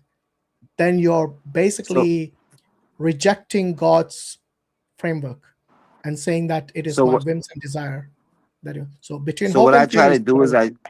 Yeah. I try not to run on self-will. Mm. My will is destructive, Yeah. you know. So I always act I always pray to God that his will be done in our minds, and I pray for knowledge of his will and the power to carry that out. You know what I mean? So I try to live by God's will, and how I distinguish what God's will is for me as if I'm doing it with love, integrity, you know, Mm. humility. So I live by spiritual principles that allows me to, you know, do my best to run on God's will. You know, God wants me to be a good man and be loving and caring and kind to people, you Yeah. know. Absolutely. So that's what I try to Uh, live by. I congratulate you for being clean for 11 years. It does take a lot of Thank you. willpower to do that. And Shukran, yeah, shukriya. I give you credit for that. Definitely do keep up that willpower, keep it strong. And One yeah, day at a don't time. lose faith in God. Like when you're alone, pray to Him. You don't need to mention a name or anything like that. Just say, Almighty God, guide me. And this is very important, because what happens without guidance is that we eventually fall into our whims and desires, and we start speculating even about God, like the things that you were mentioning at the very beginning, saying that God is all loving. Yes, God is the most loving. I wouldn't say all loving, because all loving implies that doesn't matter what you do, He's going to love you anyway. But if you say most loving, then you say yes, it's conditional. At the same time, He's also able to punish and serve justice if you are going to go cross the line. And even if you cross the line, even if you have sinned many times, God is merciful. He's able to forgive you, provided you ask Him and repent to Him sincerely. What does that mean? It means you're not going to make an intention not to commit that same sin or that particular bad thing that you have done. So make an intention when you're praying to Him for forgiveness, that I will not do that again, I'll not repeat it. But does that mean that if you repeat it again, that God is not going to forgive you? Of course He is. He's the most merciful. But remember, He's also the most just. So never be complacent about His love or His mercy, because that can be detrimental as well. I'm grateful that I had open-mindedness to change my life around. To Yes, like indeed. when God gave, because God, He's given me many chances, you Mhm. know. And on that last chance, I'm happy that I took advantage of his will for me and his love for me, you know. Yeah. And I would not throw it back if I relapse today, I'm throwing the gift that God gave me right back in His face, and I'm not going Absolutely. to do that, you know. So But it's that's very how I important think. for you. It's very important for you to, look with an objective mind, with a sincere heart for God and His guidance in addition to His love and mercy. What does that mean? When we are sent to this world, we have this fitra, which is a natural disposition. When a child is a child, they are not being disobedient because they are just doing what is within their nature. Until they Right. grow older, when they learn the difference between good and bad or good and evil, and then they choose either good or evil or obedience or disobedience. And once you know, you can't go back to not knowing. Yeah, that's true, but that doesn't mean that you will somehow lose hope at some point because you are depending on just yourself to decide what is good and bad. And for that, we need guidance because ultimately, who decides what is good and what is bad? It is not something, it shouldn't be left to our own desire again because we can be wrong. That's objective morality. Yes, and that is where the guidance from God comes. So it's not we who decide what is right and wrong or good or bad. We leave that to Almighty God. And that can only come from His revelation, which we believe Through the as Muslims to be the Quran and the Hadith. So the Quran and the Hadith gives us instructions how to live your life from the day you're born until the day you die, how to go about your daily life as well, how to treat your parents, how to treat your neighbors, your children. Your children have right over you. You have right over the children. Similarly, you have a right towards God, and God has right towards you. God is one of the rights towards you is that God is not going to be unjust to you. And you see, even though there are a lot of people out there who reject God outward, like clearly without any doubt in the heart that they say there's no God, the atheists, you see, Mhm. God even gives sustenance to them. That is how merciful He is. The air they breathe, the food they They eat, don't the believe water. in no. They don't believe in no power greater than themselves. When I speak to an Yeah, atheist, yeah, and I tell them, if you go outside naked and stand in the street, a power greater than yourself is gonna come. I'm just letting you know, true, yeah. So you right? see, God is merciful. He provides even for them, even though they Yeah, clearly reject God and His existence. And some of them are living peaceful life and they go about their daily life as if without any care in the world. And that is why I'm saying that in God this bless world, them. for them, it's like a paradise in this world, many people, but they will have no part in the afterlife. And that's why it's very important to focus on the afterlife as well, because this life is a temporary life. The life in the other world, that's going to be the real life because it's going to be eternal. So I guess I'm not a pantheist. You're not a pantheist, definitely. I'm gonna continue seeking. I'm gonna Yeah, continue exploring. yeah, I'm gonna keep an open heart and keep an open mind yeah. and continue Why having don't you come? dialogues. Why don't you So. come on our stream next time? And there are some brothers, they explain this life and the purpose of this life and about the afterlife much better than I can. So, inshallah, God willing, hope to see you again. Are you guys all in the same? Because I know it's a lot of. There's a few of you that are on the same channel. Uh, You're yeah. So, Hashim, right? sorry, Your name is Hashim, right? Hashim. Yeah. So, Okay. yeah, this channel, Dawah wise, we invite a lot of people who might have their channel of their own. So we got, for example, Brother Muris, we got Brother Yemeni today. They have their own channels as well, but I'm we talking about bring the them gentleman tireless. that's actually in the videos. There's another gentleman that has like a little goatee, has a Yeah, Brother beard. Mansur, he was here earlier. Mansur, yeah, he's very educated as well. Yeah. So yeah, Um, inshallah, we pray that God guides you and us all to the right path and to success. And I agree. Amen. we pray for you, and we pray for all of us as well at the same time. But Same really to nice you, speaking to brother. you, brother. What's your name? David.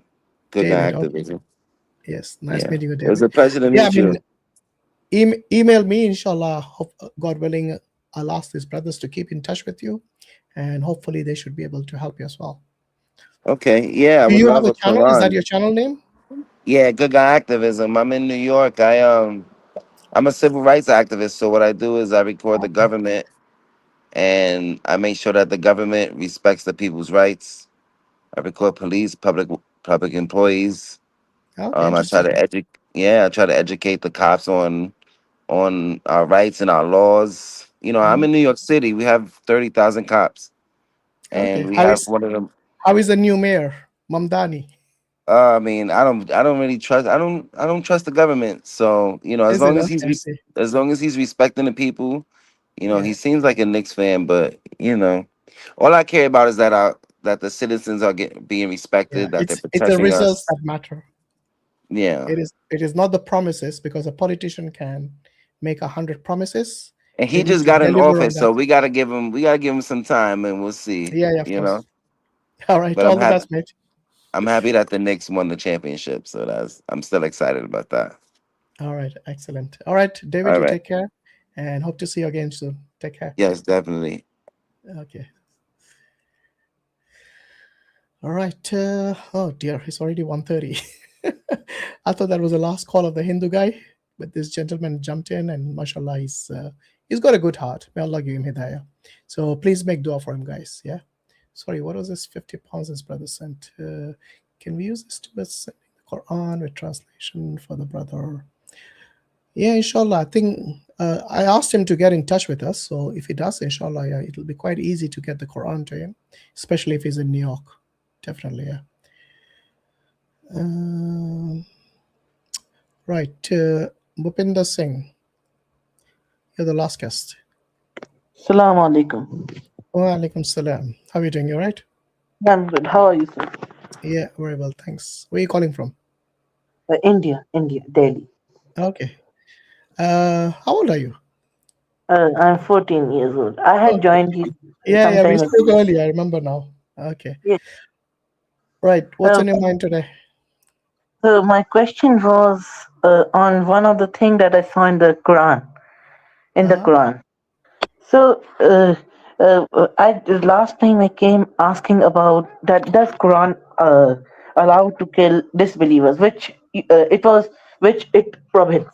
So I was last time I asked this question. Now my question is, when I was reading the Quran in chapter 60, verse 8, it says that you can be kind towards the non-believers, Yeah. but and Only you can only treat them. those non-believers who do not pose a danger to you.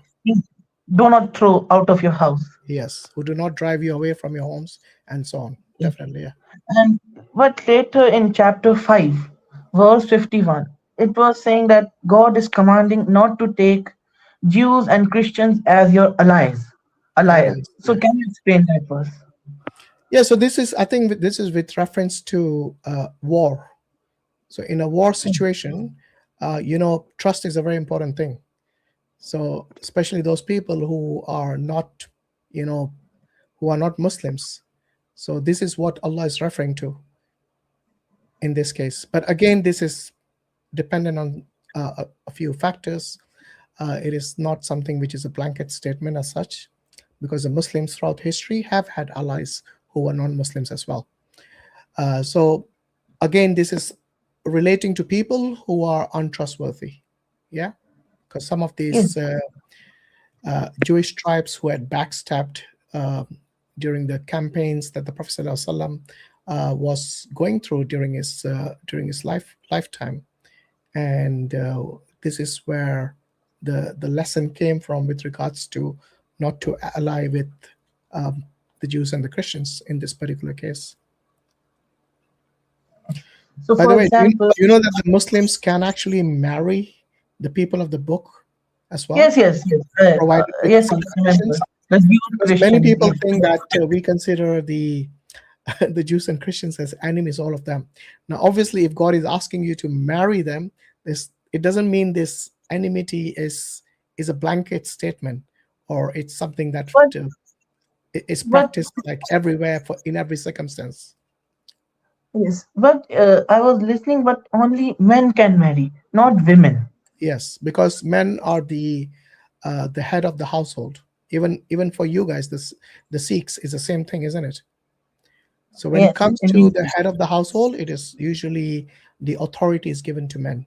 It doesn't mean the women are inferior to you, but in leadership, it's the men who excel when it comes to raising children, things like that, being compassionate to your child.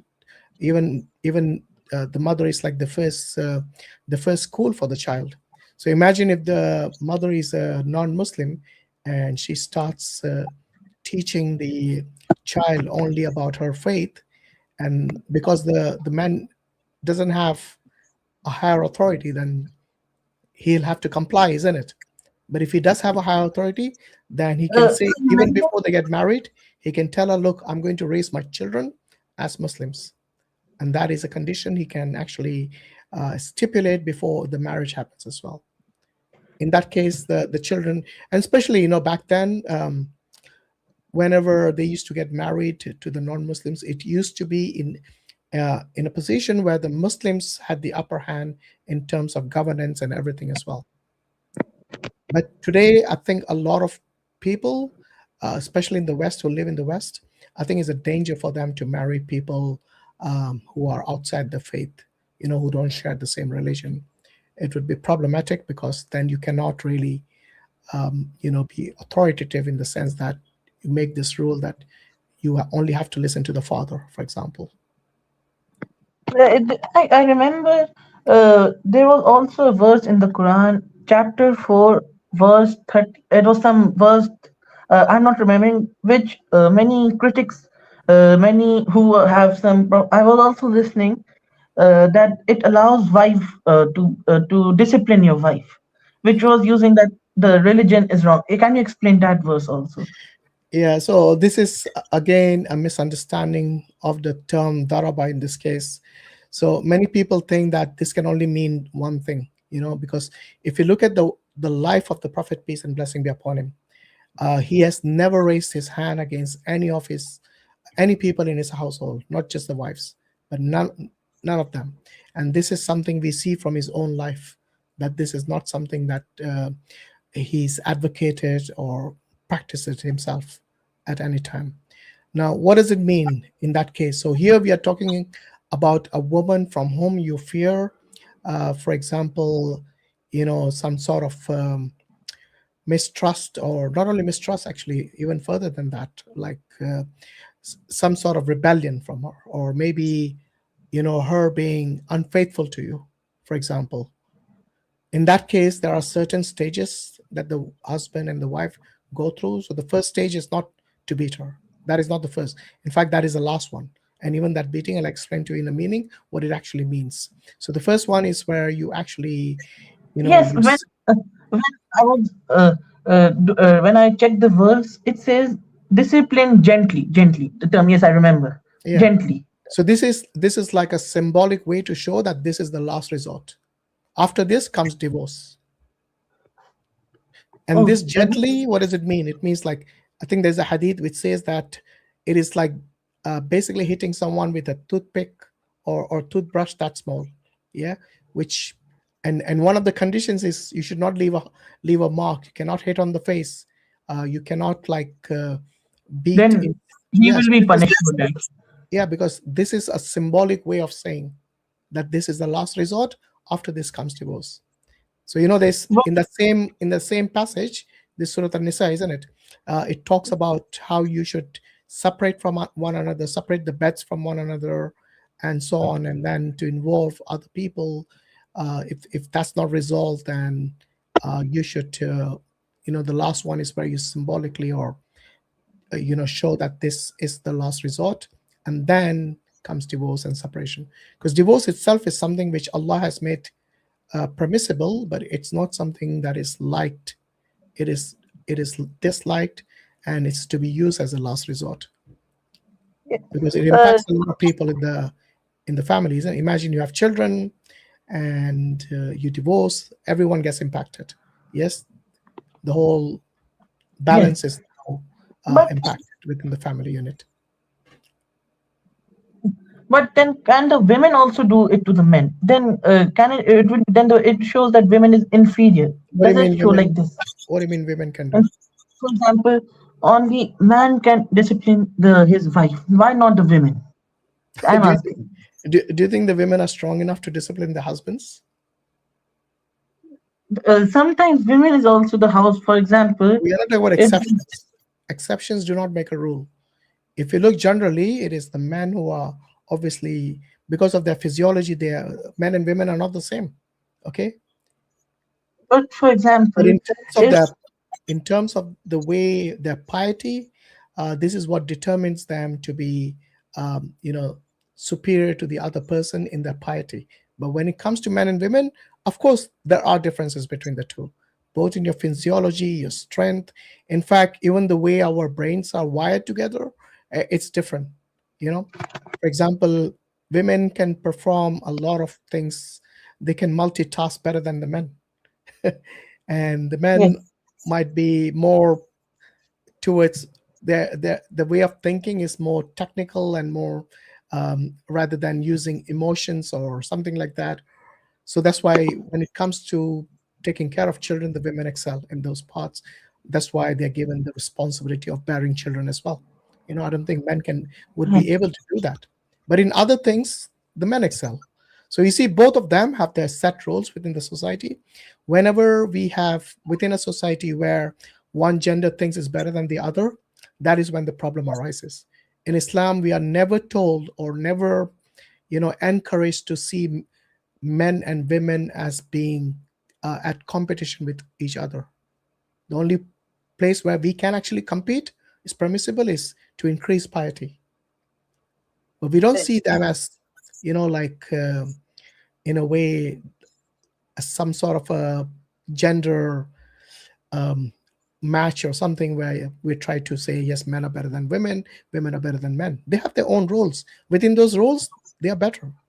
As simple as that. It's only when you see each person, each gender as an adversary to the other, then that's where problems start within the society and within the family and within the community as well. But anyway, Bhupinder, I know you got a lot of questions there, but we really need to close. It's been nearly 8 hours. So we have to close, and maybe you can come back next time. Yeah. I have last question. I have only one question. Okay, go ahead.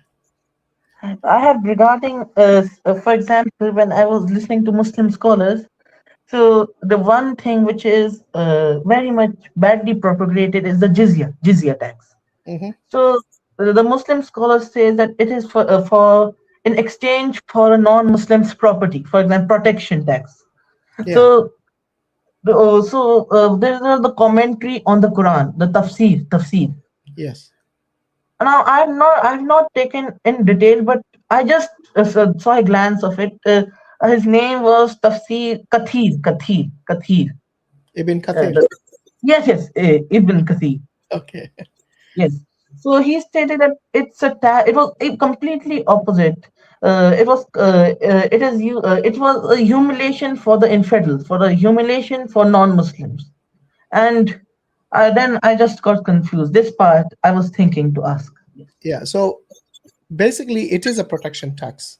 So when the and it was mainly for the people of the book, when they pay the jizya, it means that they are exempt from military duty. Yeah. And also it's only levied to the people who can afford it, and the poor people exempted from it, and also the women are exempted, and the children as well. Yes. But if you look at the Muslims who have to pay the zakat, this applies to men, to women, and basically they are not exempt from military duty either. Yeah. So the protection is, the role of protection is taken upon by the Muslims, obviously the Muslim rulers and the people who are going to safeguard the country and the protection of its citizens, which includes the non-Muslims who are paying jizya as well. So you see, just like, it doesn't matter where you live, whether you live in India, you live in Europe, you live in America, Australia, doesn't matter where it is. We have to pay taxes, isn't it? Yes. Why do we not consider these taxes to be unfair, even though they are like 40% or some cases 50% or even more? Why do we not see that is unfair? But when it comes to the jizya, like the protection itself is not something that comes cheap. There is a expense for defense. There is expense for taking care of them in terms of their protection and so on. So there is always an expense which needs to be, which needs to be taken from the revenue that the government earns, and one of the ways is through jizya. So the Muslims also have the zakat, and this is like 2.5% of their disposable wealth. Yeah, whereas the non-Muslims, for them, it was like a fixed amount, something like 1 or 2 gold dinars, which was like 1 or 2 silver coins. So even if they were extremely rich, this was what they paid. It wasn't a percentage of their wealth. So if anyone is going to complain, it will be the Muslims who will be complaining. Okay. So anyway, Bhupinder, I hope I've answered your questions. Okay. Yes, you have answered, sir. Yeah. Thank you. Thank you very much. Take care. Until Peace be next upon time. you. All right. May Allah give you hidayah. Right, I'm not taking any more guests. This was the last guest. So sorry if they want anyone in the back studio. Until next time, I want to thank all the moderators who stuck with us for 8 hours. Jazakallah khairan, everyone. And thanks for your patience. Keep us in your du'as. And, these are days of Ashura, and these are important dates in the Muslim calendar. Do keep us in your du'as during this time, and all the time, actually, whenever you can, inshallah. And do remember to subscribe if you haven't. Do share and comment as well. That helps the algorithm. And if you got any suggestions as to what topic we should take on next, you know where to reach us by email. So please do that, inshallah. Jazakumullah khairan. Assalamu alaikum wa rahmatullahi wa barakatuh.